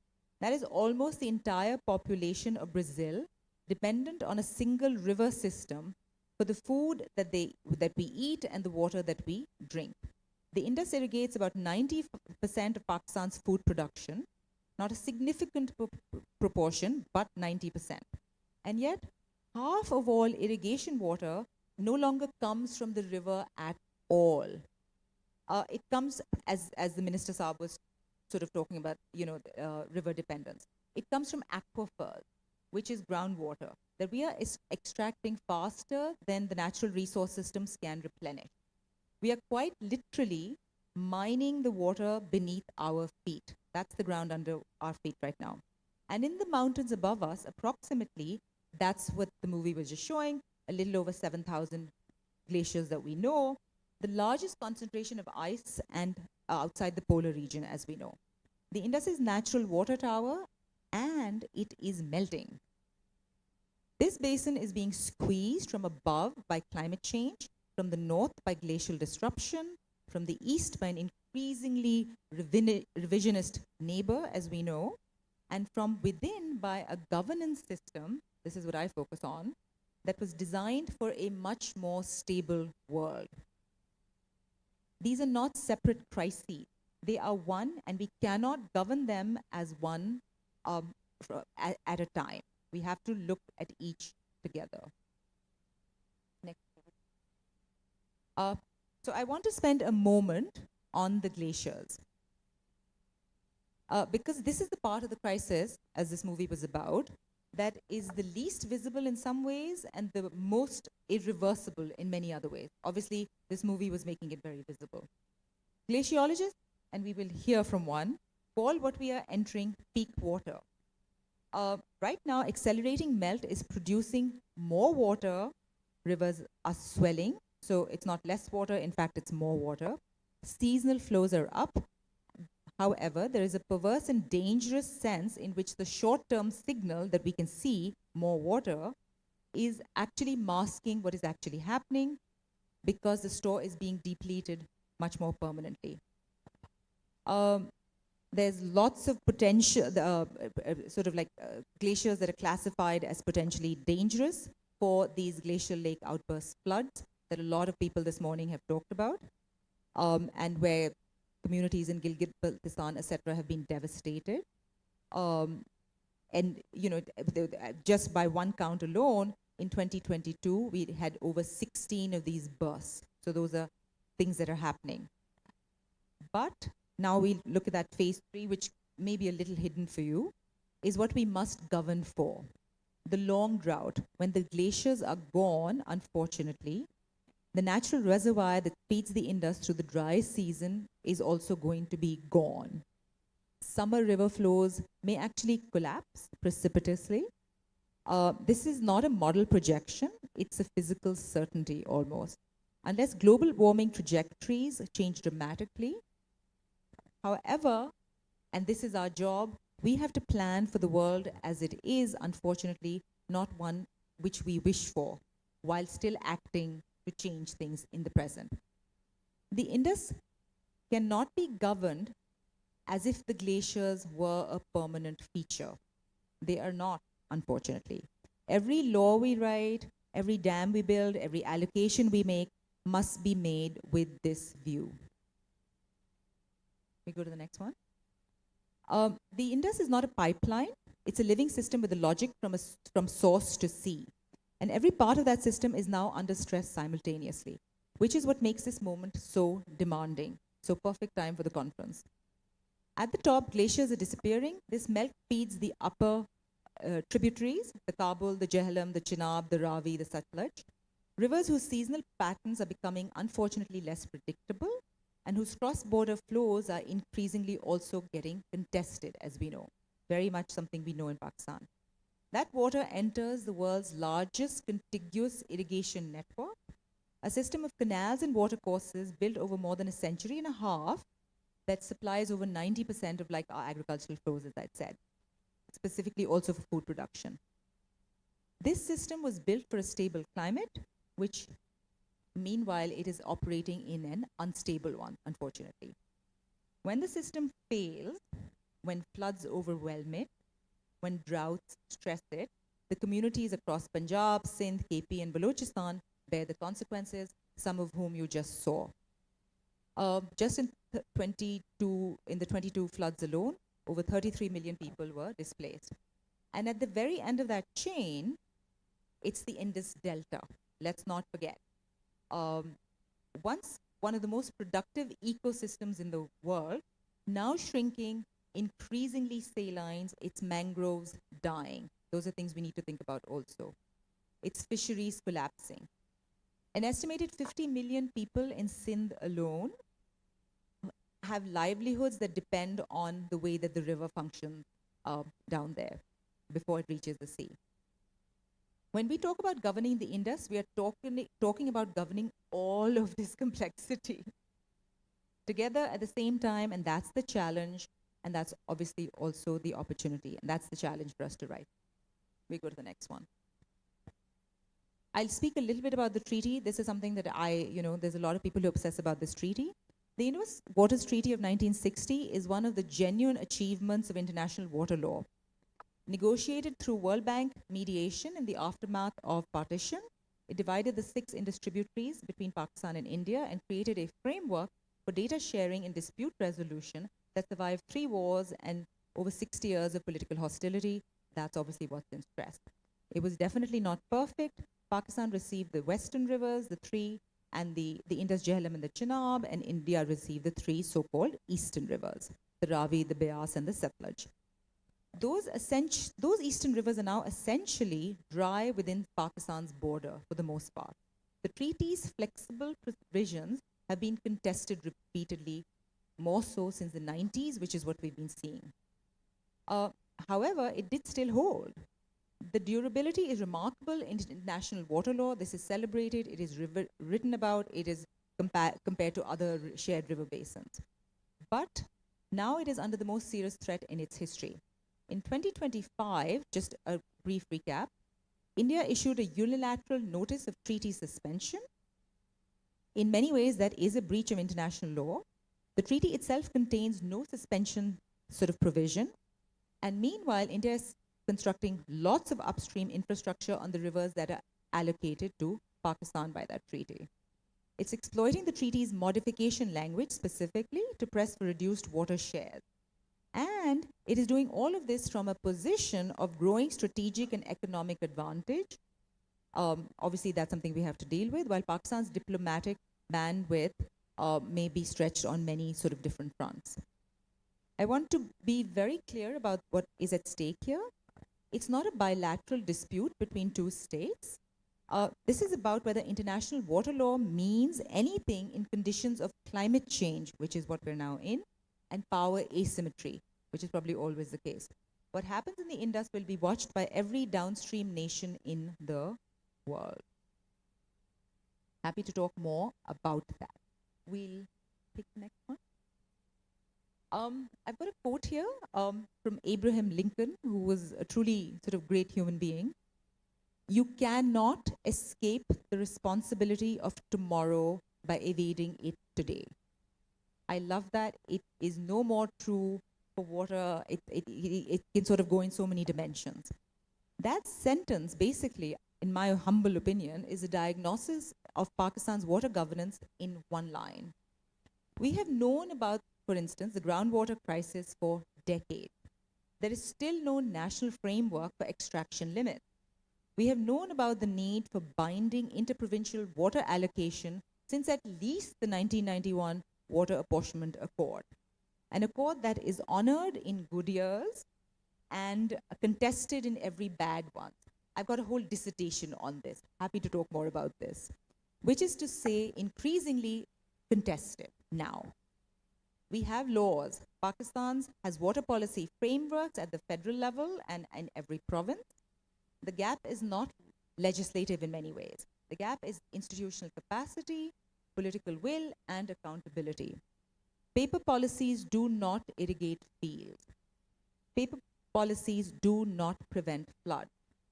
Paper policies do not stop aquifers from being mined. And perhaps most fundamental, the infrastructure itself was designed for a Holocene stable climate.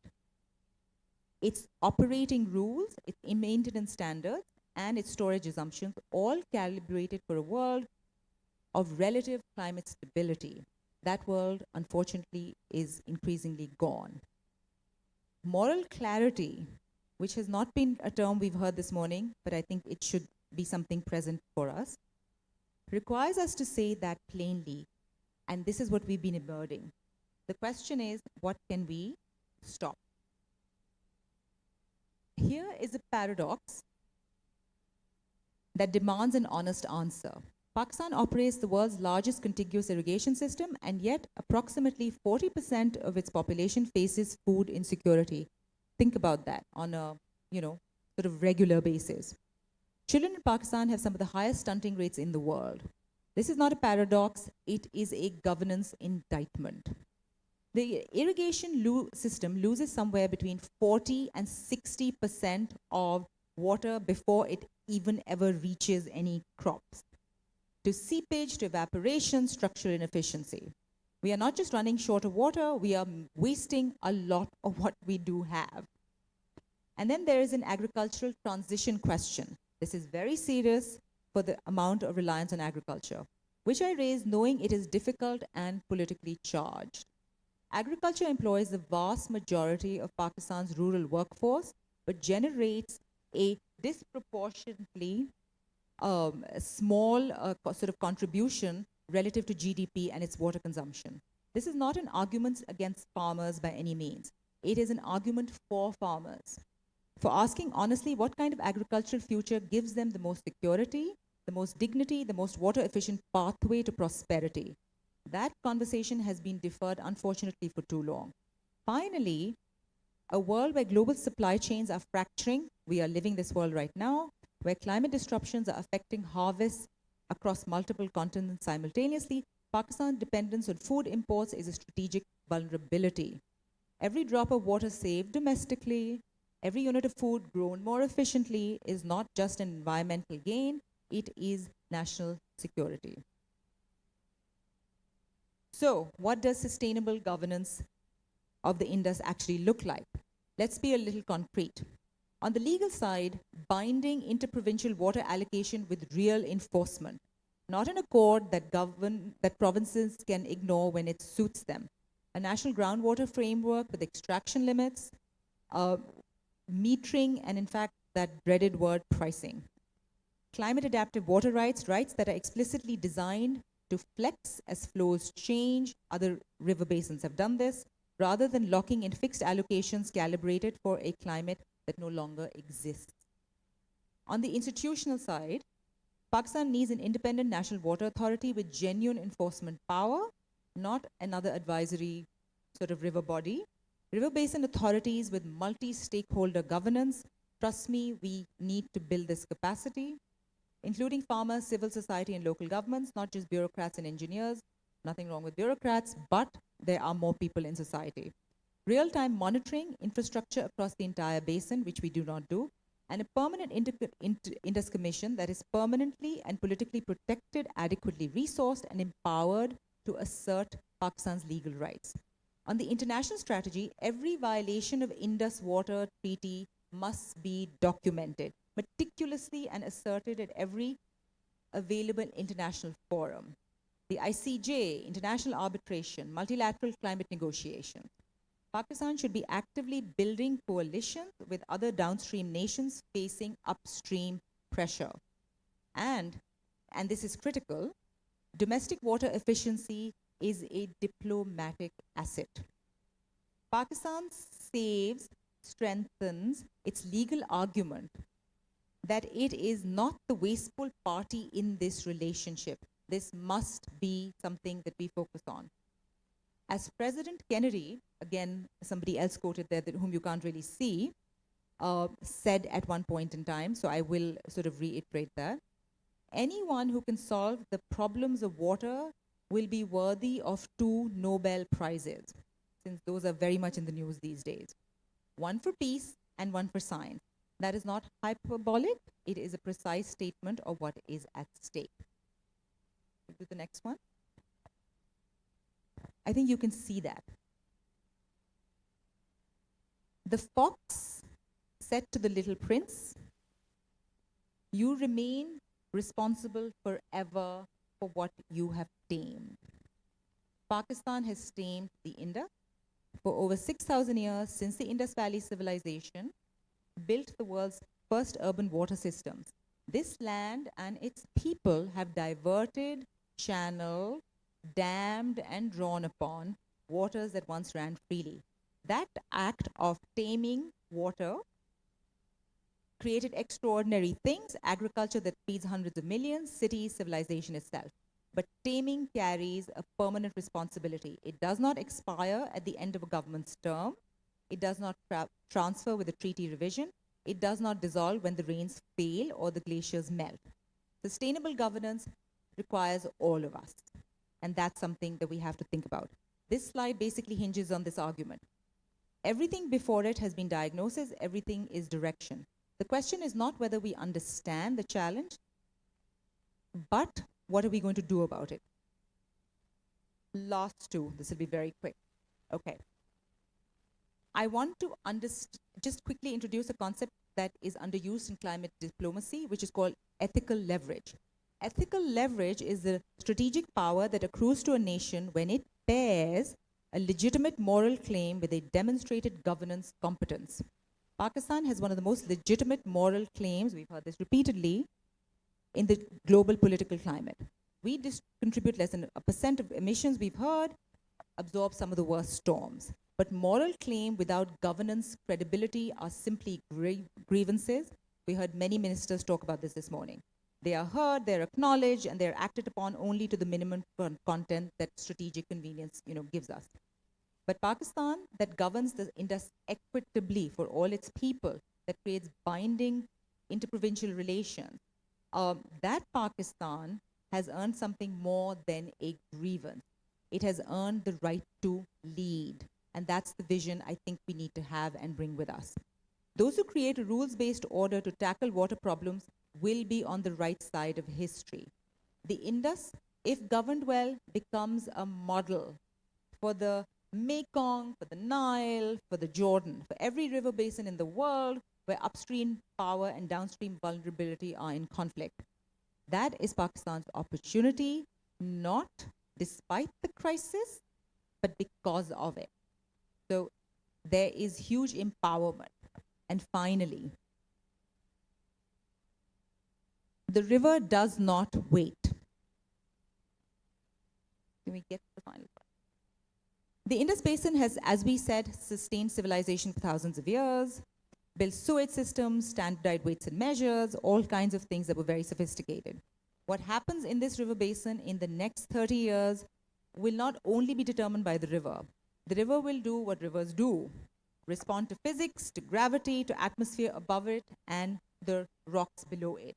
What happens will be determined by us, all of us, by the choices Pakistan makes now about how to govern what it has tamed. We cannot escape the responsibility of tomorrow by evading it today, and we remain responsible forever for what we have tamed. The question before this room, all of those others watching who will watch online and through lots of social media in times to come, is not whether we understand the challenge. We do.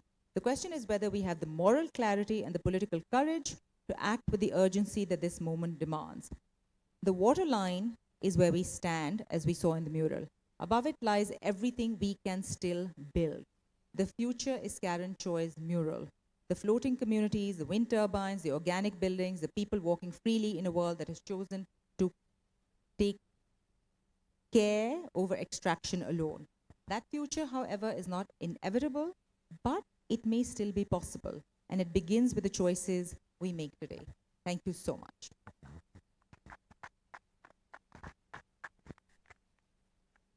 Thank you, Iram. Extremely insightful. As you said, what happens in the next 30 years will be determined by the choices Pakistanis make today. Now I'd like to invite our next guest. The keynote address will be by Dr. David Fugaza. He's a glaciologist.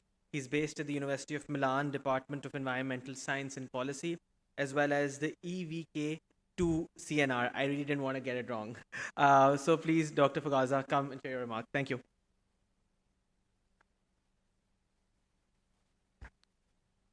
Good afternoon. It is a great pleasure for me to be here on behalf of EVK2CNR and the University of Milan, two Italian and international organizations which have been present in the mountain regions of Pakistan for the past 50 years and conducted research there. So I have a brief introductory video, if I can ask that please to be played.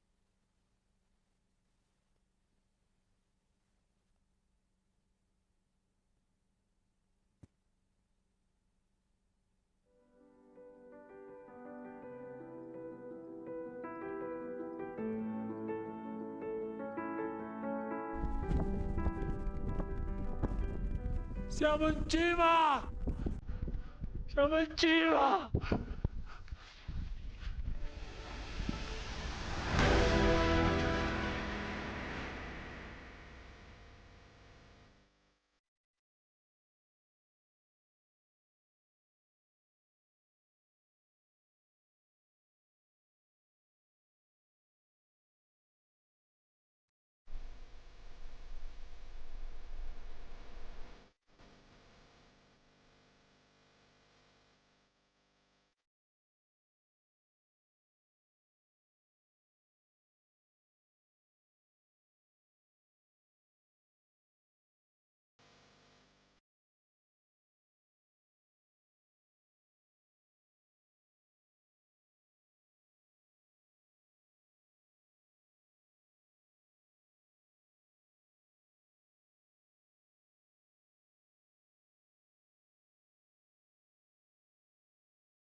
So you see really a long-standing presence in the mountain regions of Pakistan, a long history, and of course I won't be able to tell you the whole history today, so I will focus on the very recent years.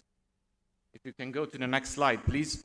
Starting from the creation of the Glacier Inventory of Pakistan, which was part of an international cooperation project called Glaciers and Students, together also with the University of Cagliari, Karakoram International University, and University of Baltistan. And I've put here some of the key numbers of this glacier inventory that we created.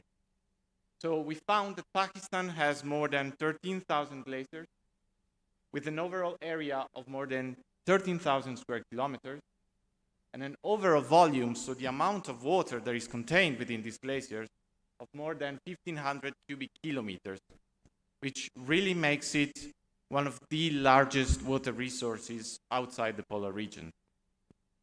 Next, please.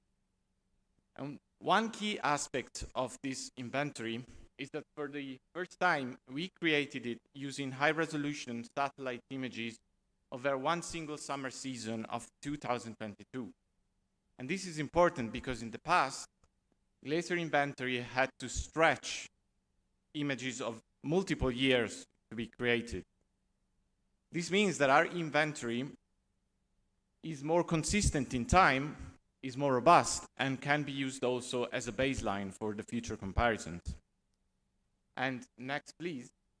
All the data from this inventory, as well as the data from the weather stations installed by EVK2CNR, which I will talk about in a while, are available online on the website. And also I invite you to scan the QR codes because the data are freely accessible to stakeholders and to the general public. So I invite you to look at the data and use these data. Next, please. A few more numbers on the inventory.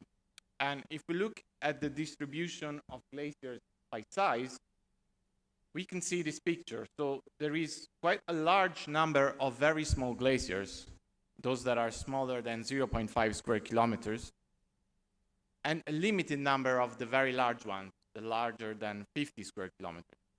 And why does this matter? It matters because the smaller glaciers are the ones that are more vulnerable to climate change. Next, please. Now, if we make a comparison between our inventory and previous ones, bearing in mind, as I mentioned, the limitations of the previous inventories, we can take two regions, for example, one in the Himalayas and one in the Karakoram, the Baltoro basin. And what we see is that in this small basin, the Pallas basin of the Himalayas, where very small glaciers are located, there is a loss in glacier area. We're talking about 16% over 20 years, so almost 1% area loss every year. In the Baltoro region, sorry, can you go back? In the Karakoram, instead, we have stability of the glacier area. So the loss is very limited. This is part of this phenomenon which is known as the Karakoram anomaly, so this stability of the glacier. However, we know that even though the glacier area might be stable, the glaciers might still be losing mass, which is what we are now also investigating. And next, please. There is one particular type of glaciers. We heard about it, we saw it in the video beforehand. These are the surging glaciers. Surging is this phenomenon where the glacier has a rapid advance, and when this happens, the glacier can block the course of other rivers and it can form lakes. And these lakes then have a very high chance of developing glacier lake outburst floods. This is why we are now currently monitoring glaciers like Shishpar and similar glaciers using high-resolution satellite images to look at how they behave and evolve on a daily basis. Next, please. And one final point I would like to make on the glacier inventory is that even though the work was supervised by researchers like myself, a lot of it was actually done by students from Italy and Pakistan as part of this Glaciers and Student project, students who received continuous training in GIS, remote sensing technologies, and glaciology. And both male and female students benefit from this continuous training program. Next, please. Besides the glacier inventory, EVK2CNR has also recently developed a lake inventory, starting from the supraglacial lakes. These are the lakes that would form on the glacier. And we found that there are more than 2,700 of these lakes on the glaciers of Pakistan. What we are currently doing is we are also integrating this inventory with an inventory of all the other lakes, the ones that also form in the proximity of glaciers, to then assess which of these lakes are at the highest risk of developing glacier lake outburst spots. Next, please. And another important activity that EVK2CNR has been conducting over recent years is the installation of automatic weather stations. We started in 2022 with the Hunza Valley with 4 weather stations. Next, please. Then we continued with the Baltoro region. Next slide, please. Where we installed the weather station that is at the highest altitude on a Pakistan glacier at Concordia, 4,600 meters. Slides are not going forward, but okay, I will keep speaking. Fine. And then finally, last year we also added 2 more weather stations and a hydrometric station at Chogolungma in the Basha Valley. Next slide. Okay, next again. And these weather stations are providing invaluable data on parameters like air temperature, solar radiation, rainfall, and these parameters help us develop glacier models, and over time, they will also allow us to assess the trends in the climate change in the region. Next, please. So these activities were just the starting point.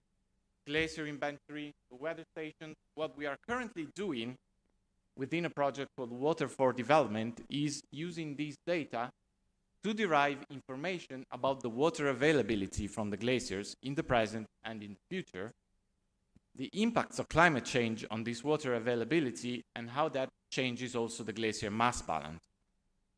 Next, please. one project that is complementary to this is the Spantic Lab project. This takes the name from Spantic. This is a 7,000 meters peak which towers above the Chogoluma Glacier in the Basha Valley and Arandu village. And this is really an open-air laboratory where we are currently investigating the glacier, but also air quality and air pollution and water quality. Next, please. Chogoluma is a particularly interesting glacier.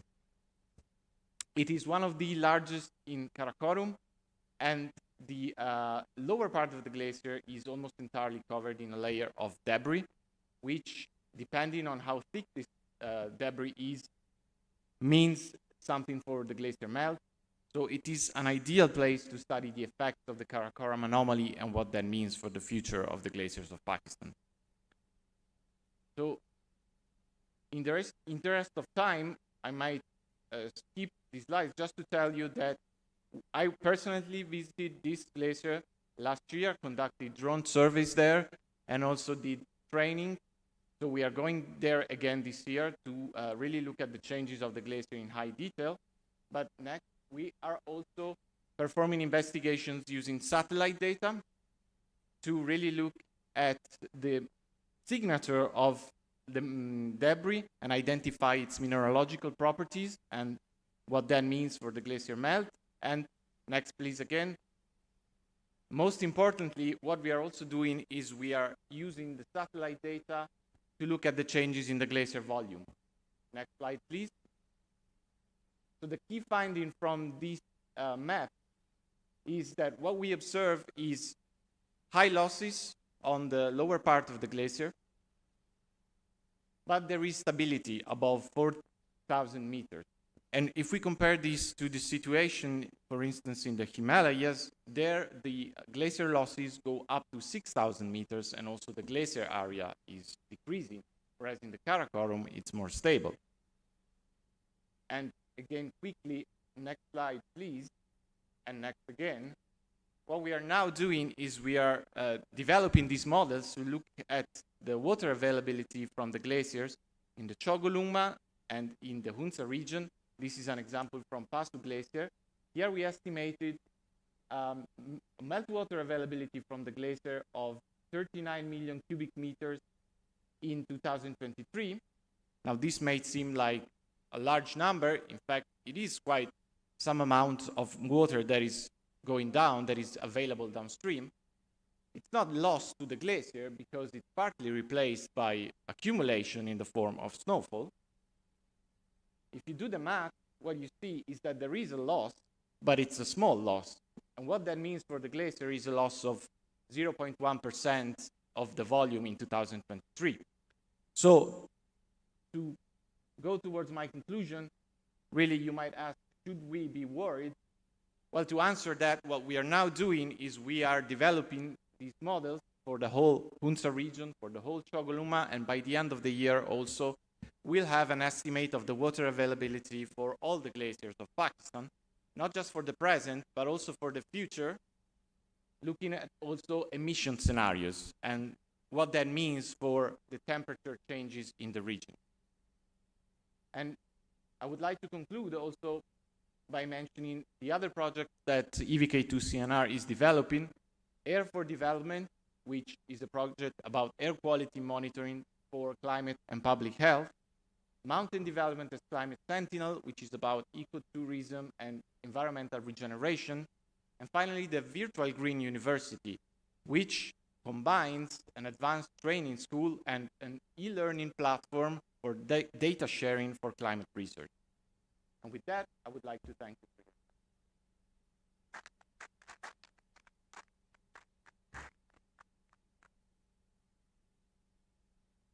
Thank you, Dr. Fugaza, for sharing such critical data with us, and thank you to your organization for continuing the work they're on.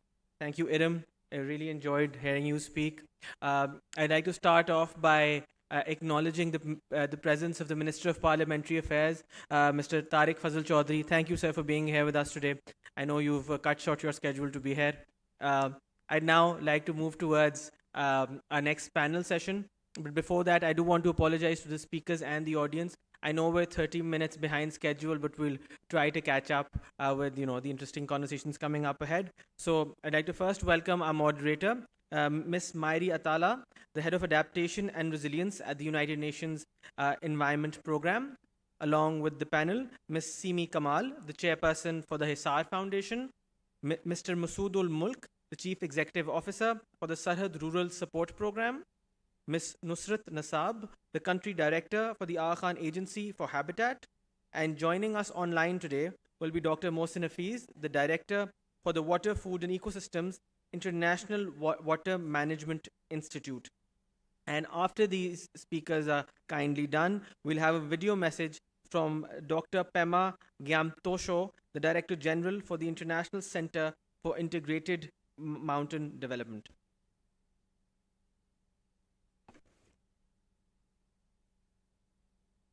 Test? Yes, thank you very much.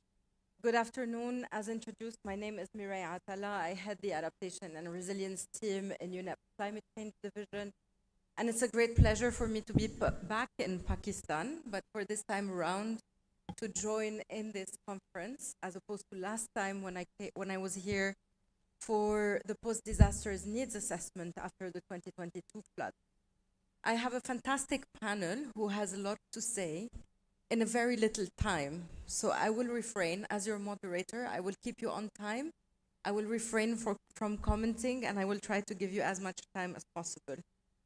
I would first like to start with Simi Kamal, chairperson of the Hisar Foundation and water and gender expert. I think the keynote speeches really laid it out for us. The Indus is connected ecologically, is an ecological connect. I would like to ask you if you can maybe tell us a little bit more about the governance connectivity, the institutional connectivity. Is it fit for purpose, and what is your perspective from your learned experience? Given what you've already heard, the other speakers, so I won't go into those details. But as Iram had said, when we think of the river Indus, it's really not about just policy or governance. It's about how it is lived and what people feel. So before coming to your question, I would like to lay the context, if you will allow me a minute or two. So the river Indus has mythic proportions in the minds of Pakistanis. And that really determines the way they relate to the river. So, it is also called the river Sindhu. We say it is our mother. And if you look at all the history of how this land is actually the land of the river Indus. And then institutionally, when we try to manage it by breaking it up into administrative units, then we are going backwards in an environment where climate change is happening to us literally daily, and it's happening a lot faster than we wish to do. So this institutional disconnect has to be understood. So, we have a federal government, and then, we have provinces and we have 2 territories, and then we say that water has to be managed according to the provincial water accords, and which is all about division of water, just the physical division of water rather than benefit sharing. And in that environment, when we say that this is a national resource, and then we have to have a national perspective, that doesn't mean it has to have a federal perspective. What it means is that all the provinces through which the river flows are connected. And so therefore, do we have the institutional arrangement to do that? You see, because water has become so contentious and so political, nobody wants to touch the water record. Just like nobody wants to touch the Indus agreement with India. And now India has gone ahead and they have done something called a suspension, which is not even there in the treaty. So given this environment, we have this plethora of institutions. Flood management is by somebody else. Water and sanitation is by somebody else. Health and hygiene is somebody else's responsibility. So there is this disconnect institutionally that we must fix. And I believe that the way we have to do it is to reimagine the river Indus. Reimagine and build pride in it. maximize and prime the infrastructure we have, build no more heavy infrastructure, go for nature-based solutions, and please remember that given the huge speed of the changes that are happening, we must look for local solutions. If you look at the older world that existed, and I agree that we can't go back to the old world, we'll have what is called a new normal with new institutions and with new kinds of ways that we interact with water. So if we look at that, there was holistic management of water locally. So we believe now, certainly I believe, that it is the time to think locally and act globally, not the other way around. You know, we don't need global thinking anymore. We have to go back to interdependence, and we talk about the water nexus, water, food, environment nexus. That nexus doesn't work at a larger level. It only works at local level. And so that is where we must put our next efforts, and that is where we have to build resilience of institutions. Pakistan has no functioning local government. I believe that until we have a functioning local government, we are not going to be able to address any of these problems. And now, last bit that I would like to say is, why are we talking about water in this climate conference?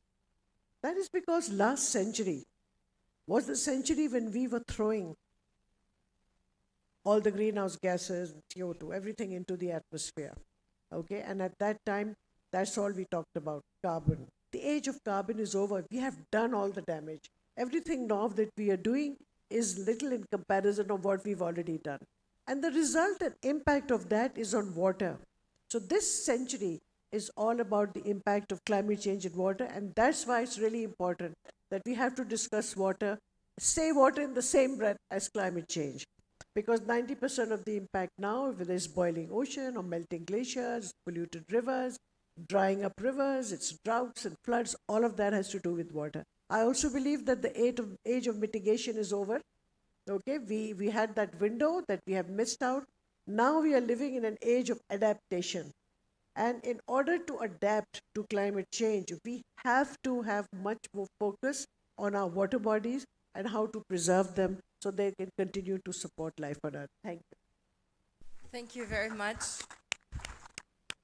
Simi, for being short, provocative, and to the point. And this gives me a very, very nice segue to our next panelist, who is online. Dr. Mohsen Hafiz is Director for Water, Food, and Ecosystems at the International Water Management Institute. Simi, you've mentioned the lag time between mitigation, when we load the atmosphere with gases, and impacts, which is when we start feeling how those greenhouse gases are translating into impacts on water, on temperature, on precipitation, and so on and so forth. Dr. Hafiz, I had 4 questions for you. I will keep only 2 of them.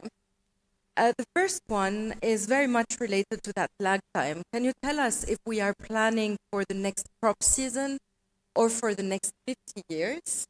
And from your point of view, what are the technological solutions and sustainable ways through which we can govern water, and especially the main irrigated areas of the Indus, so that we strike the right balance between the next crop season and the next 50 years? Over to you, please. Thank you. Thank you very much, Meryl. I will start with the last question. In Pakistan, we are working on ad hoc policy, ad hoc everything.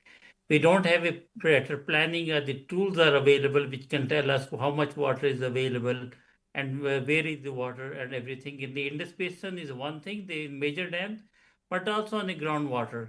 As Iram Star mentioned earlier, the groundwater does not account in the system. We don't have that kind of the information is available.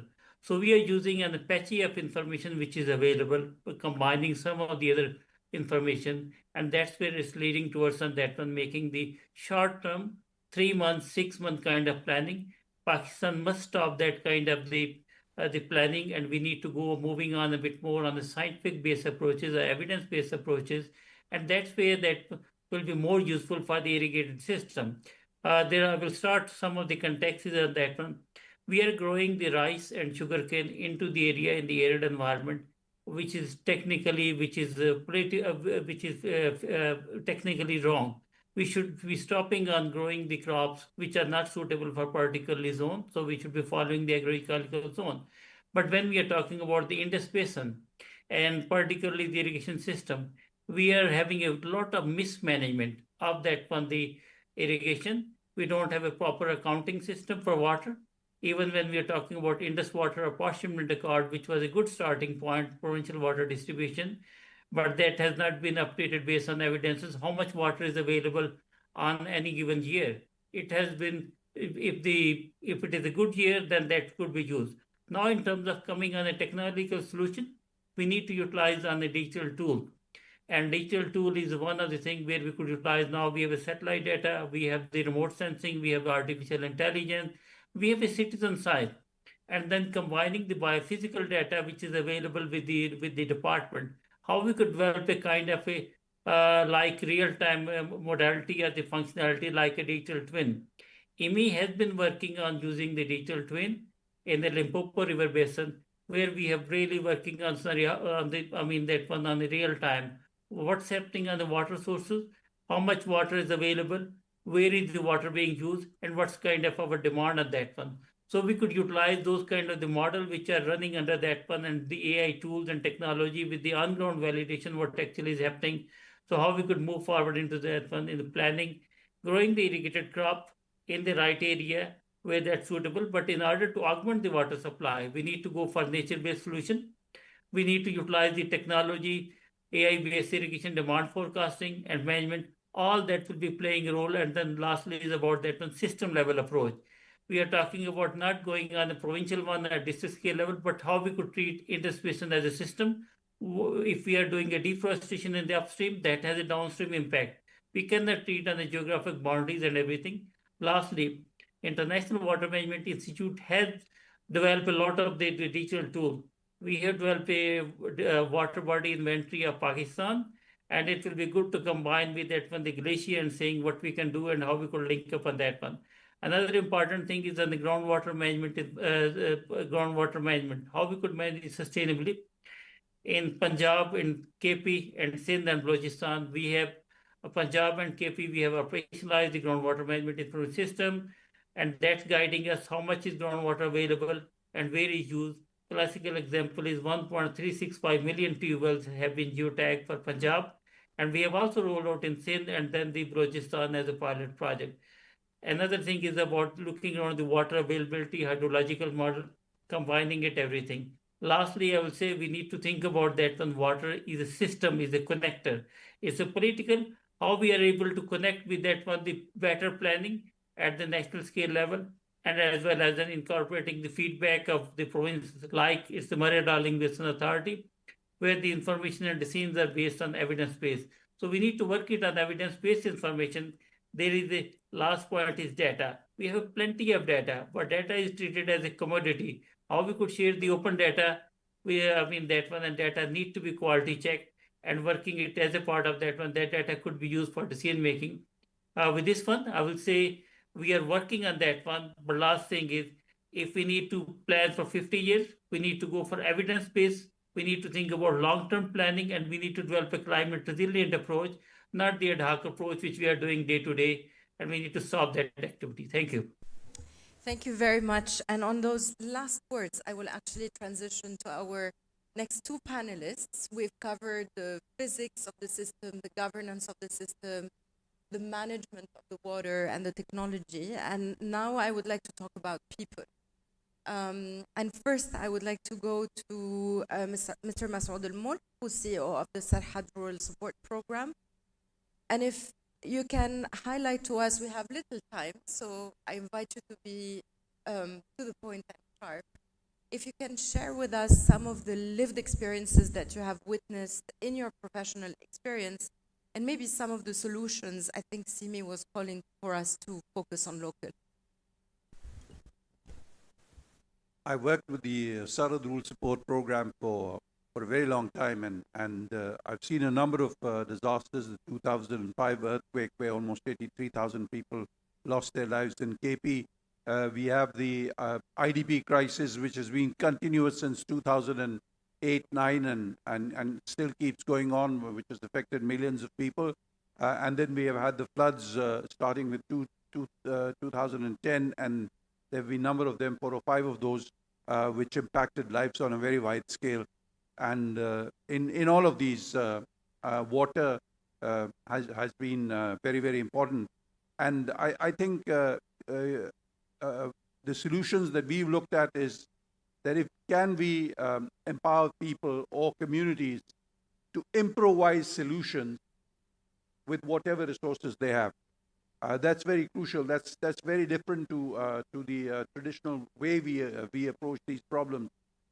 So in a place like Chakral in the 2015 floods, we found that the whole town was without water, and one of the solutions we came up was to come up with the small drinking water wells, and 53 of them were built, dug out by communities in a very short time, and you could give water to thousands of people. So it wasn't a typical solution. And then if you look at the renewable energy field, it's starting with 1990s in the north. There's been a lot of work done on renewable energy, and thousands of people. There are whole tehsils that generate their own electricity and have run that for sustainable basis for almost 30 years.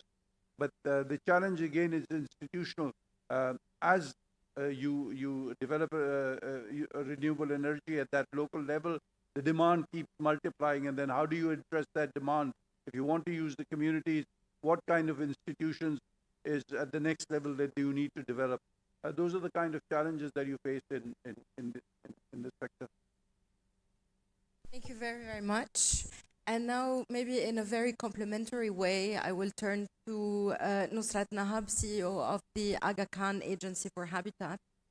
Nusrat, can you tell us a little bit about the issues that are faced by downstream communities in the Delta that can be directly attributed to climate change, and what, in your point of view, from your point of view, being a climate and disaster risk reduction specialist, what is the shift in approach that is needed?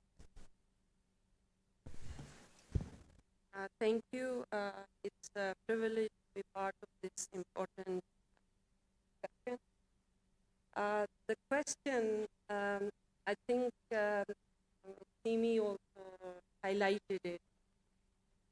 You know, upstream or downstream, I would consider it's not fragmented, it is deeply interconnected.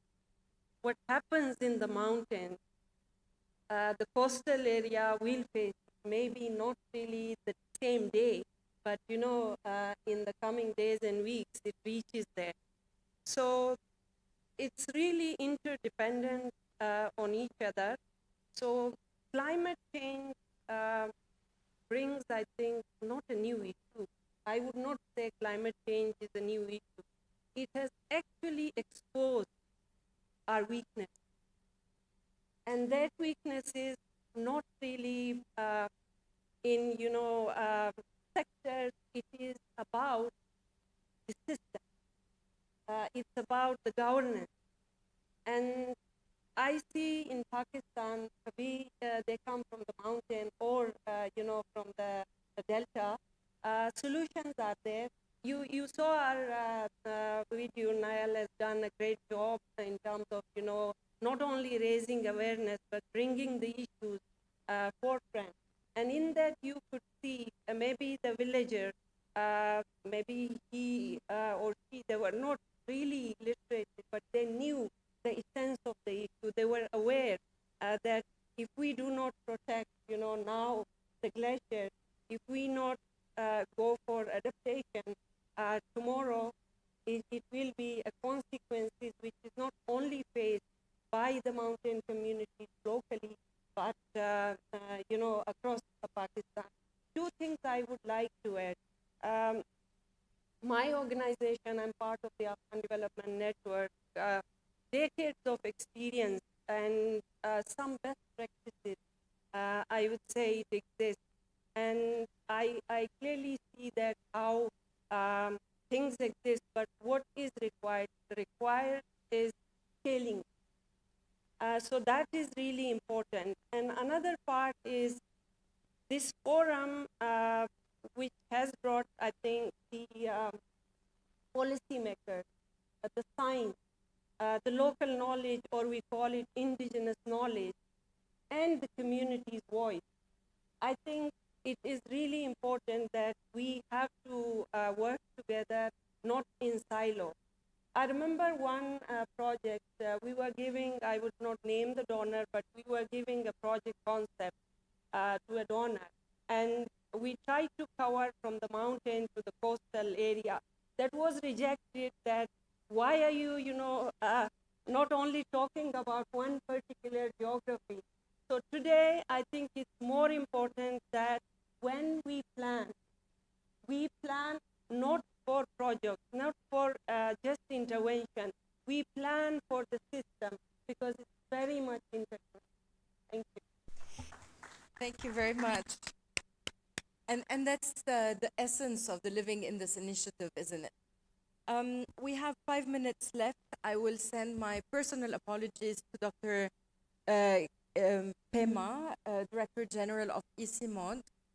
We will skip his video recorded message. It will be posted by dawn on the website of the conference. And I would like to take a minute maximum for each of our live panelists to give me your fire conclusion on this panel. Simi, we start with you. Mike. That's one on.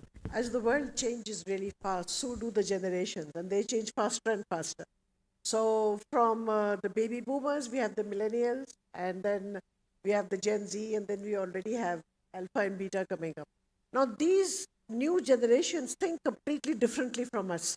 And they are living this changed world. So I think that if they are here, I have a message for all of them. In our generation, we were always divided into blocks. You are an engineer, or you're a this, or you're an academic, or whatever. I think it's time that we have Renaissance men and women in Pakistan. So the same person has the academic rigor and the research rigor and the heart and passion of an activist. I would really like to see that happening. And if you want to see that, we have to build the science of water and the science of climate, which is missing, which means no NOCs, no series of NOCs, no stopping people from getting primary data. We have really lost the art of primary data in the last 50 years. So I think that's something we really need to work on. Thank you. Thank you very much. And now, back online with Dr. Hafiz. Over to you, 1 minute. Thank you. I think I will just build up what CB was saying. We need to go for the water system approach.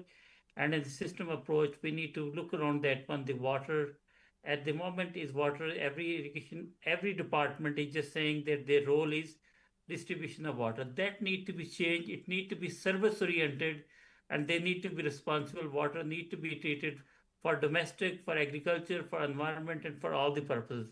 And then that's where that from the citizen science, where we involving the people at the grassroots level, at the larger scale level, and building up on the new technology which is available, artificial intelligence, remote sensing, and all those things, and how we are building a confidence on that one and making the policy decisions based on evidence base for better management of water, as well as improving the food security and also managing sustainability, and ultimately is that has no detrimental impact on the environmental flow downstream in the ecosystem. Thank you. Thank you very, very much. And now back to Mr. Masood. We have in the past lived with a world where we were looking at problems either in a simple or in a complicated way. A simple where we could pick up best practices from around the world and apply them over here, or complicated, bring in experts who would solve those problems. But increasingly, what we're doing, happening now is we're dealing with an uncertain and a complex world. And for that, I think we really have to look at our institutions once again. For the kind of problems that are coming up with climate change, the institutions that are large and monolith are not going to be able to deal with it. We need to handle diversity. We need to be able to address issues at a local level. And for that, rethinking about our institutions and to make them adaptive, flexible, responsive, people-centered is something that's very, very important. And for that, we will have to embrace experimentation, iteration, and make that very important part of the way we do. Our institutions do not do that. For instance, if the tribal belt in KP has a lot of problems, what do we do? Do we look at it as an opportunity and create new institutions that would address their problems in a new way, or do we take the institutions that are already dysfunctional in this part of the country and take them over there? That applies to climate change too. And not only to Pakistan also, if I may add. Nusrat, last but not least, is you. So Pakistan, I think we need to come out of reactive mode to more of a preemptive, approach. I think adopt responses. It gives us illusionary action. So sustainable water governance, I think that is the solution. And the Indus Basin, it doesn't need an emergency meeting or wait for the next, flood to come. It really needs binding finance. It really needs the true governance system from the glacier to the delta, covering the voices of all these people who live in there and who can build on their ancestors' knowledge, and especially the scientific, knowledge. How, if it is combined, it gives a beautiful solution to everything. Thank you. Thank you very much, and please join me, everyone, in a big round of applause for our panel.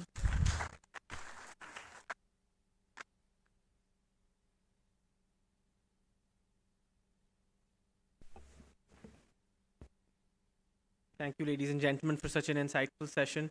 I'd now like to invite again on stage Dr. Murtaza Saeed, who's the acting global head of ecosystem development and climate economics at the Asian Infrastructure Investment Bank, to deliver the closing address for this session.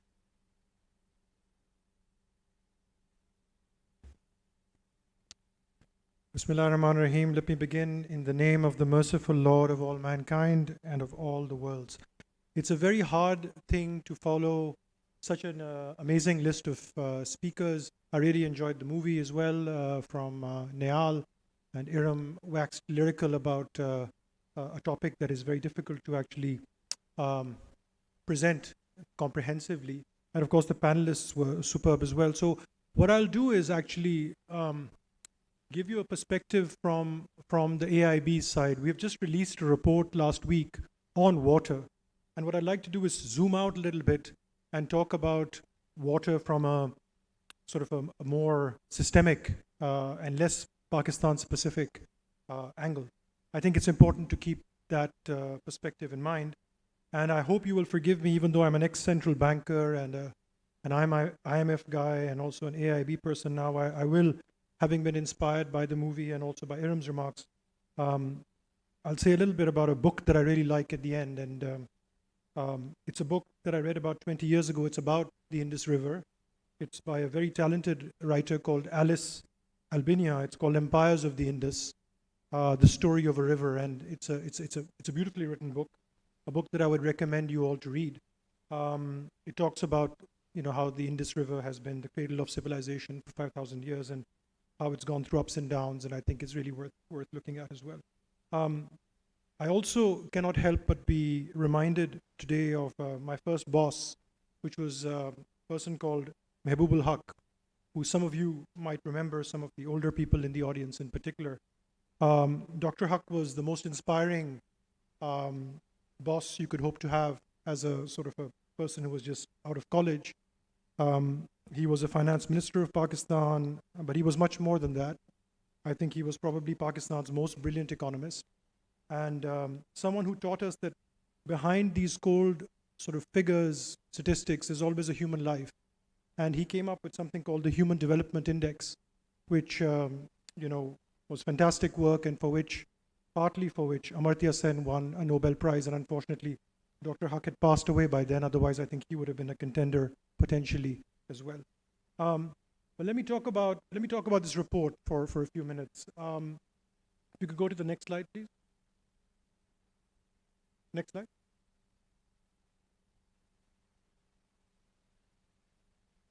If we could move the slide, please.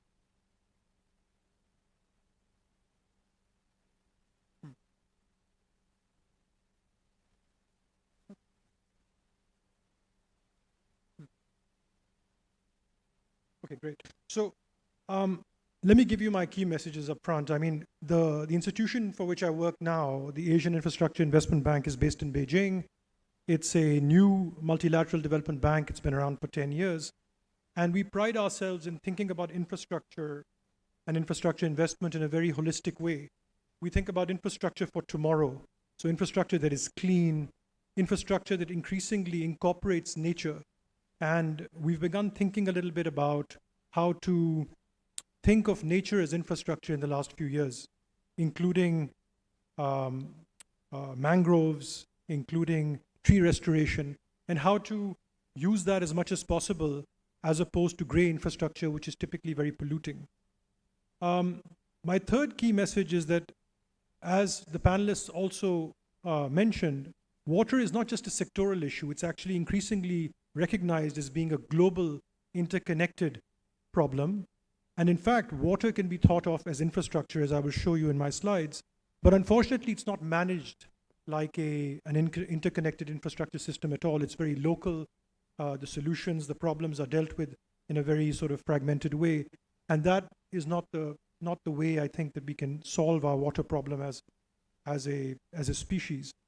The fourth message is that unfortunately, this global water cycle that we all depend on, and which the Indus River is part of, is increasingly being destabilized by climate and land use. And in fact, water risks are becoming increasingly macroeconomic risks, as well as political and social cohesion risks.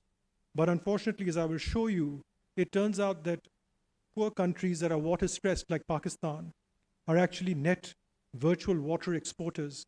The things that we export tend to be very water intensive. In our case, in particular, rice and cotton. And this is a very perverse thing that's happening. We already are very short of water, but it turns out that the things that we export are very water intensive. And at the same time, overseas development assistance that is targeted towards water is declining. So we are caught in a sort of a bit of a catch-22.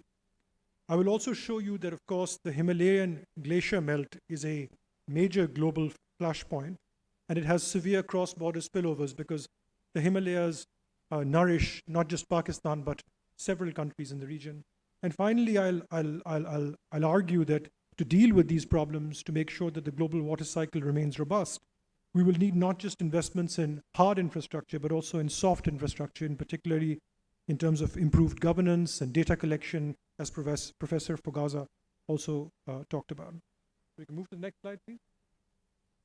Okay, so just to set the context, the global water cycle is actually a very beautiful thing.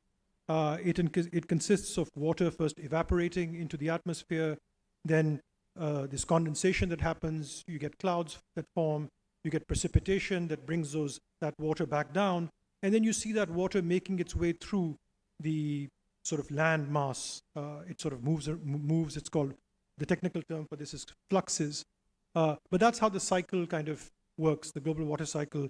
There's bodies of water, there's clouds, it rains, comes back down, makes its way through again to the oceans, and then this is the water cycle that we all depend on. And at the same time, this global water cycle provides us some very, very important services. It moves, stores, and renews water. It regulates the climate and the atmospheric moisture. It underpins our food systems and our ecosystems and our energy systems, and it sustains livelihoods and economies. So it's a very important part of the way that modern economies function. Now, unfortunately, as I show you at the bottom, probably you can't see all of it, unfortunately, but global warming and irresponsible land use is actually creating a lot of negative feedback loops that are hampering this global water cycle. Next slide, please. Something else that we discovered when we did this report is that actually there's a concept called flying rivers, which is basically a concept that says that there are many great forests of the world. And on the right-hand side, I'm showing you some of them. At the top, you see the Brazilian rainforest. In the middle, you see the forest of Congo. And at the bottom, you probably can't see, other forests in Indonesia. And these forests play an incredibly important role in the global water cycle, because the moisture that they produce actually finds its way through different parts of the world. And the green shades that you're seeing in these panels are basically showing you how the water that is generated by these forests makes its way across the world. This is called, in the literature, it's called flying rivers. And so it shows you that even though the forests sit in particular parts of the world, they're actually generating moisture across the world. And in that sense, they're a global public good. They are nature's water infrastructure. But unfortunately, this aspect of a global public good is largely missing from global water policy. Next slide, please. Now, one of the consequences of this global water cycle becoming hampered by climate change and wanton land use is that you're seeing water stress emerging in a lot of countries. And what we're showing you in this chart is the darker areas are countries where there's high population density and there's also a water stress problem. And you can see that Pakistan is right in the crosshairs of this. This has implications not just for your agricultural and food systems, but also it affects your sovereign ratings. And you can see that the impacts are increasingly uneven across the world. It's not as if the whole world is facing this kind of problem. The impacts and the risks are mostly concentrated in South Asia, Middle East and North Africa, East Asia, and the Pacific. Next slide, please. And this is just to show you that it's also impacting major crops of the world. In particular, wheat, maize, but also cotton and rice are crops that are produced in basins with water stress of 80% or more. Next slide, please.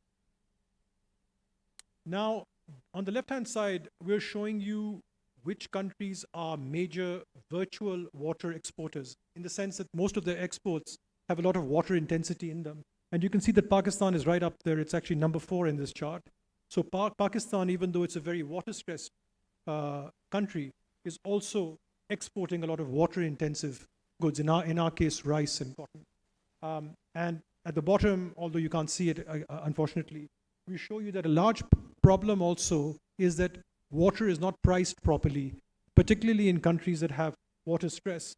And I wish you could see the chart at the bottom, but basically Pakistan is one country where water is so underpriced relative to the availability of water that it is almost off the charts in this scatter plot at the bottom. Next slide, please.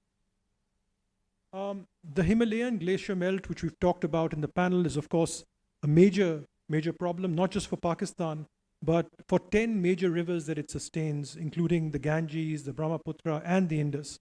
And we're seeing that glacier loss is now contributing to, major flooding, and eventually it'll lead to droughts as well when the glaciers melt. And this affects about 240 million people directly, and 2 billion people more widely in the wider river basins. Next slide, please. And as I said at the beginning, unfortunately, overseas development assistance that is targeted towards water, which is what we're showing you on the left-hand side, the line is the absolute number, the blue bars are the share of total overseas development assistance. They've kind of been falling over the last 20 years. So we also need, at the same time, as we need to price water better and invest in infrastructure, we do need more overseas development assistance that is targeted towards water and water-stressed countries like Pakistan. Next slide, please. Finally, my last 3 slides. What do we do? What should the world do, given that this global water cycle is being destabilized? First of all, of course, you need hard infrastructure. You need to invest in irrigation, flood protection, storage, to protect against higher temperatures, glacier melts, and climate volatility. At the same time, you should also look at nature-based infrastructure, like upstream forests, wetlands, to support the global water cycle. But at the same time, investment in infrastructure alone is not enough. We also need to invest in governance. Next slide, please. And this slide, I won't go through it in much detail, but it's basically showing you that because water is an interconnected problem and it has many levels of implementation, local, subnational, national, regional, and local, we do need to think about how to improve water governance by thinking about public investments more creatively, tariffs to price water better, improve national and local regulations. We also need multilateral development banks like my own to help countries, and we need the public and the private sector to work together to generate data of the kind that Professor Fugaza was showing us before. Next slide, please. And this is my last slide. We also need to think about water as a system, not just as a sector. But as I said, because water is so interconnected, both in terms of soft infrastructure and hard infrastructure, and also forests and moisture and rain, we need to think a little bit more about managing water as a system and what that would entail. Next slide, please. And finally, these are some of the publications that have come out of my institution, the AIIB, in the last few years. Where the Water Flows is our latest report. You can get it online. And the last couple of years, we've also done some interesting reports on thinking about nature as infrastructure and financing it through the private sector. Let me then just end now with just a few lines from the book that I told you about at the beginning, Empires of the Indus, The Story of a River by Alice Albinia. I think it's quite evocative, but if you could just bear with me, I'll just read a few sentences from it. This book recounts a journey along the Indus, upstream and back in time, from the sea to the source, from the moment that Pakistan first came into being in Karachi to the time, millions of years ago, in Tibet, when the river itself was born.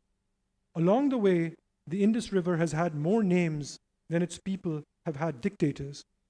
Today, in spite of the militarized borders that divide the river's people from each other, the ancient interconnectedness of the Indus still prevails. From the deserts of Sindh to the mountains of Tibet, the Indus is worshipped by peasants and honored by poets. More than priests or politicians, it is the Indus that they revere. The mighty Indus of Sanskrit hymns and colonial tracts was heavily dammed during the 20th century, beginning with Britain's profit-driven colonization of the lower Indus Valley and extending through 60 years of army-dominated rule in Pakistan. Big dams have shackled the river, transforming the lives of human and non-human species on its banks and in its waters. Now, when I think of the Indus, I remember the eulogies of Sanskrit priests, Greek soldiers, and Sufi saints. Their words come down to us across the centuries, warning of all that there is to lose. Thank you very much.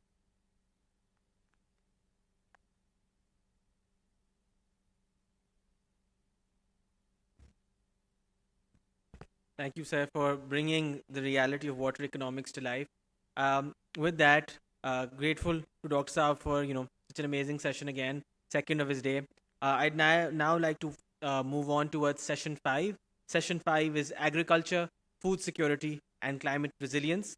This session focuses on the intersection of agriculture, food security, and climate resilience, areas that are deeply interconnected and vital for Pakistan's future.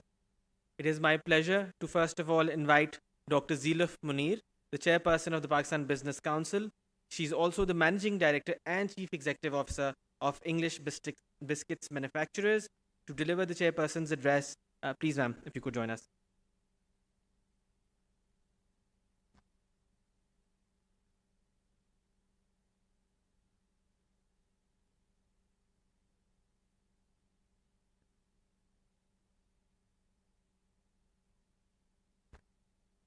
Distinguished guests, colleagues, friends, good afternoon and assalamu alaikum. I come here today wearing multiple hats as the head of EBM, who have partnered with the Dawn Media Group from the very beginning, believing in the criticality of this topic. As chairperson of the Pakistan Business Council, to highlight the role and responsibility of the private sector of Pakistan, and as patron of the Pakistan Agriculture Coalition, who are doing commendable work in this field. And above all, as a concerned Pakistani citizen. All those hats, one concern, the future of food in Pakistan. We meet at a point of reckoning. Across the world, food systems are buckling. A pandemic shook our supply chains. The war in Ukraine pulled wheat out of the global market. The war in Iran has raised fuel prices and tightened fertilizer supply. And above it all, through it all, climate change has been the quiet, relentless force that grows, that determines what grows, where it grows, and whether it grows at all. Now, let's turn our gaze home. Ask ourselves a simple question. Which sector of our economy is most vulnerable to climate change? The answer is agriculture. In 2022, the Indus broke its banks and broke our hearts. 80% of Sindh's rice crop, gone. 80% of its cotton, gone. Both blows to our exports. That same year, a historic heat wave wilted our wheat fields and forced us to import. Draining the foreign exchange, we can least afford to lose.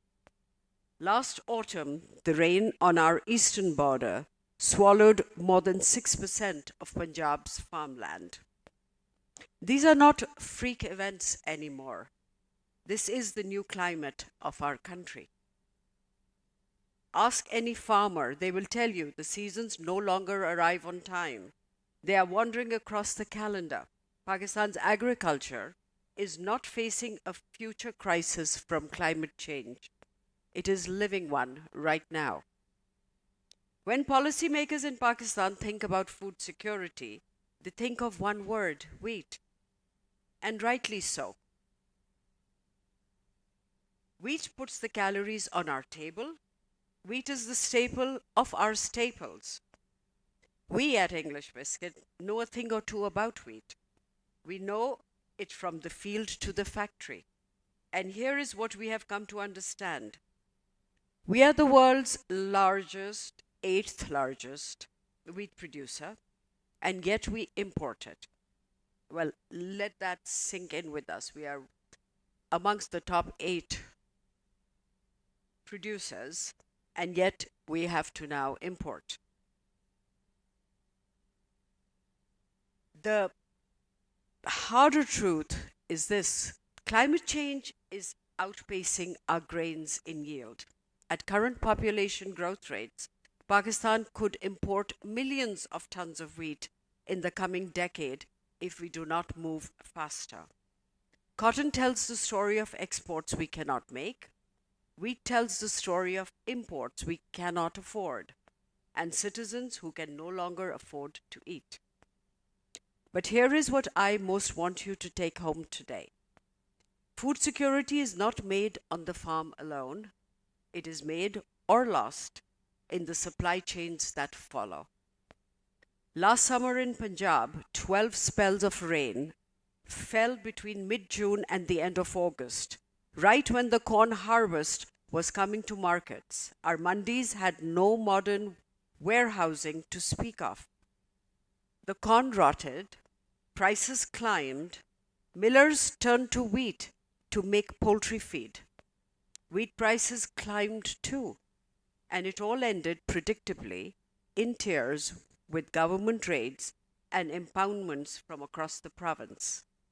This is what climate change looks like when it collides with a supply chain that was never modernized. And let us never forget the people who keep the system alive. The back-breaking work of our farms is done in great measure by women. Of Pakistan's 30 million agricultural labor, women are not a minority. They are the backbone. On the other end of the chain, Pakistanis are already going hungry. Just last week, the FAO and the World Food Programme's Global Report on Food Crises 2026 named Pakistan among the top 10 countries facing acute food insecurity. Within the top 10. Food insecurity was once the burden of the poorest. It still is. But with war on our doorstep and climate at our windows, it is fast becoming a question for every Pakistani. And 44% of us live below the poverty line. I have laid out the challenges. Now let me speak of our blessings. This is a land of 5 rivers, and beneath them the Indus aquifer. When the surface fails us, the aquifer sustains us.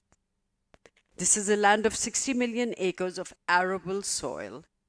Every season, every agroclimatic zone, from the snow line to the desert. And above all, this is the land of our farmers. Their grit, their ingenuity, their deep wisdom of soil and sky passed down through generations. We cannot fail a country so blessed. We cannot fail farmers so steadfast. So with all of this, the rivers, the land, the seasons, the farmers, the question almost asks itself, why have we not seized this? Why are we not the breadbasket of the region? Why are we not attracting investments from across Asia? The answer is uncomfortable, but it must be said. Our political economy is holding us back, and nowhere is this clearer than in the chain that stands between the farmer and the market. A small landholder in Pakistan often captures only a fraction of the final retail price of the wheat he grows, or whatever he grows. The rest is taken by a long chain of intermediaries. The commission agents in our mandis, the middlemen who set the price he receives at the harvest, sometimes the same person who lent him the money for seed and now dictates what he must accept in return. We can give the farmer better seed. We can give him cheaper credit. We can give him insurance. None of it will change his life if the structure that captures the value he creates remains untouched. The mindset that protects this structure is what has held Pakistani agriculture back for decades. It is the reason the farmer remains poor while the supply chain prospers. It is the reason capital does not flow to the farm. And it is the first thing that has to change. This calls for introspection, for honest analysis, for courageous actions. So what do? It begins where it must always begin, with the farmer. We cannot reverse the climate alone, but we can equip our farmers to live with it. A very informative presentation was given earlier by Ms. Iram on water management and the role of the farmer. And I found that to be really very, very enlightening. And this is exactly what she was also referring to in her presentation on water management. So how do we help? First, better seeds. Heat-resistant hybrid corn has already reached our farmers. What we must do is do this for every crop. And that requires a regulatory regime that welcomes, not strangles, the private sector that delivers those seeds to the field. Second, crop insurance. The vast majority of our farmers are smallholders. They cannot afford the premiums. The government must pay it for them, as governments do around the world. Our neighbor to the east has paid out over $20 billion to nearly 200 million farmer applications in the last 9 years. This is one of the highest return investments available to a country in our position. Third, credit. Our banks have long been shy of farmers, but the government of Punjab's Kisan card with a 30% first loss guarantee, and now the state bank's Zarkhez program with a 10% first loss guarantee from the federal government, these are the foundations to build on, and let us build those. The fourth, water. Pakistan puts 93% of its fresh water into agriculture and recovers far less than it should. Field trials in Punjab show drip irrigation in citrus orchards deliver a 105% yield increase with 50% water savings. The technology exists, the field evidence is there in Pakistan. The blocker has been deployment, not affordability. Fifth, and most important, technology. Artificial intelligence and satellite data must be harnessed responsibly to deliver hyperlocal weather advisories, market prices, pest warnings, irrigation guidance, and credit scoring. All of it on a farmer's phone. All of it in time to act. And beyond the farm, the supply chain. Even if we grow enough, can we store enough? Can we move enough? Can we secure enough? Look to our neighbor to the east. They launched a multi-year national program to build foundational grain storage and logistics, anchored by private capital and private execution. Pakistan must do the same. And finally, a word to those who hold the levers of policy. Progress requires trust. Trust of the farmer, who must not wake up wondering if the government will abandon him. Trust of the private sector, which cannot live under the constant perils of raids upon its premises. Trust of the banks, which must feel safe lending to those who feed us. We heard from our esteemed ministers and panelists the gap between funding that can be tapped into to the outcomes needed is bankable plans, projects, and execution. And this is where the private sector comes in. With our discipline of execution, we are best placed to lead the transformation of the agri-food sector in the face of the perils of the climate change. The private sector needs to step up. The public sector, policymakers, and regulators need to give them the space to deliver rather than hinder them. Our last great triumph in agriculture was the Green Revolution, and it was not just about the seed. It was about the whole ecosystem: seed, irrigation, fertilizer, roads, and the empowerment of the farmer. In that era, the government led, the private sector followed. Today, the moment calls for the reverse. Let the private sector take the wheel. Let the government lead from behind, setting the policy, shaping the regulation, holding the framework steady so that our farmers can feed not only this nation, but help feed the world.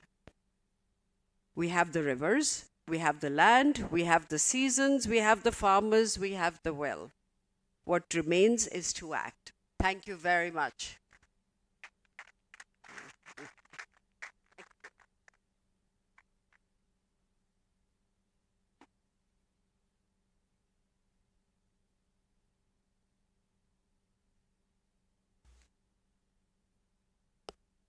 Thank you, ma'am. Really learned a lot about the food ecosystems that we have in our country at this point in time. I'll move to the last panel before our tea networking break. This is the largest cohort of individuals that's going to come up. It's a very strong panel that's been put together. So may I first request our moderator, Mr. Kazim Saeed, the Chief Executive Officer of the Pakistan Agricultural Coalition, to come up. and followed by our speakers, Mr. James Robert Okot, the acting country representative for FAO in Pakistan, Mr. Hassan Khurram Hanif, a progressive farmer and agri consultant, Mr. Hamza Kamal, the head of marketing Syngenta Pakistan, Mr. Usman Zahir Ahmed, Chairman Pakistan Dairy Association and CEO Fauji Foods, Ms. Coco Ushiyama, the country representative for Pakistan for the World Food Programme, Mr.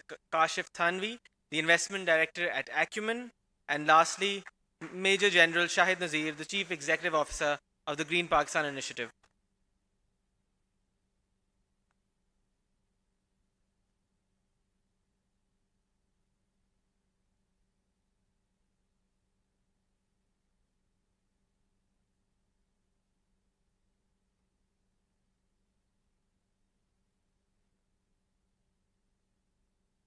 Afternoon. Thank you very much, Dr. Zila, for stimulating Keynote. We have a stellar panel, and my job is to make sure that we hear as much from them as possible, so I'm going to try to stay out of your way. The only thing I'm going to point out is that all the sessions in this conference, you're going to see, most of the time you're going to find sectors talking about climate as something that comes from outside their sector and affects them, manufacturing or banks, etc. It's something to include in their business model. Agriculture is the business where climate is inside your business model every single day of the year, even before we had this level of climate change.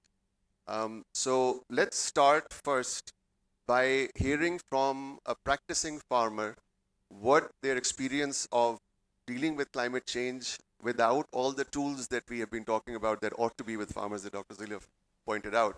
So I'm going to request Mr. Hassan Khurram Hanif, who's a practicing farmer, to tell us a little bit about that. Hassan, over to you. Thank you, Kazim. So I think this really brings to light some of the issues we've discussed today. Climate directly affects us all across the agricultural value chain, but farmers are most directly impacted. Kazim, I think the biggest issue is it adds a lot of uncertainty to our business model. We often, in an educated audience like this, we talk about risk-adjusted returns. We cannot calculate our risk. We have absolutely no way of doing so. I'll highlight a few problems which we've faced in the past. We have major climatic events. We've spoken about floods. We've spoken about torrential rain. Even minor climatic events, the kinds that we don't feel, such as the pleasant weather that we had in the last month in Punjab, in which it was raining really frequently. My wife and kids were really happy. I wasn't. All our wheat crop lodged. We saw yields decline by around 10 to 15% this year compared to last year. And now we face a wheat crisis. Even though our area under cultivation actually, as per official records, went up a bit, we still are short by 2.5 to 3 million tons, and that's because of the weather. You can't blame anybody for it, but you cannot plan around these events. If we talk about 2 years ago, we had intense heat waves in the summer, and most of our early rice season crops failed, to the extent that lots of us cut up our rice crop and fed it to our animals because there was no grain on it. Such things are very difficult to plan for. And in an economy that is already very stressed, the agricultural economy, I think no one needs to explain this, is one of thin margins, lots of unpredictability, and now you add a lot of risk to it. It means that lots of people will choose either not to do this profession or not to invest in it as much as we need to invest in this, because as we all know, it's a grossly underinvested sector. So, sorry, back to you. Thank you very much. That gives a taste of what life is like as a farmer under these. I'll next ask Hamza Kamal from Syngenta how innovative agriculture input can empower farmers in the face of this level of climate. Thanks, Kazim. When we talk about being innovative and being productive, I think we'll have to go back to our roots. And when I say roots, I mean it literally as well as figuratively. Figuratively, the root of all agriculture starts from the seed. And today in the world, there are climate resilient seeds available. What we need to do is bring them to Pakistan and keep, and I'll be very honest about it, keep the public sector out of it. Let the private sector deal with it. And what we have achieved in corn, let us achieve in other crops as well. And figuratively about roots, when I say, I mean soil as well. So while we all talk about water scarcity, floods, water abundance, and everything else, but we are not talking about how climate is impacting the soil health. So the bacteria in the soil actually act as a beneficial organism for our agriculture. And with continued temperatures above 50 degrees, that gets destroyed and ultimately results in low productivity of the farm. So secondly, what I would talk about is precision agriculture, and again coming from a farm input company. When I say precision agriculture, that is in terms of farm input, specifically fertilizers. Again, looking at the best practices in the world, we have customized fertilizers available now. So a farmer would first test his soil, check the level of N, P, Ks and other micronutrients, and then get customized fertilizer made for their crop. Again, we, while are now dabbing into NPKs, we still are far away from customized fertilizer, which is according to the soil that I have in my field. So that is something that again we should look into, and then it's something that is a just do it item, a low hanging fruit.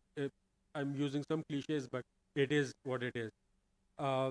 Thirdly, when I talk about productivity, I think more than productivity, today what's important is predictability.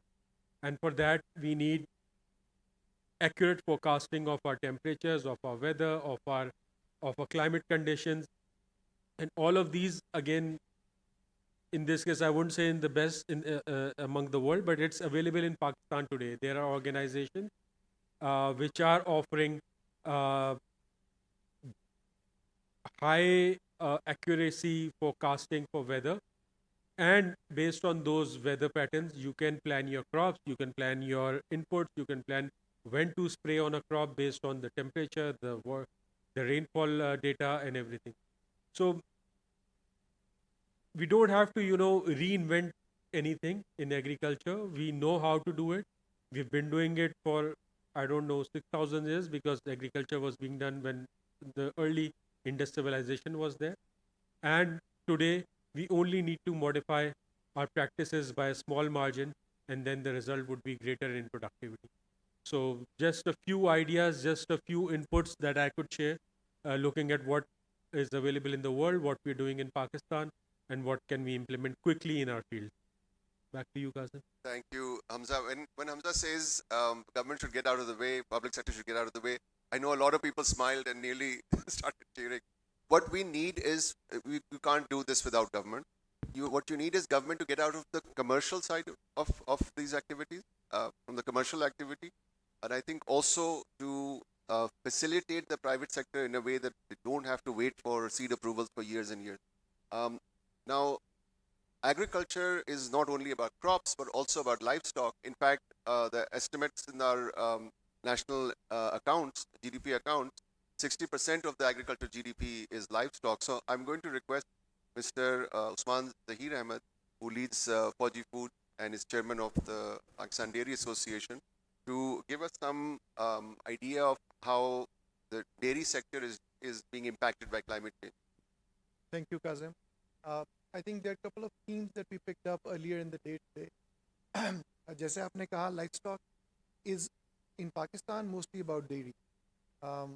And if you look at it, the consumers in Pakistan buy something close to 8.3 trillion rupees worth of milk every year. So that is a significant number. And I think something that Dr. Zila Muni just touched upon, the challenge that we have is that out of that 8.3 trillion, nearly 7.9 trillion rupees is informal. It's unorganized. It flows through a supply chain where the milk does not remain milk. I think earlier in the day, Dr. Iram was talking about it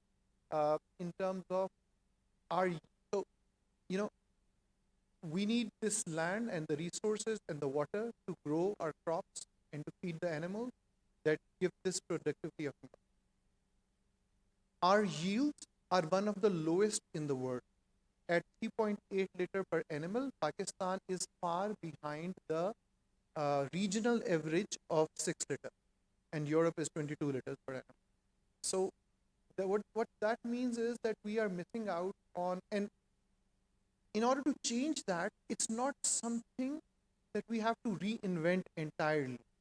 If we learn from India, what they did was that they basically put in a, so if you want to drive up yield in dairy, there can be multiple factors, but the stage that we are in, we have to look for the single largest contributing factor. What is it that's going to move the dial the most? In our case, it is genetic. Over the years, we've had a genetic dilution of the farmers leading up to this unprecedented drop in yields in dairy sector in particular. This, by the way, has not happened in, for instance, in poultry, where the opposite has happened and the genetics have contributed significantly. So a 1 liter improvement in yield would mean roughly 3 trillion rupees in GDP. So this is the scale and the potential. And the way to go about it is to have a genetic policy or a genetic direction in place, something which is easy to follow for our farmers. We can't take the path of Europe, where every single animal is tagged, tracked, known. The genetic path is very well known. But we have to take a simplified, what is the ideal cross that you want to promote for the local breeds. Whether it is Jersey, whether it is Friesian, it is the first step. And that, if we, for instance, if we can take this 3.8 to the regional average of 6, that's additional, 7 trillion rupees, almost doubles the dairy production for the country. So I think that's the path. And when we talk about it in terms of, we talk about what is one thing that the farmer needs to do. At the same time, we talk about what is one thing that needs to happen for this sector. It is formalization. 98% of dairy is informal. All of Nestle, all of Friesland, Engro, all the dairy companies put together are just 2%. You cannot direct or organize or make productive a segment which is so informal, as Dr. Zila Puri was just talking about. The entire supply chain is unorganized, and what that means is there's another angle to the climate challenge that we have, which is the human challenge. We have 40% children under 5 are stunted currently, which means, and this is a paradoxical thing, because Pakistan is one of the highest dairy consuming nations in the world.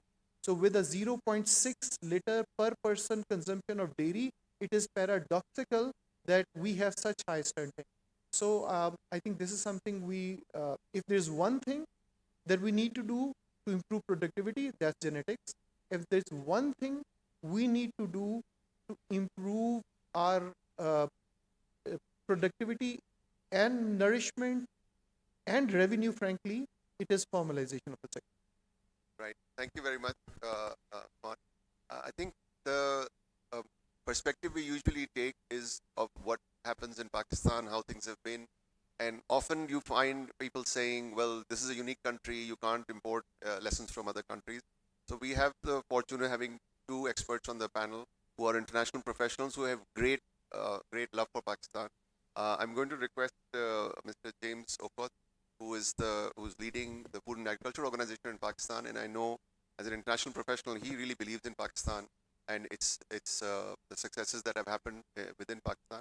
So, James, if you could help us see, in light of the challenges in Pakistan and also some of the successes we've seen, what international experience from comparative countries can teach us. Please. Thank you very much, Cousin. I think the most important aspect is to appreciate that the bulk of the problems, climate change driven problems, are hydrological in nature. And when you look at the farming system in Pakistan, I think it is largely informed by or shaped by the Indus system. To what extent are we harnessing the system? I think we invested a lot of time in ensuring delivery without looking at the issues of efficiency. Now, as the water scarcity is running out, we are now beginning to look at efficiency as a point of address. I wouldn't go out of Pakistan to look for examples because we have lots of good practice. Lots of good practice. The challenge is they're extremely fragmented. They're extremely small in nature, and very often, where is the farmer in this discussion? I don't know how many farmers beyond the progressives are in this room. So very often we discuss about the farmers, climate change, when they are not in place. However, the opportunities are enormous in Pakistan. A lot of models have been tested out. We only need to make sure that we are able to bring this together and take it to scale. Of course, Pakistan also, we need to look at Pakistan from its size. Which country do we want to compare to Pakistan? There are good practices which have been validated. There are good pathways that have been validated. I'll give a close relative in terms of the basin to Pakistan, Egypt. Egypt went into satellite-based water management, whereby they're doing a lot of water accounting based on satellite imagery to make sure that they are able to see what extent they are using water efficiently, so the monitoring. When you look at Morocco, Morocco has a very similar situation like in Balochistan, where there is a lot of water scarcity. They have been able to produce largely because they aligned the crops to the water availability. When you look at climate smart agricultural practices that have been promoted, many of them are appropriate, but we have not aligned the appropriate crops to the practices. So there are a number of things which are already existing, and that is the hopeful message I want to bring to this panel, that there is a lot that is existing. We only need to recast what we are to do and how we are to harness those opportunities. Thank you so much. James, always such a pleasure to hear someone who believes in Pakistan more than many Pakistanis seem to. Thank you for that message of hope. There is a great deal of work that's already happened. It may not all be at scale, but we don't have to go too far afield to find solutions. Now, when we talk about agriculture and the supply chain, one thing that they say in the trade is that finance is that golden thread that holds the supply chains together. And so I'm going to request Mr. Kashif Thanvi, who has built probably the largest rural lending or agri-lending portfolio in the private sector at HPL, and then is building a $50 million equity fund with Acumen. So he knows a thing or two about finance and agriculture. So Kashif, if you could tell us about what are the hurdles that are keeping credit from flowing or finance from flowing to farmers. Assalamu alaikum and a very good afternoon. Thank you, Kazim. And this is a very loaded question that he has asked, and perhaps we need a much longer session, but I'll try to be as concise as possible. Let me briefly contextualize agriculture, food security, and climate first, and then we will briefly deliberate on the structural trap that on one side the farmer faces as a borrower, and on the other side the banking system faces as a lender to the farmers. as we all know that the demand for food, feed, fiber, and fuel is only going to increase, primarily because of a population growth, and secondly, because of the rising income level. To put this in perspective, if we look at the global population, it was 6 billion in the year 2000. We are now at 8 billion, and it is estimated that we'll be crossing 9 billion by 2050. So a 1.5 times increase in 50 years.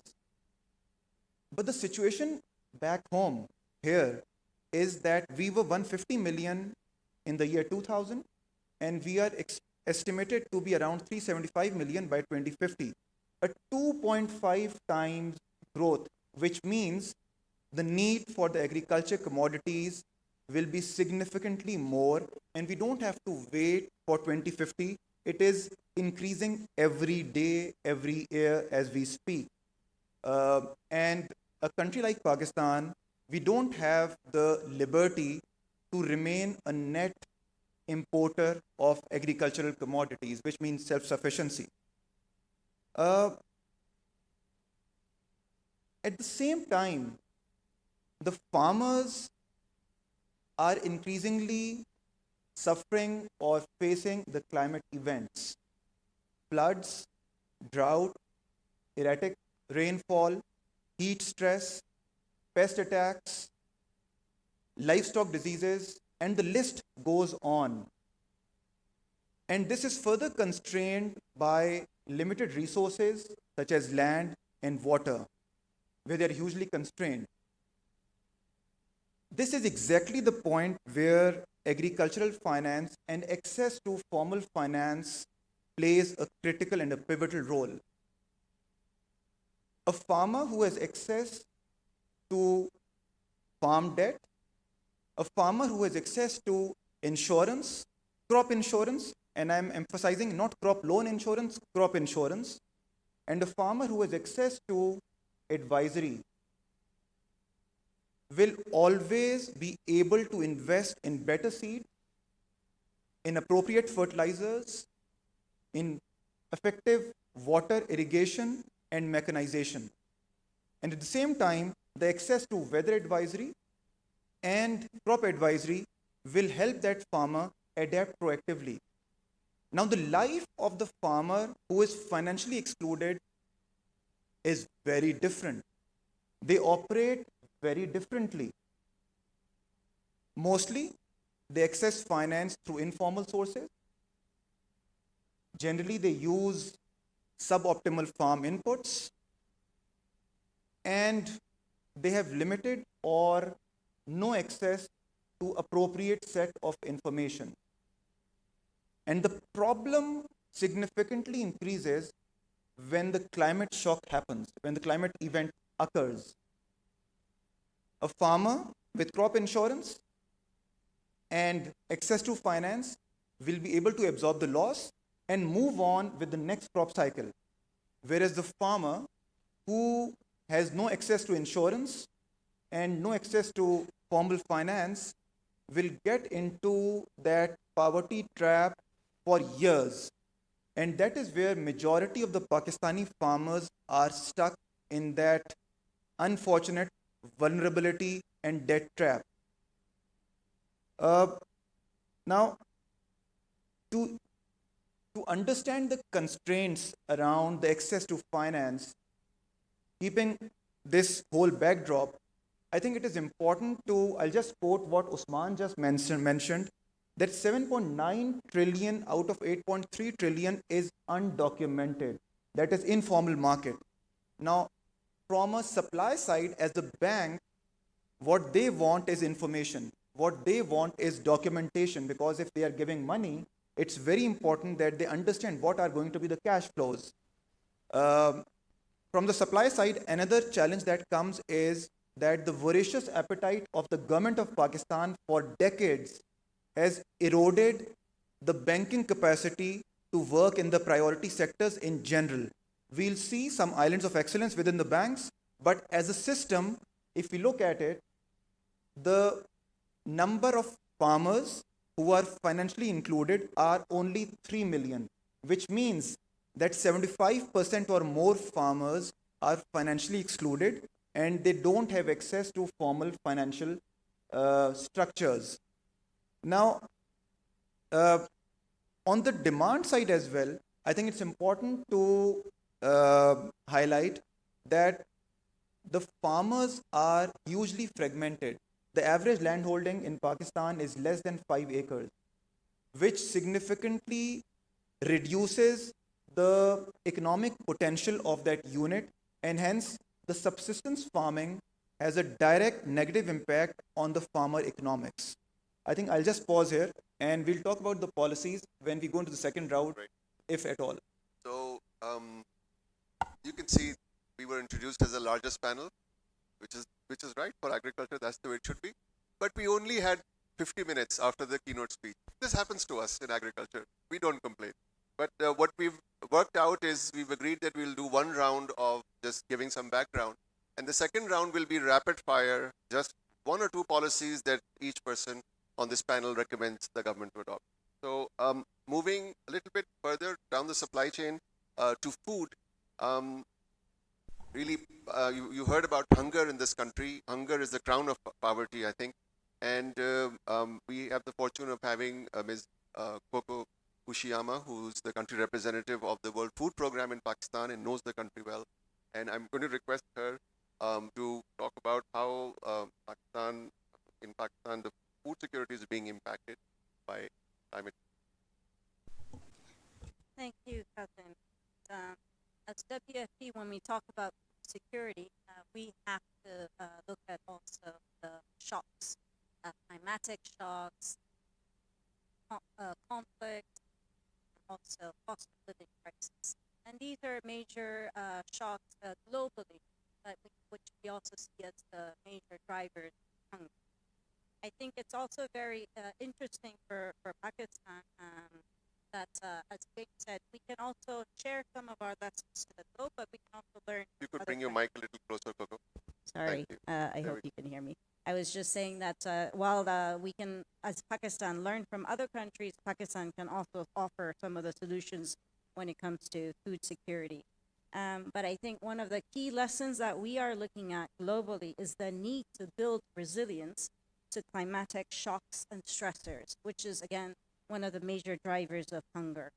But in other words, what we're saying is build resilience in the entire shock cycle, before, during, and after these shocks.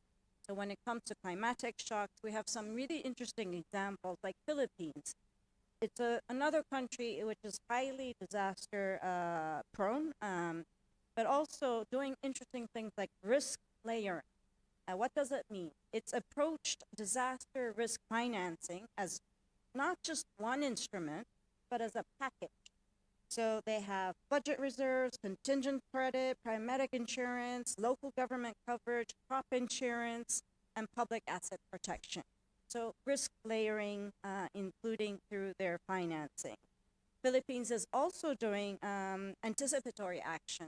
In the region, they're one of our champions. But I'm very proud that Pakistan is also coming up as another champion on anticipatory action, which really links forecasts, climatic reaches, so that support reaches farmers before a shock. Again, so Pakistan, through NDMA, they will be launching soon the first national anticipatory action strategy. We're looking forward to that, again, building on some of the successes from the Philippines. Another lesson we have is paramedic insurance and cat bonds, such as in countries like Mexico. These tools show that finance can be arranged in advance and released quickly when pre-agreed triggers are met, rather than waiting for months for damage assessments to be conducted, appeals, humanitarian appeals, and financing to be agreed across the layers of the government. I think the third example that we can learn from is countries like Bangladesh, which on the food side, they maintain food contingency stock, or what they call pre-positioned reserves, so that, again, when shocks hit, the food is available almost immediately, often within 40 hours, rather than waiting for the new procurement. So I've shared some of these examples from other countries, but the main takeaway for Pakistan is that different risks need different financing tools.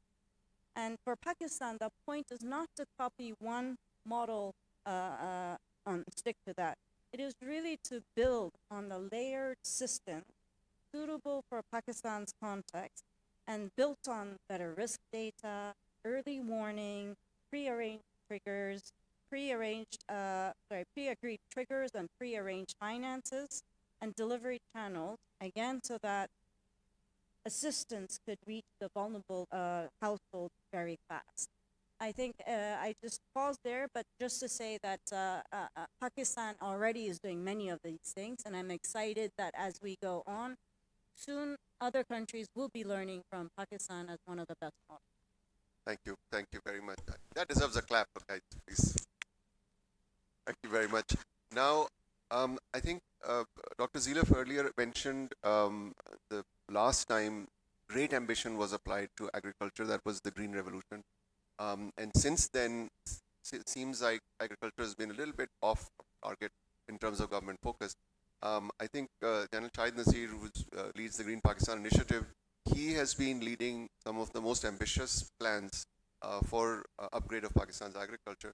So I'm going to request General Saab to talk about how he's also thinking about climate change and the impact of climate change. Thank you, sir. It's very rightly said that if agriculture goes wrong, nothing else will have a chance to go right. If what we are producing, if we fail to produce that, there will be panic, there will be chaos, and there's going to be a lot of stress. And once we look at our agriculture, especially focusing on Pakistan's agriculture, the first green revolution was launched in the era of 1960s, and we just focused on three things. We provided farmers the awareness and education through experts that we had at that time. We provided them with the fertilizers, which were essential at that time, and then we had a mechanism with which adequate water was provided through development of canal command system. And we produced almost 3 times more than what we were producing before the initiation of that initiative. Now about 60 years, we have lived on to the fruits that we yielded through the first green revolution which came in Pakistan.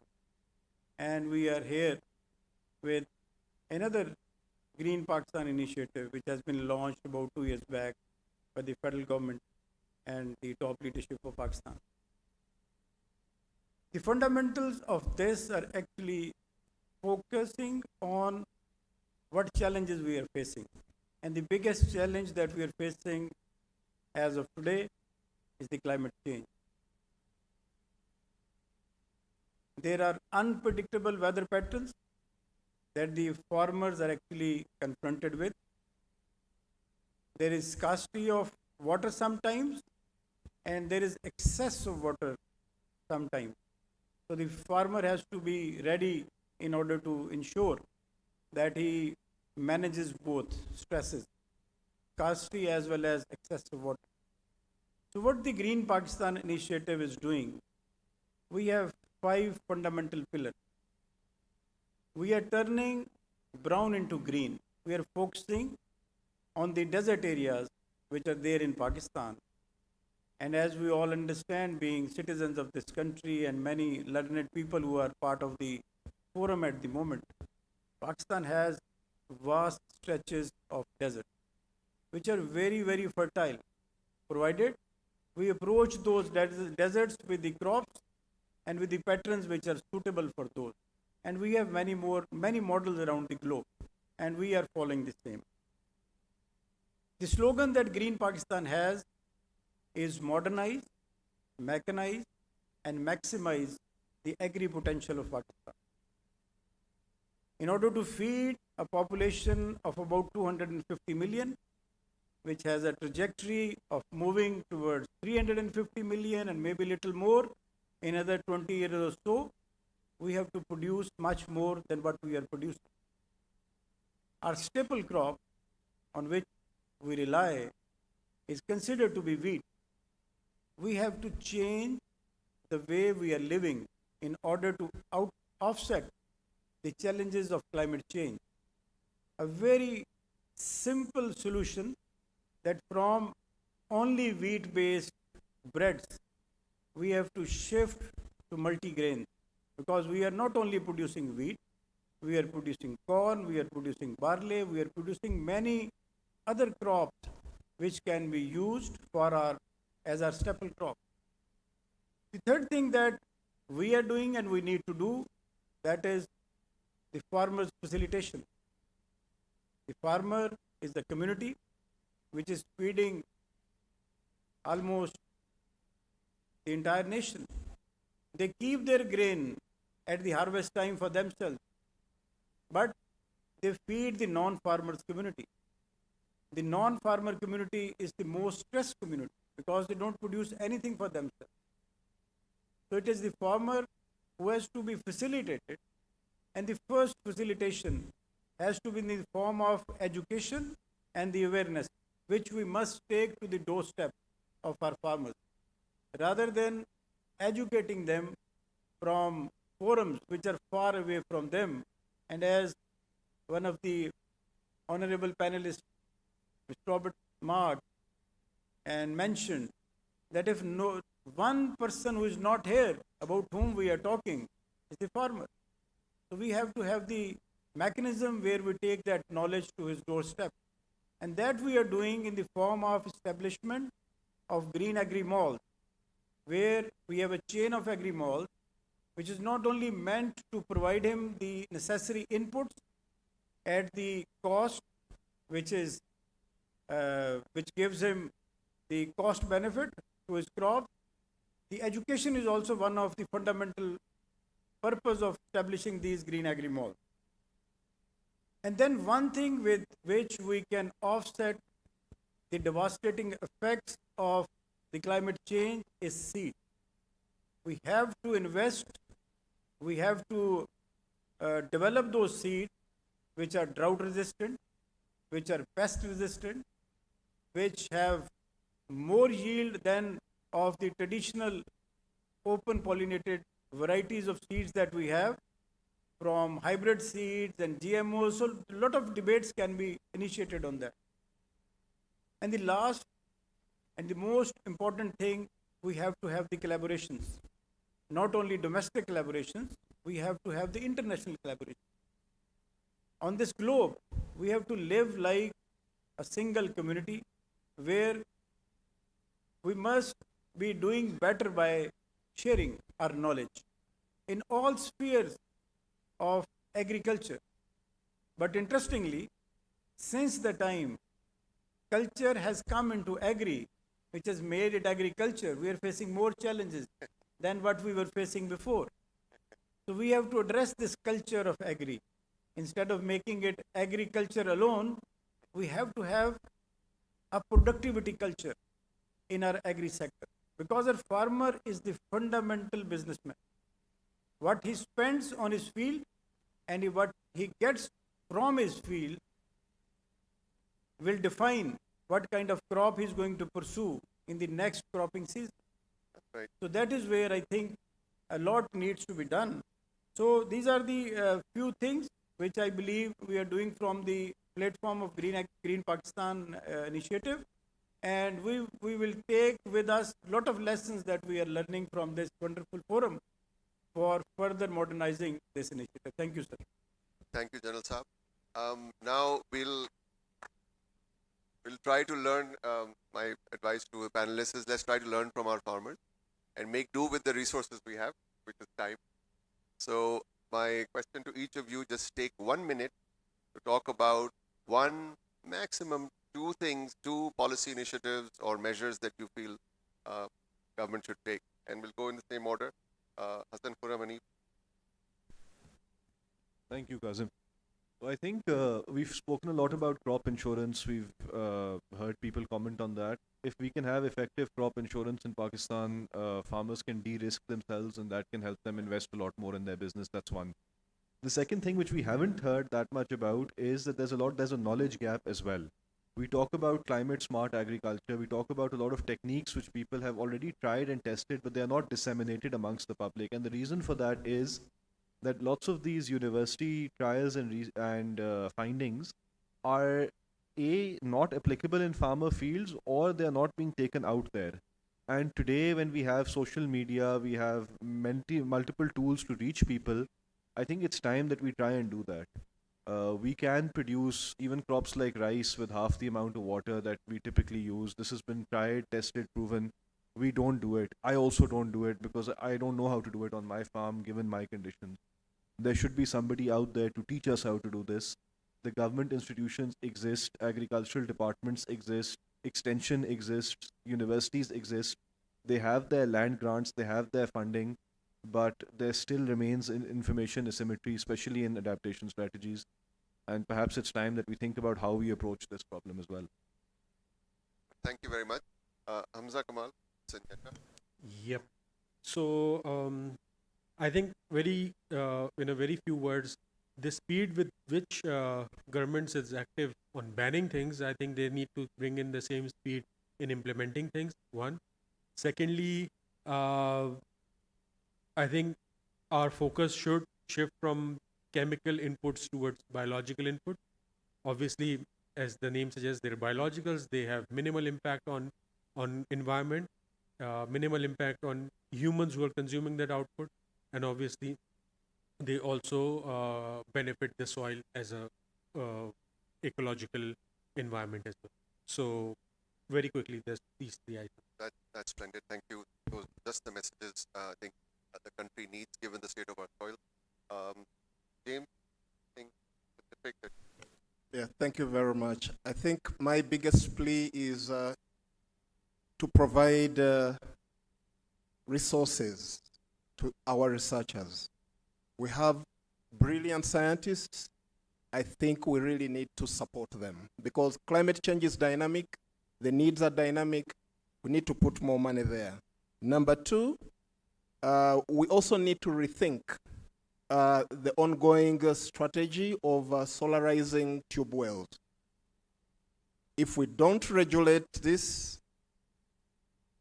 in 5 to 10 years, the groundwater will be at stake. Thank you. That's fair. No, thank you. That really deserves a round of applause. Swanta? Very quickly, in terms of two things, to improve the productivity, have a policy on which direction the genetic of the national herd needs to go. And second is pursue a strategy of formalization.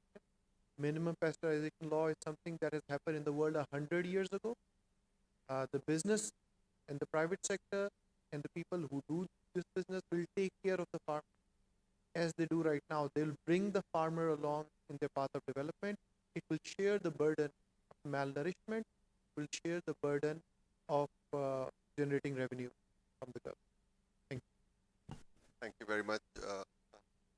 Kashif? So the biggest challenge for me right now is the speed recommendation. And by the way, agriculture needs patience and time, but I completely understand. So, let me mention it at the outset that there is no silver bullet policy that I would want to mention. Agriculture needs patience, it needs consistency, it needs perseverance. I think 2-3 things that I would want to highlight is that the policy design should be based on data and evidence. We need to move away from broad and general ideologies, and I'll just slightly talk about that. And secondly, there are times when the policies are very good, but they're executed poorly. And we have those examples in Pakistan or in any other country for that matter as well. First recommendation, I'll give 2, is that we need to have an apex specialized agriculture rural institution. If US can have a farm credit system which is essentially covering for the farm credit. It's not the Citibanks and the JP Morgans of the world that are doing agriculture financing. It is the community banks, it is the ag banks in the US, it is the NABARD in India, under which the regional rural banks and cooperatives work. It is the BAC in Thailand. It is the Land Bank in Philippines. It is the Ag Bank in Vietnam. And one thing is in common. All of these banks and systems are backed by the government.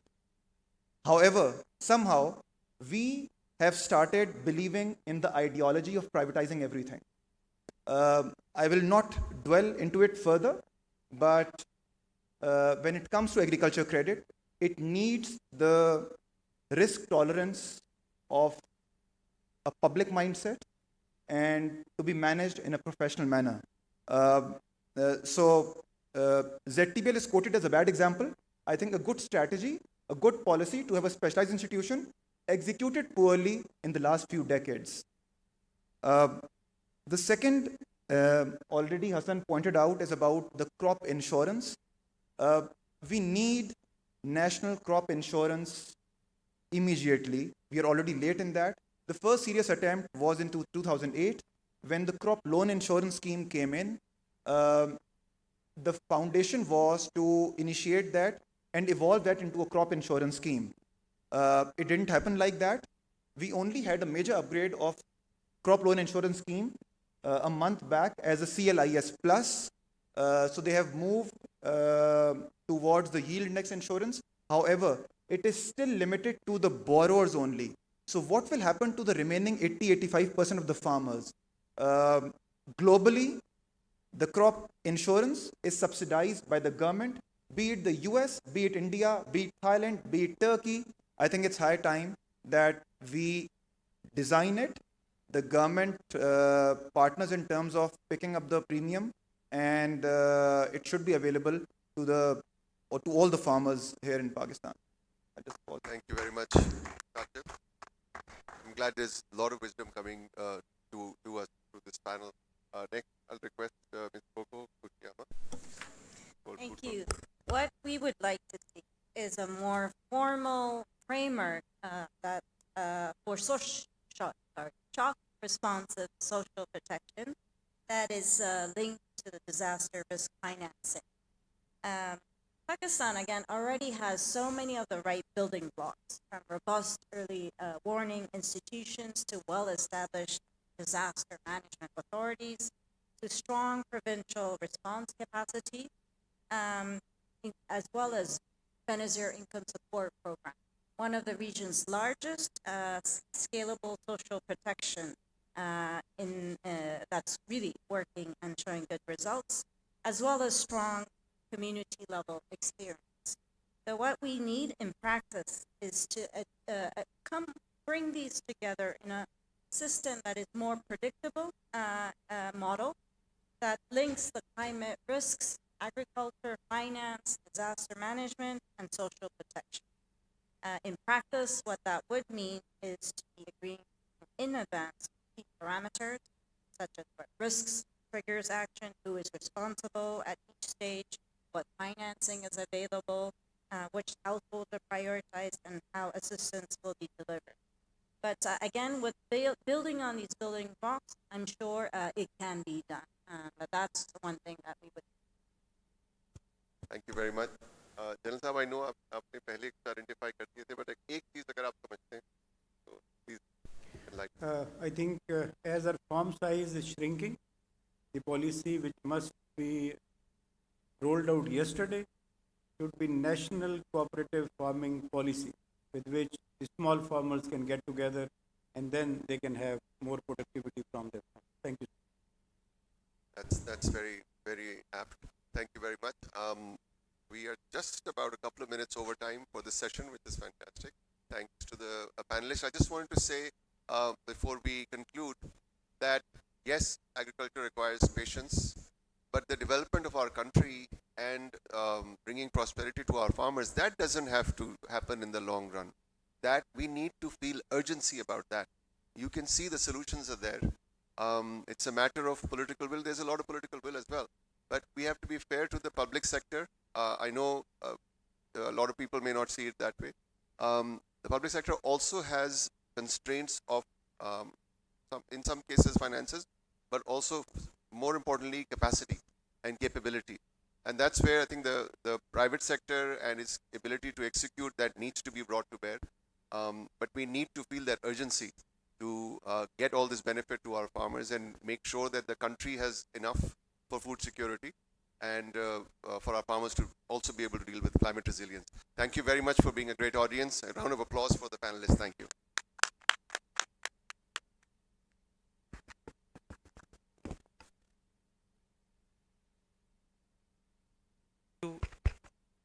A big thank you to our moderator and our panelists for such a fruitful discussion and being so extremely resource efficient with their time.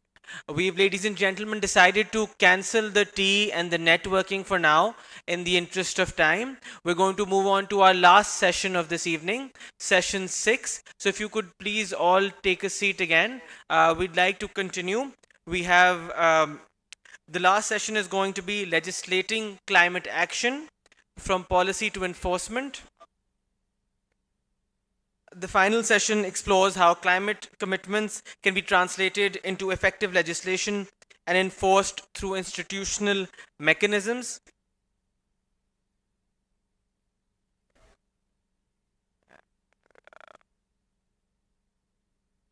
Ladies and gentlemen, can I please request you to take your seats? I'm going to ask the honorable ministers to come up on stage now.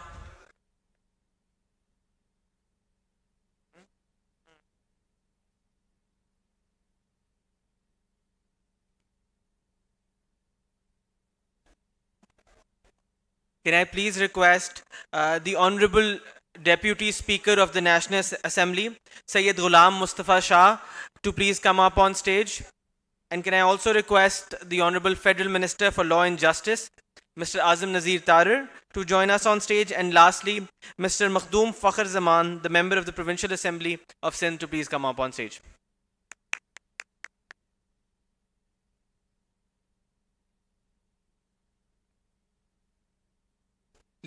Ladies and gentlemen, please be seated. We have our honorable guests on the stage, and I'm going to request one of the ministers to please start his address.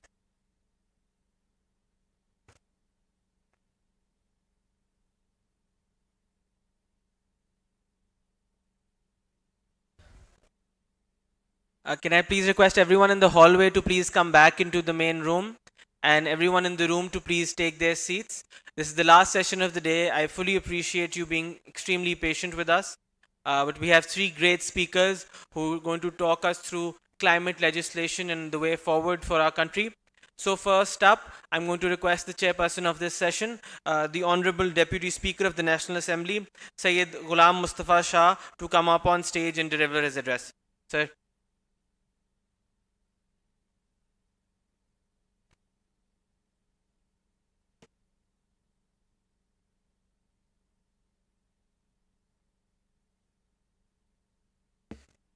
Bismillahirrahmanirrahim. Assalamu alaikum and a very good afternoon to you all. Honorable Chair, distinguished participants, ladies and gentlemen. It is indeed a pleasure to be here today addressing this august gathering. I would like to commend the organizers of the second Breathe Pakistan International Climate Change Conference for convening this important platform. Since its launch in 2025, this forum has become central to shaping Pakistan's national climate dialogue. Breathe Pakistan reflects a vital partnership between government, international institutions, and private sector, an alliance we urgently need to confront this crisis. Distinguished guests, Pakistan, despite contributing less than 1% to global greenhouse gas emissions, ranks among the most climate vulnerable countries in the world. This stark imbalance between Pakistan's minimal contribution to disappropriate suffering is not just a theoretical concern, it is reflected in the frequency and intensity of climate-induced disasters we continue to face. Over the past few years, the climate-induced calamities have demonstrated how deeply exposed our economy, infrastructure, and communities are live to climate shocks. The devastating flood of 2022 affected millions, claimed over 1,700 lives, and caused economic losses exceeding $30 to $40 billion. The 2025 floods again underscored this vulnerability. Preliminary assessments suggest losses exceeding $800 billion, nearly $3 billion, while more than 1,000 lives have been lost and over 4 million displaced. Beyond these numbers lies a deeper crisis: livelihood disrupted, crops destroyed, communities pushed further into poverty. Projections indicate that without decision action, climate change could reduce Pakistan's GDP significantly by 2050. However, the challenge before us is not absence of policy, but the urgency of implementation. Ladies and gentlemen, today's Pakistan stands at a critical juncture where the impacts of climate change are no longer distant threats, but daily realities affecting our most vulnerable communities. Our parliament has reorganized that securing prosperous future requires more than just rhetoric.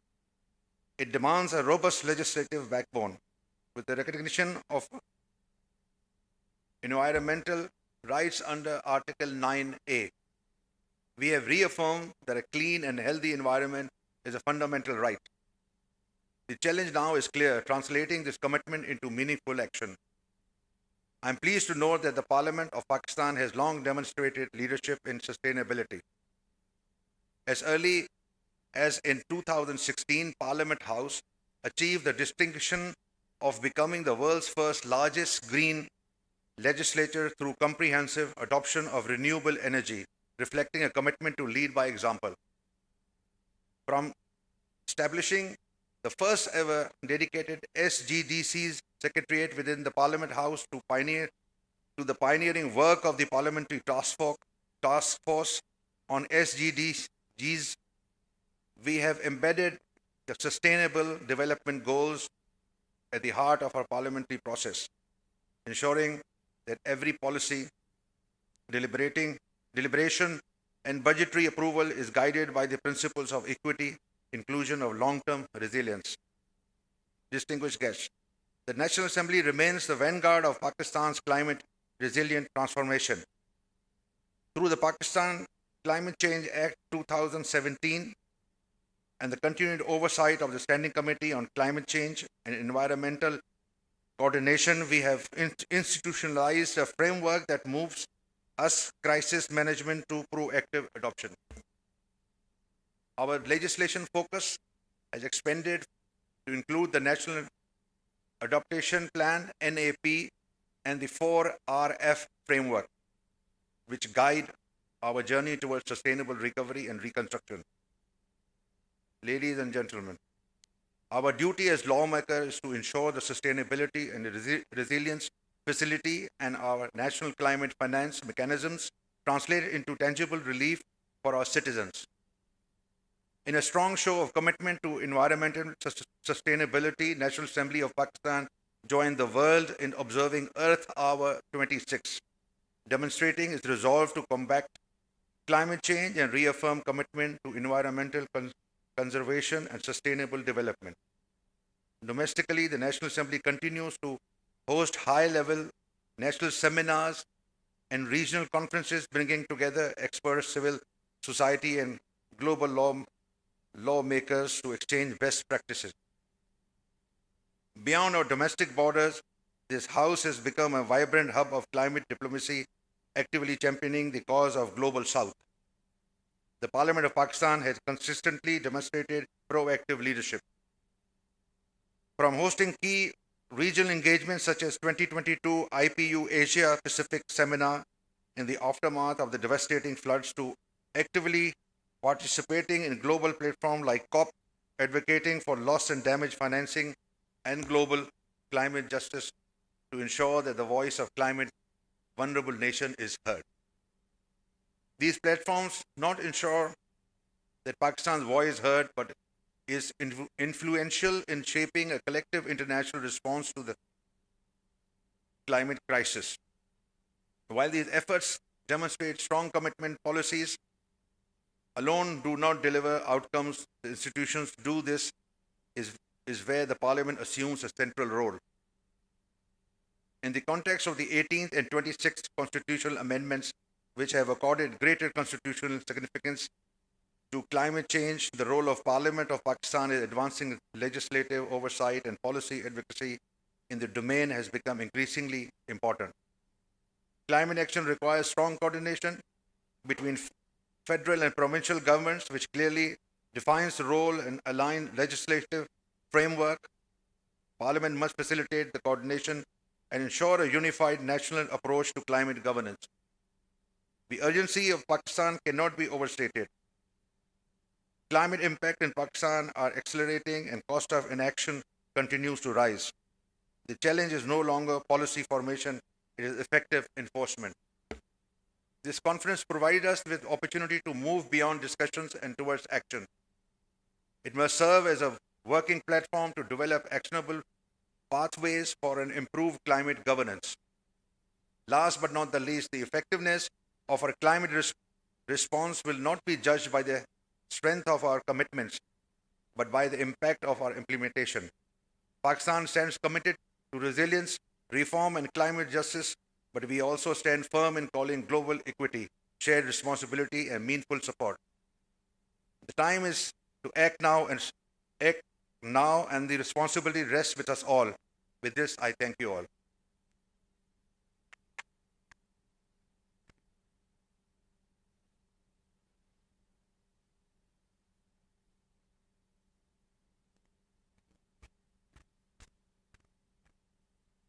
I'd now like to invite the Honorable Federal Minister for Law and Justice to deliver his keynote address.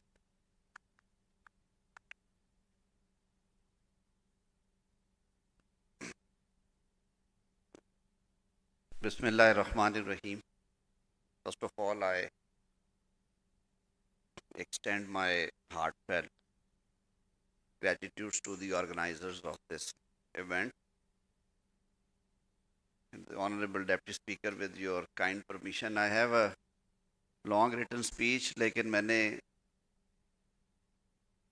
सोचा ये है कि topic ऐसा है कि इस पे थोड़ी दिल की बात ही कर लें, क्योंकि ये लिखी लिखाई बातों से मसले हल नहीं होते. हम बैठते हैं, सुनते हैं और चले जाते हैं, और अनफॉर्चुनेटली बगैर कुछ लिए चले जाते हैं. तो इतना बड़ा इनिशिएटिव, इतनी बड़ी एफर्ट, और उस एफर्ट के बाद अगर सिर्फ तकरीरें ही बचेंगी तो कुदरत तो नाराज़ होगी हमसे जो हमने पहले ही कर दी है. नेचर को नाराज़ किया है तो आज हम सारे बैठे हैं यहाँ पे. क्यों ना नेचर नाराज़ हो कि आज से सिर्फ 100 साल पहले की दुनिया क्या थी, जो शायद लाखों सालों पे मुहित थी,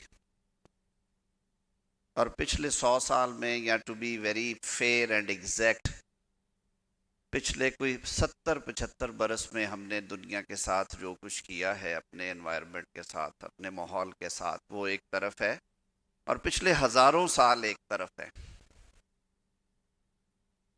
फिज़ा में उड़ते हुए लाखों जहाज़ और उनसे निकलती हुई मिशंस, सड़कों पर रेंगती चलती हुई करोड़ों इंजन वाली गाड़ियाँ और मोटर बाइक्स, और उनसे निकलती हुई मिशंस, और फिर हम कहते हैं माहौल ठीक नहीं है, माहौल बहुत बड़ा चैलेंज हो गया. जाहिर है ये चीज़ें इंसान की तरक्की के साथ साथ आई, हमें इन्हें बर्दाश्त भी करना है, लेकिन सिर्फ लग्जरी तो नहीं है ना. फिर अपनी आने वाली नस्लों को देने के लिए माहौल भी तो छोड़ के जाना है, तो हमें क्या करना है, हमें बैलेंस आउट करना है. इस लग्जरी को एंजॉय करने के साथ साथ ये इंश्योर करना है कि हमने अपना माहौल, जिसे कि हम क्लाइमेट कहते हैं, उसको किस तरह से ठीक रखना है. मैं as a legislator, as minister for law and justice, بغیر کسی منافقت کے دل سے یہ بات آپ کے سامنے رکھنا چاہتا ہوں کہ پاکستان میں آج بھی لیگل فریم ورک میں شاید اتنی زیادہ کمیاں نہیں ہیں، نیت میں، ول ٹو ڈو میں اور ایکشن میں بہت زیادہ کمی ہے. اور جب تک یہ گیپس دور نہیں ہوں گے، اس طرح کی ہم درجنوں کانفرنسز کرتے رہیں، ہم اچھی اچھی لکھی لکھی باتیں کر کے یا پینل ڈسکشن سن کے اٹھ جائیں گے، ہمارے بچوں کو وہی ماحول ملے گا جو ہم انہیں دینا چاہ رہے ہیں، اس لیے کہ ول نہیں ہے، اس لیے کہ نیت نہیں ہے. میں پچھلے 20 سال سے سن رہا ہوں کہ پلاسٹک بیگز پہ پابندی ہے اور پلاسٹک بیگز پہ ہم نے لیجسلیشن کر دی ہے. پلاسٹک بیگز موجود ہیں، فرق ضرور پڑا ہے لیکن موجود ہیں. میرے اور آپ کے بچپن میں تو نہیں تھے ہوتے، کاغذ کے لفافوں میں، تھیلیوں میں پکوڑے بھی ملتے تھے، سموسے بھی کھاتے تھے، سارا کچھ کرتے تھے. کنوینئنس ہے، سستا ہے، پھٹتا نہیں، ٹوٹتا نہیں ہے، دودھ بھی اسی میں، پانی بھی اسی میں، گنے کا رس بھی اسی میں، مٹھائیاں بھی اسی میں. تو پھر یہی کریں گے نا جو ہم کر رہے ہیں. ڈرین ساری چوک کر دی ہیں ہم نے، بیماریاں اس سے پھیل رہی ہیں اور خرچے پہ خرچہ آتا ہے اس کی وجہ سے. یہ ٹھیک کب ہونا ہے؟ جب حکومت نے نہیں کرنا، اکیلی نے، میں نے، آپ سب نے اپنے ارد گرد رضا کرانہ طور پہ بھی لوگوں کو تیار کرنا ہے کہ خدا کے لیے اس جو ایک بدت ہے اس سے تو ہم لوگ بچ جائیں، اس سے تو باہر نکلے. امیشنز کی بات ہوئی ہے، انڈسٹریل امیشنز اپنی جگہ پہ ہیں، لیکن ہم اپنی آسائش کی امیشنز بھی تو نہیں نا چھوڑتے. ہم چھوٹے چھوٹے کاموں کے لیے بھی ہم بڑی بڑی گاڑیاں نکال لیتے ہیں. پبلک ٹرانسپورٹ ریاست نے دینی ہے، لیکن جہاں پہ ہے بھی بہت سارے شہروں میں، میں لاہور کی بات کرتا ہوں، اورنج ٹرین میں کوئی کمی نہیں ہے. It's air condition, it's fast, it's clean. میں جھوٹ نہیں بولوں گا، میں نے 2 دفعہ ایکسپیریمنٹلی اس میں سفر کیا ہے، مجھے کچھ برا نہیں لگا، ماسوا اس کے کہ عام آدمی کے ساتھ آپ کو بیٹھنا ہوتا ہے. وہ سپیڈو بسیں ہیں، آپ کے پاس کراچی میں بھی ہوں گی، ہمارے پاس لاہور میں ہیں، لگژری ایئر کنڈیشن بسز ہے. باہر جا کے تو ہم لائنوں میں لگ کے ٹکٹیں بھی لیتے ہیں، چڑھ بھی جاتے ہیں، سفر بھی کرتے ہیں، بڑا خوش آتے ہیں. تو یہاں پہ شرماتے کیوں ہیں ہم لوگ؟ کیوں نہیں استعمال کرتے؟ رویے نہیں بدلنا چاہتے ہم لوگ.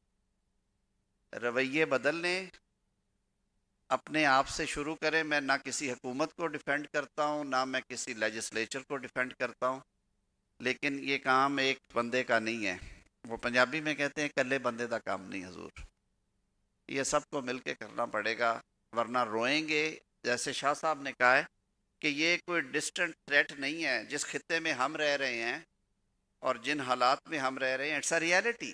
آپ کے ساتھ جو ہو رہا ہے، وہ فلڈز ہیں، وہ کلاؤڈ برسٹس ہیں، وہ بارشوں نے فلڈ لے آئے کہ سندھ والا کیس سمجھ ہی نہیں آتا. بلوچستان میں کیا ہوا، پنجاب میں ابھی گندم تیار تھی، یالہ باریاں، بارشیں، فصلیں لیٹ گئی، گلوف ہیں، یہ سارا کچھ ہے. تو سر یہ ایک ایمرجنسی ہے، اس ایمرجنسی کو حکومت نے بھی نافذ کرنا ہے، اور ہم سب نے اپنے گھروں سے کوئی کار پول کر لیا کریں، کوئی پبلک ٹرانسپورٹ کی سوچ کر لیں، کوئی غیر ضروری سفر سے ہم لوگ رک جائیں، کوئی پلاسٹک کے بیگز کے خلاف کوئی مشن کے طور پہ جاری کر دیں، شوقیہ آتش بازیاں اور یہ ساری چیزیں ان سے ہٹ جائیں، کوئی ایسا لائف سٹائل اپنا لیں جس میں جو ہو سکے کم از کم وہ تو کریں. میرے خیال میں یہی برید پاکستان کا پیغام ہونا چاہیے. آپ سب دوستوں کی آمد کا بہت بہت شکریہ. میں منتظمین کو پھر بڑی مبارک دیتا ہوں کہ آپ نے ایک بڑے نیک کام کے لیے ایک بہت بڑا انیشیٹو لیا. اللہ تعالیٰ ہمیں کامیاب کرے. سب کو بہت شکریہ.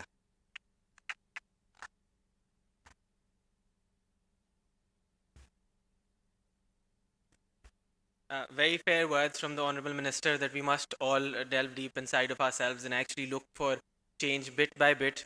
Our last speaker for this evening is Mr. Makhdoom Fakhr Zaman. He's the member of the Provincial Assembly of Sindh. He's also the Parliamentary Secretary from the Home Department at the Government of Sindh. Sir, please join us for your address.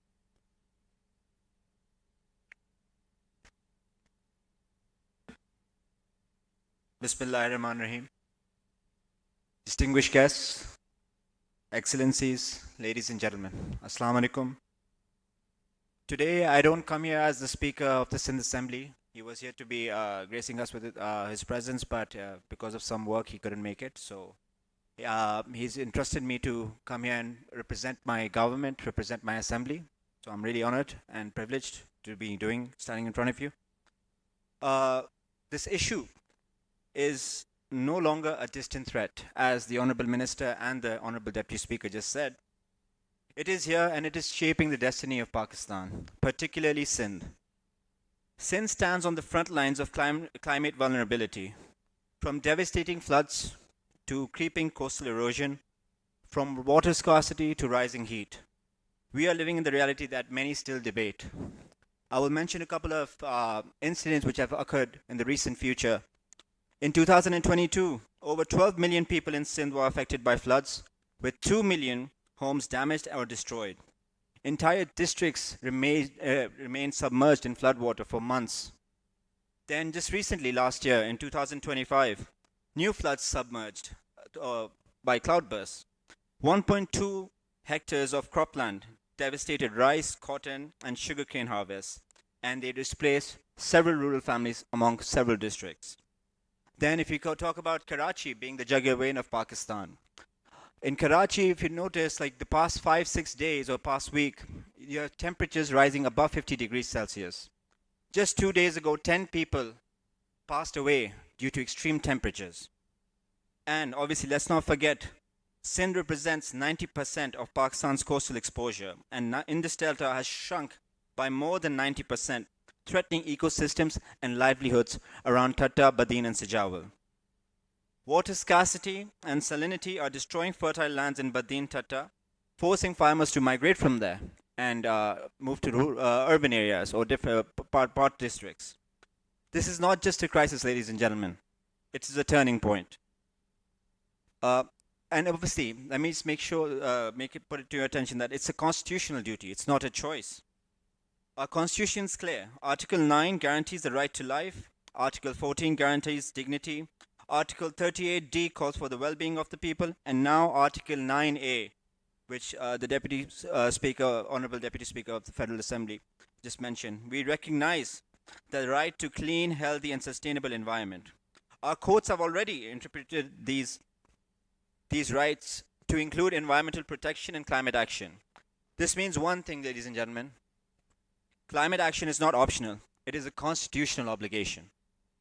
Pakistan's laws and commitments, I would just put some acts in front of you. Pakistan Climate Act 2017, National Climate Change Policy 2021, National Disaster Management Act 2010, National Determined Contributions, NDCs, 10 Billion Tree Tsunami Program. These are all acts and policies which were done by Pakistan over the past decade. These are strong foundations, but there remains a disconnect between policy and ground realities. Laws exist, but their impact is not always felt where it matters the most, which is the villages, the coastal belts, floodplains, and among that, vulnerable communities living there. And let me tell you, the frontline exposure is Sindh. Sindh's challenge is not only climate vulnerability, it's also governance complexity. We face fragmentation between federal and provincial frameworks, weak translation of policy into district-level actions, insufficient integration of local knowledge into planning. Meanwhile, Sindh's geography demands specialized responses. Coastal erosion displacing communities in Thatta and Sajawal, Indus Delta collapse due to reduced freshwater flows, fisherfolk losing livelihoods as mangroves and fish stocks decline, farmers battling salinity, drought, unpredictable seasons, as we see that we are also predicted to face the Super El Nino this year as well.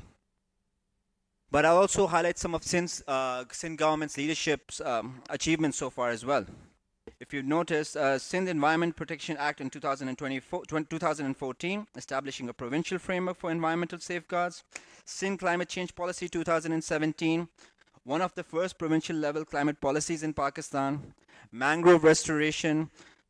Sindh now hosts the largest mangrove plantation drives in the world, protecting coastlines and supporting fisherfolk livelihoods. Climate resilient housing, reconstructing 2.1 million homes designed to withstand floods and extreme weather. Renewable energy investments, while wind corridors in Jimpir and Garo are producing clean energy, reducing reliance on fossil fuels such as oil and gas. and which is much needy of the hour, as you could say, with the situation going on in the world.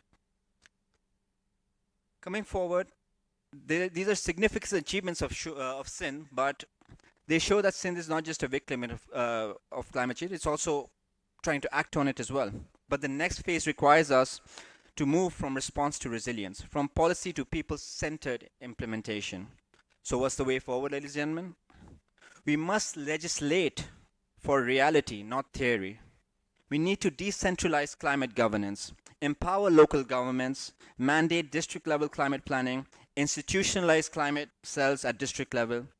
We need coastal and delta-specific legislation, Indus Delta Protection Framework, coastal zones management laws, and restoration of freshwater flows. We also need to enlighten our community.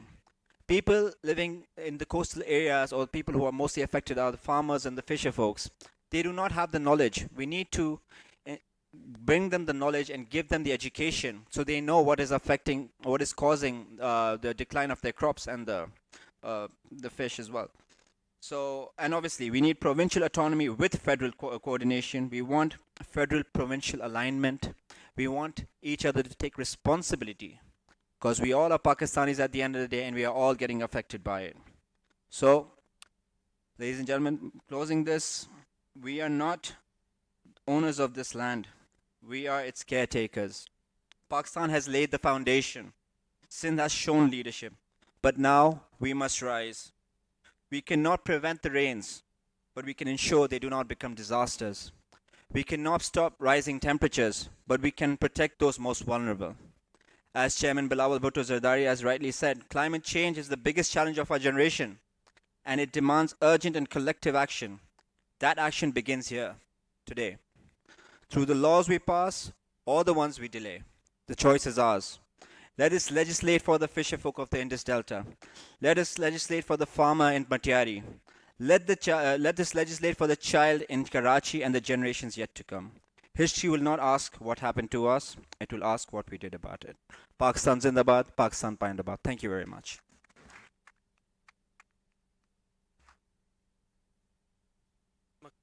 Makhdoom Saab, very, very well spoken. You had a tough roster to follow with the Deputy National Speaker and the Honorable Federal Minister for Law. With that, ladies and gentlemen, firstly, I'd like to thank all three of you for your words and for your candidness. And now, we've come to the close of day one. It's been full of energy. It's been full of thought-provoking conversations, and it's been full of passion to actually, make a change in our country. I'm excited for day two tomorrow. We hope to see you all, inshallah. And with that, we'd like to close day one of the Breathe Pakistan International Climate Change Conference 2026.